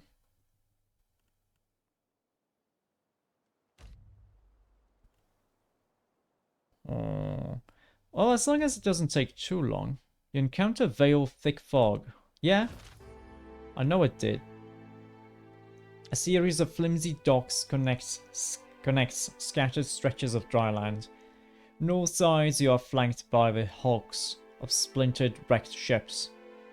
A thick fog sits upon the water, obscuring the path in all directions. The only sounds you hear are the lapping of water and your own footsteps upon the narrow, rotting planks. The eerie quiet is broken by the barking of a dog, somewhere off to your left. Let's whistle for the dog.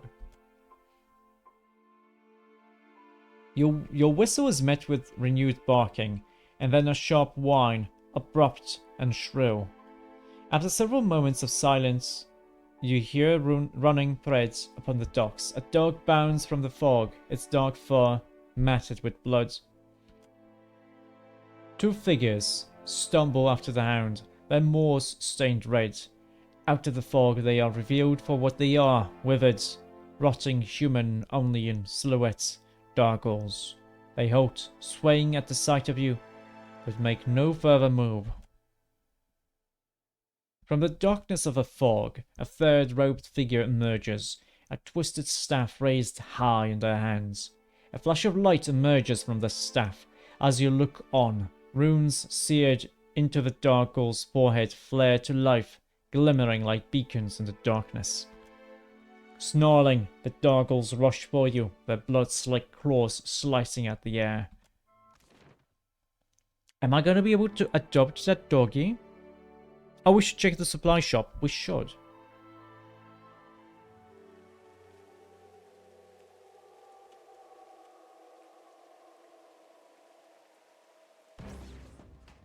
I'm here.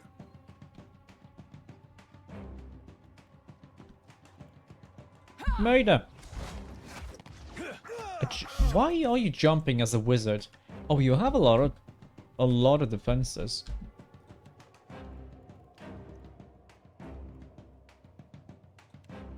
Wait, these guys would probably be immune to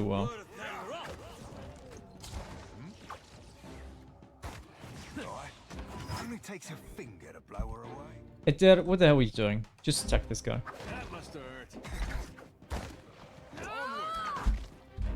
Also, how am I doing here? I'm doing okay. I'm here? Oh, so okay.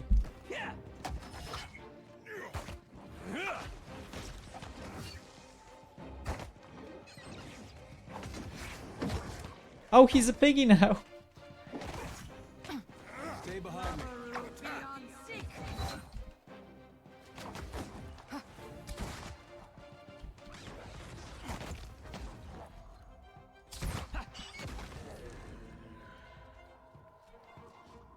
That's one.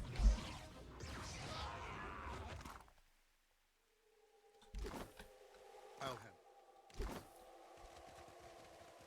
So the doggy wasn't my friend. He despite being friend-shaped, he wasn't friend.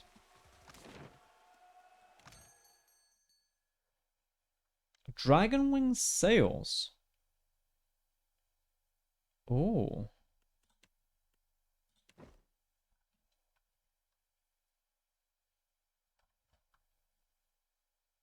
I think I want these, don't I? Yeah, they're just straight up at least twice as good, even if... Yeah.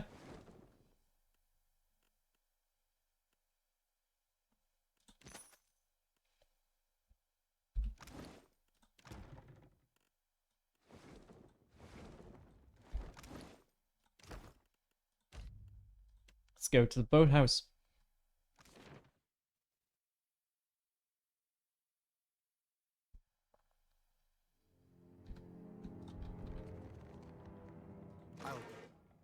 Ring of minor protection. Place smells this bad. If the owner ain't dead, there's no excuse. Blade is spitted through with rust. It's a lonely dog. Nikki. Incoming hits to grazes.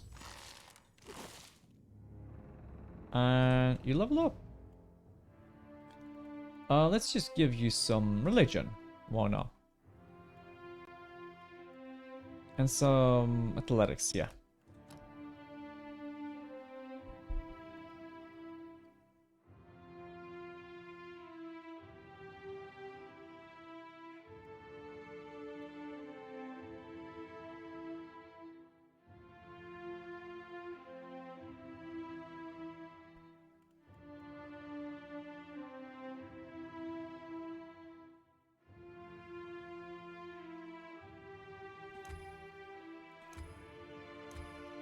Let's do this.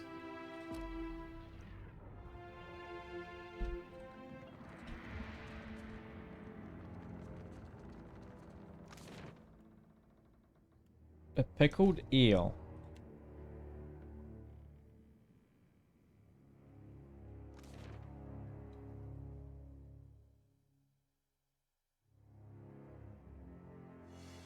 You there?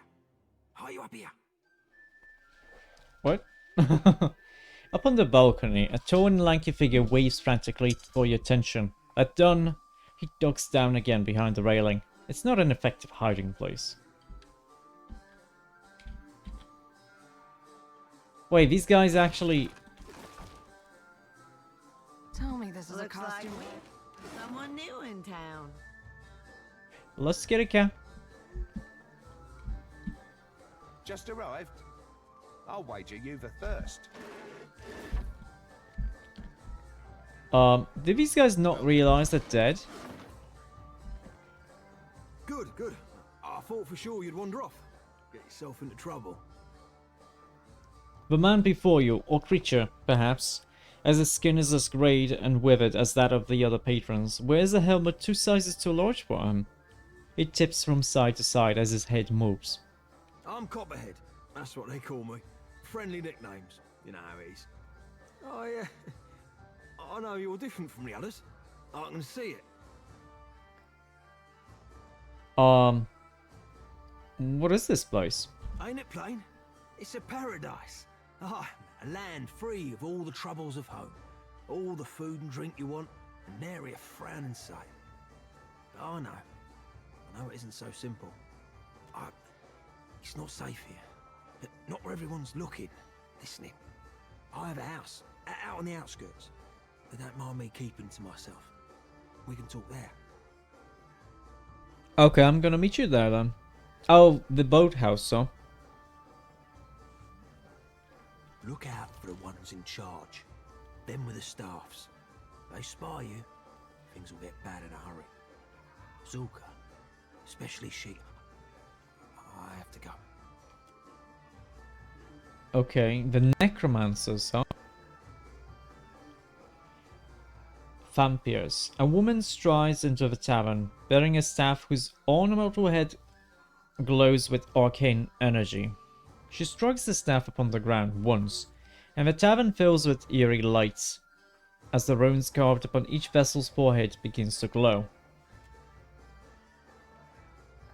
Zulka mutters something under her breath, and a faint aura ripples around the 2 bound Kif standing behind her.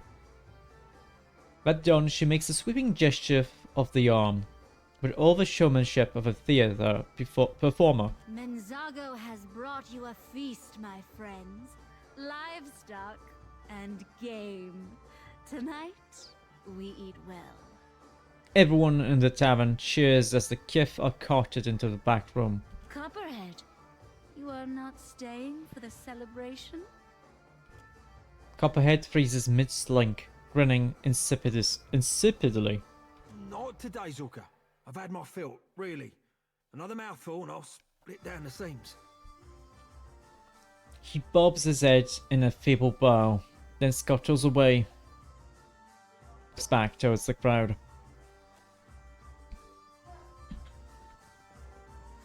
Still as a pond. Should we just murder everyone? Murder!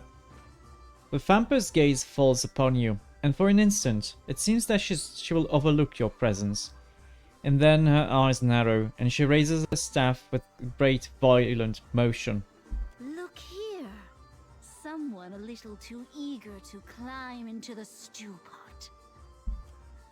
All around you, lights flare above the furrowed brows of the gathered vessels. The tavern patrons slump into feral postures, their eyes blank and insensate. Their jaws gnashing as one they lunge towards you. Let me just go up there. Here we go. Maya, attack this, please. That would help. Not happening. Okay, we're gonna do it differently. Alof, I hear you like fireballs. Cast one here. Oh, he can get closer. I see. Alof, cast a fireball here. Seems pretty good. Complicated. Why? That's so dumb. Do the fucking fireball.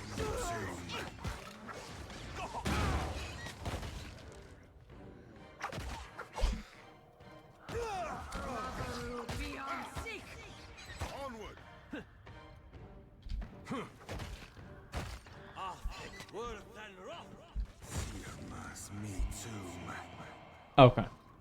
Better. Blightheart. Yay! She did enough dexterity elections. Now she needs to do critical hits. Okay.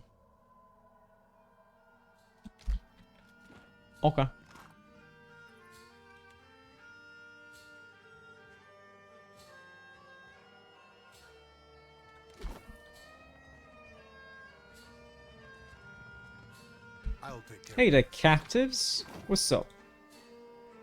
The captive's mouth is gagged with a tight bandana. A loop of iron is bolted around her neck, with a glowing emblem wrought into metal at the joint. She struggles to speak to you, but manages only a muffled, garbled yell. Let's examine the collar. You can't make sense of a symbol, much less whether spellcraft might be at work.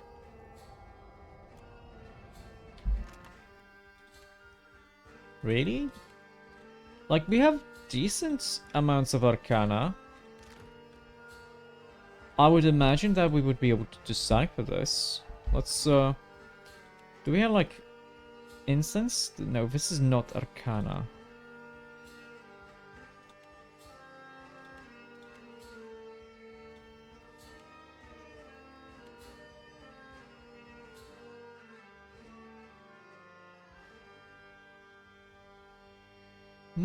Hmm.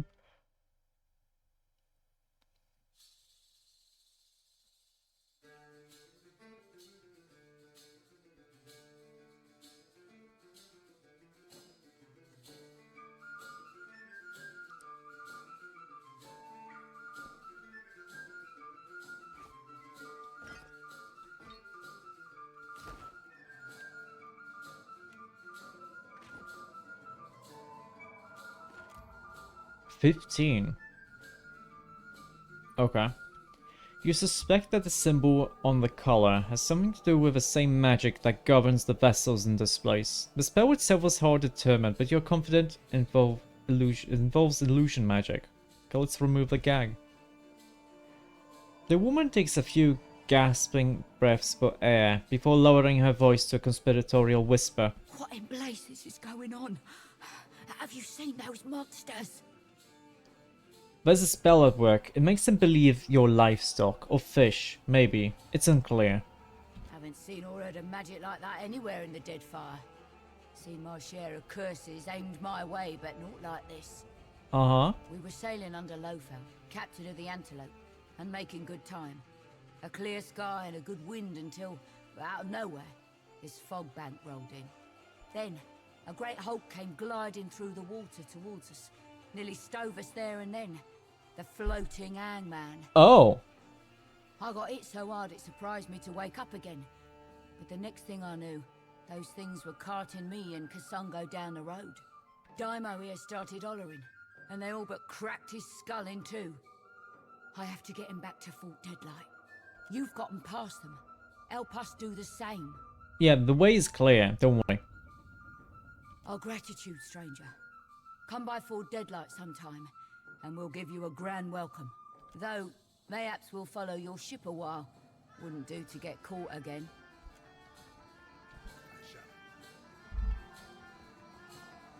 Okay. Well, we are supposed to go to the boathouse, yeah?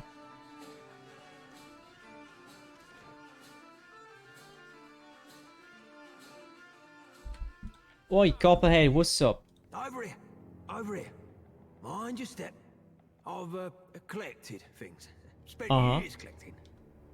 He waves a hand vaguely at the collection of detritus that lines each surface and corner of his makeshift abode. I've always been curious. There are so many ships out there on the reef. I could dive down, see what I found. It was beautiful down there. 100 stories, and I read them piece by piece. Nothing like the helmet.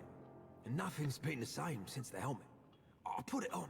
I get glimpses of what this place really is. Oh. He leans forward, looking left and right with conspiratorial glee. A ship's graveyard, teeming with the dead. The not dead. They're still alive. I know. I can see through the illusion just fine. Yeah, well, the dream only works on folk what have this symbol on their heads. I didn't see it till I got the helmet on.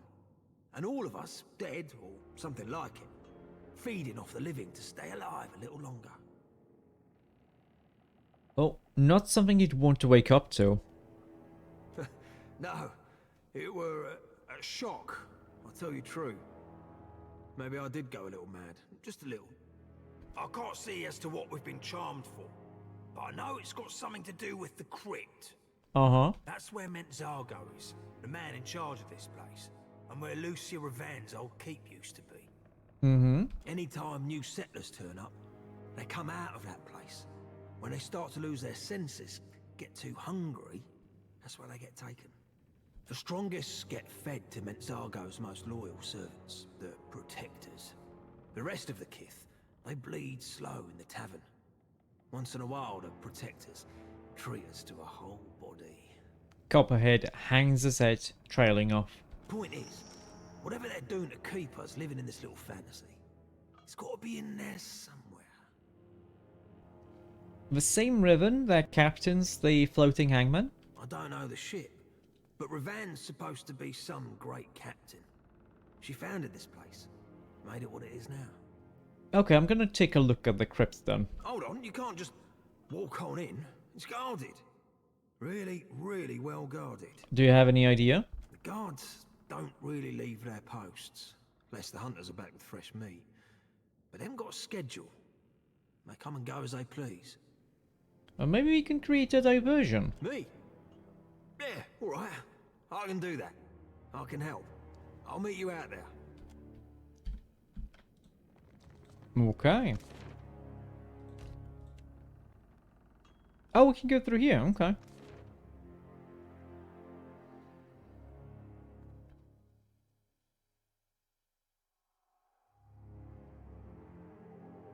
Hey, down there. I think I've got to turn around. It's the weirdest thing. You all look like corpses.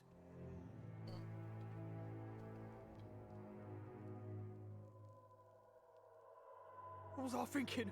Ah! The fights in this island can, normal can be relatively challenging. High damage and high health. Yeah, it should be no problem, because I'm playing on story difficulty.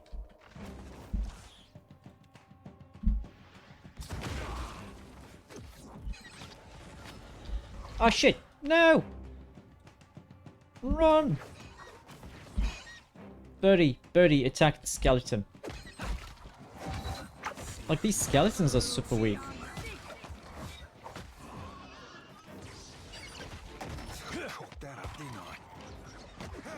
That's it.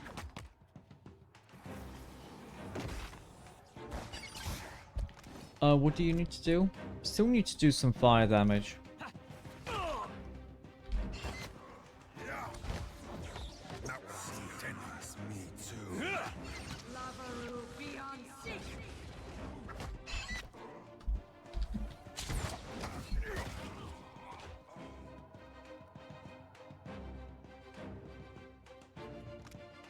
Hey, we dealt enough damage.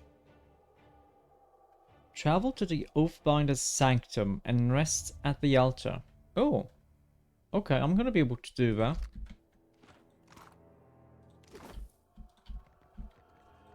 What was this?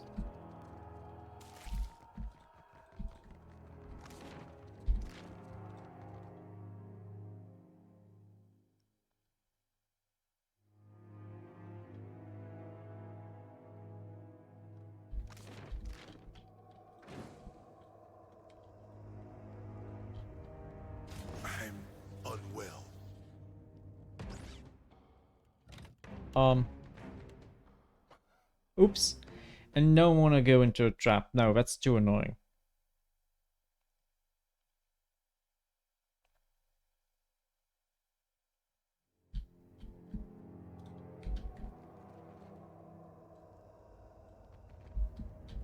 Your orders? What have we here? It was a pretty difficult one to see. Still as a pond. Still got it.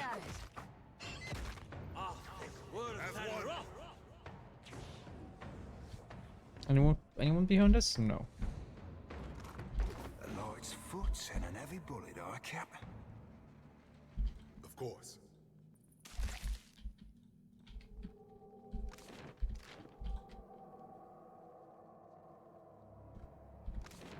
I mean, that's where we probably have to go. A dare can Alright, but open I'm this, keeping what's actually. in there. Murder!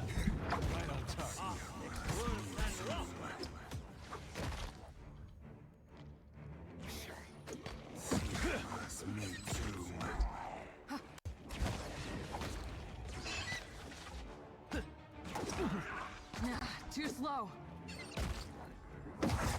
Nice. See that beauty of a hit, Maya? Yeah, these guys have really a lot of health.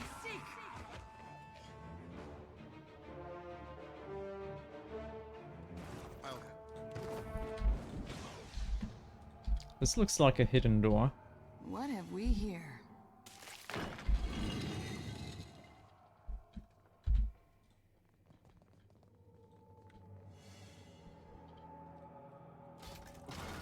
Ooh. A void wheel. A two-handed sword.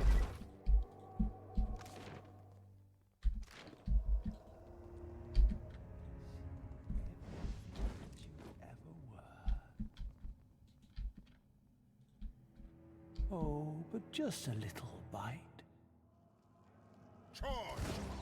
Murder!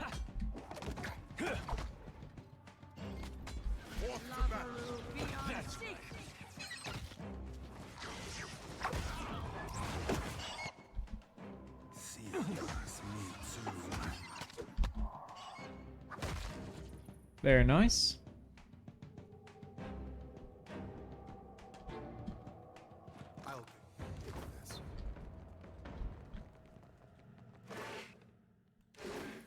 Circle protection. Surprisingly, there's not a lot here.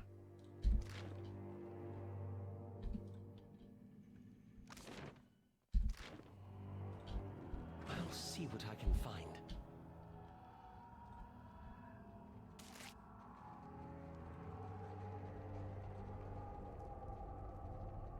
Sir Cal.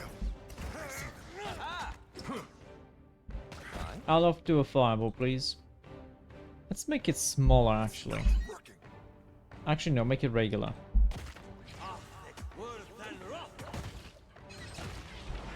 69 damage on this guy. Very nice. Now you be right screwed.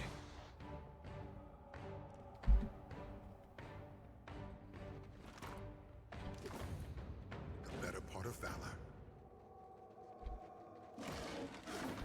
Wait. Was that what I thought it was? It was! It was a blackwood log. Scrapped it. It's better, right? Combat speed is high and travel speed is the same, but whole health is better.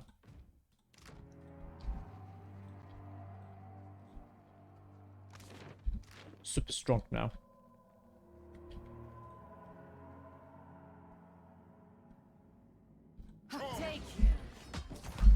Alof, do a fireball.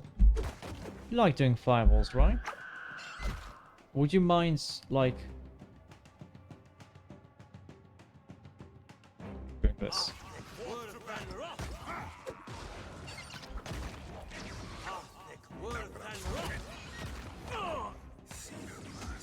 Oh, that was nice.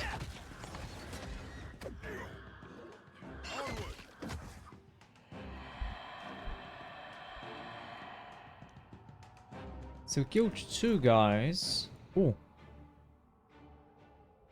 Enemies engaged, intellect and perception. That's a really nice helmet. Not that it matters. Oh. Oh, that's convenient. I know there's a trap here. Captain? What did you find, Ishi?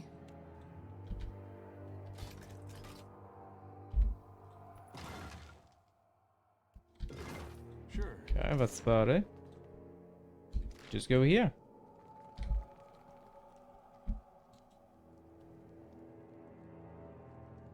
She's almost got the highest health of us all.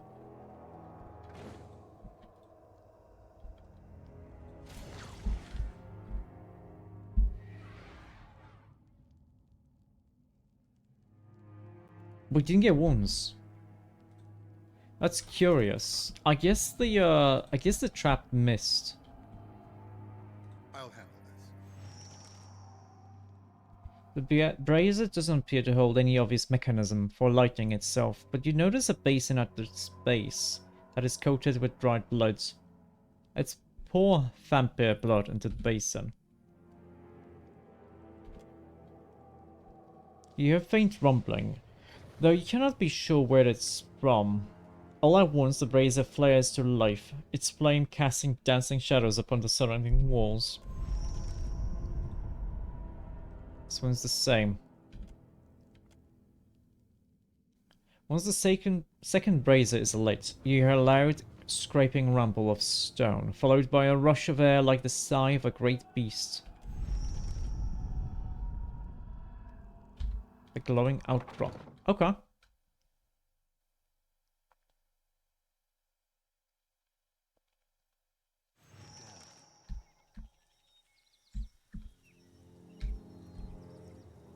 Is Menzago some kind of like blood dragon?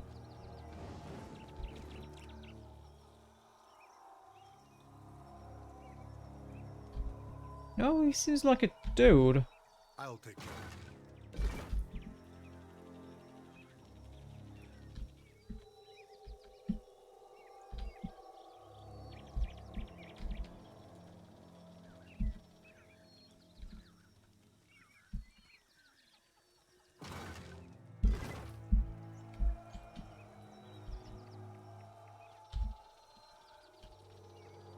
What's this?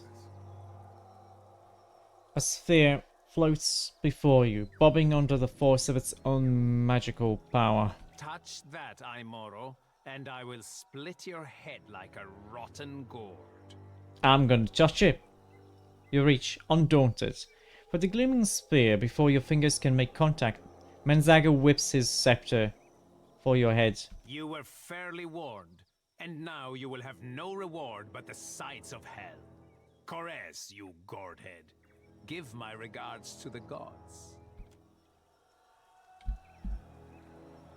Whoa, look. Oh, an algal spawned here. Curious. I wish I could. Another one there.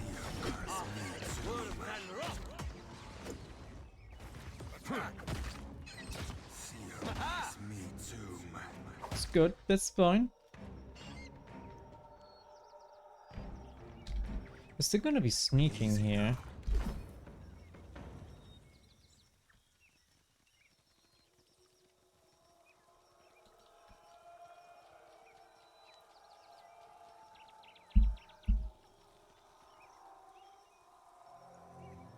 Moira! Oh! In contrast to the numerous vessels you have seen within the crypt, the robed man who sits upon the nearby throne boasts every semblance of life. Only the pallor of his skin and the cloying odor of decay suggest anything to the contrary. His fingers drum a steady tattoo against the thick, weathered grimoire he carries. When my hunters informed me that there was a disturbance in the crypt, I looked out over the water, and there it was, a sail, a ship. For that instant, it was as if my heart skipped a beat. Uh-huh. You can appreciate the irony there, perhaps. I must assume, of course, that you have escaped from someone's dinner plate. Are you Menzago? Just so. How have you found Splintered Reef? It must make a curious scene to an outsider. A flock of gruesome puppets, whiling away their lives in leisure. Decades of work, undone by a Nazenale. I have few hobbies with which to fill these long hours, and now I am denied even this. I, who was second in command to the great captain Lucia Rivan. Until the day came that I was charged to perch here and maintain her forces until she should call upon me again. A century of waiting while she sailed freely upon the sea. Eccosi. But why not enjoy my stay? I have crafted my own little empire. Do not think I have forgotten my duty. I gave dear Rivan a part in my little mythology. Our glorious founder but it is my little paradise, and you have no part in it, but that of livestock. A corpse-eating barbarian, huh? It would probably be something like, I'm gonna kill you and I'm gonna eat you. So you're responsible for the spell on these people? In part, I set my best people to the task. You may have met them on your way here. Briefly. It took some time to perfect the illusion that holds Splintered Reef together. A spell of enormous power, requiring a focus. The sphere, just there. Uh-huh. He indicates, with a lazy wave of the hand, the sphere of energy at the base of his steps. You may have cost me valuable allies, but we have, all of us, been here a long time. I have others at my command. I need only summon them. Well, I'm here to free the people of the Splintered Reef. Così? Free them? Yes. They are cannibals, people eaters. Put a mirror up to that and their minds will collapse. No person enjoys discovering that they are a monster. True. I began with different ambitions. Lucia Rivan desired an army to aid in her conquest. An army that would not succumb to injury or disease. Easy to say, but what to do with them all when they start to rot?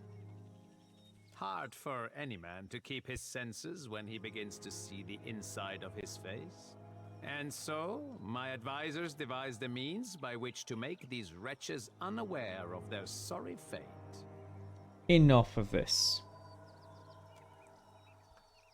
Manzago makes the smallest motion, a slight wave of a hand, and the orb within the nearby platform sizzles and hisses at it as if it has been plunged into embers.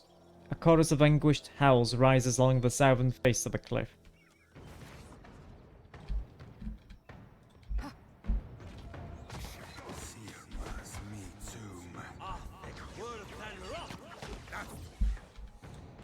Alof, I would like you to do a meteor storm. Like here.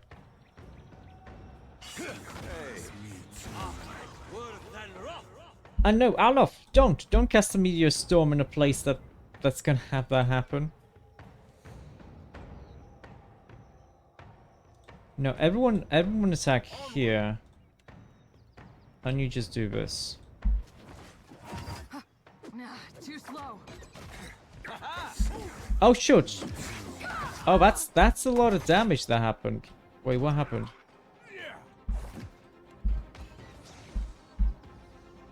Wait, I don't see what happened. Where's everyone? I messed up.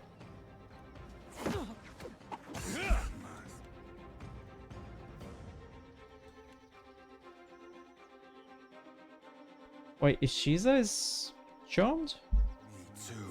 Shiza is dominator. Okay.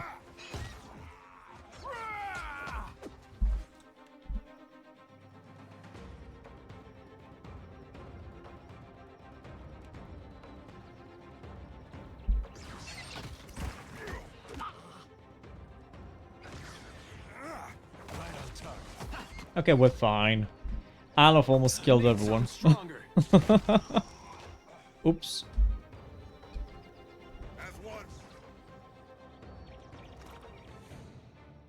He's gonna remove Spider Silk Robe. Gonna give this to Alof. Scepter probably too. Probably not the spellbook.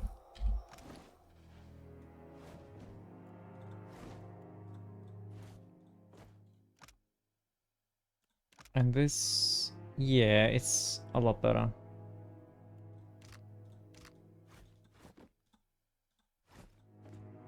For me? Yes, for you, Alof. We're supposed to talk to Copperhead, but let's look at this. A sphere floats before you, bobbing under the force of its own magical power. Its ruby surface is as sleek and smooth as glass, lit from within with a powerful arcane aura.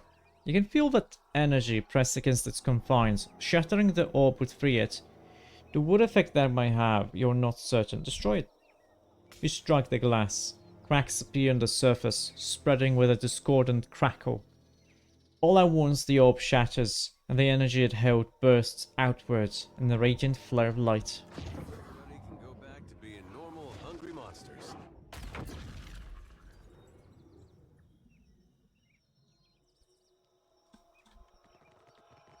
Curious that we can't do that, but that's okay.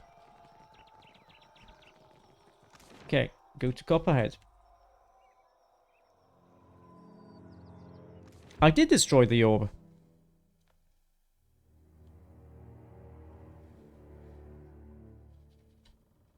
Though I don't know if that's gonna do much. You did it! Look! Holding his helmet in one hand, Copperhead reaches up to wrap the side of his head with the other. I heard some strange noises. Took some time to work up the nerve, but I took the helmet off and I've kept me wits.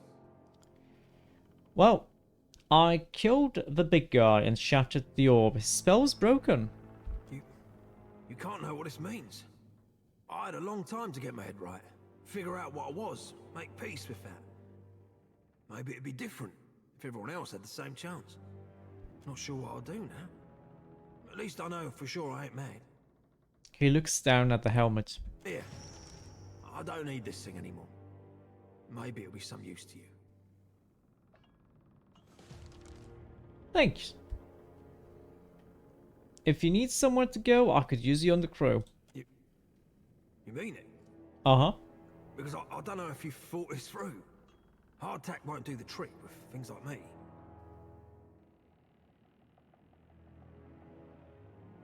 Well, there are sources of essence apart from people. We'll figure it out.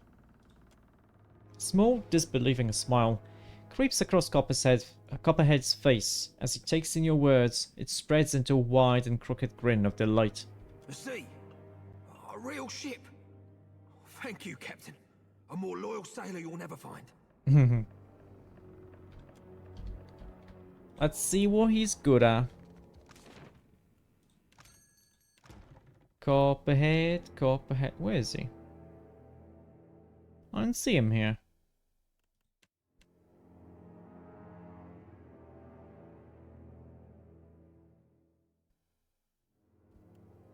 There he is. He is not good. Wait, really?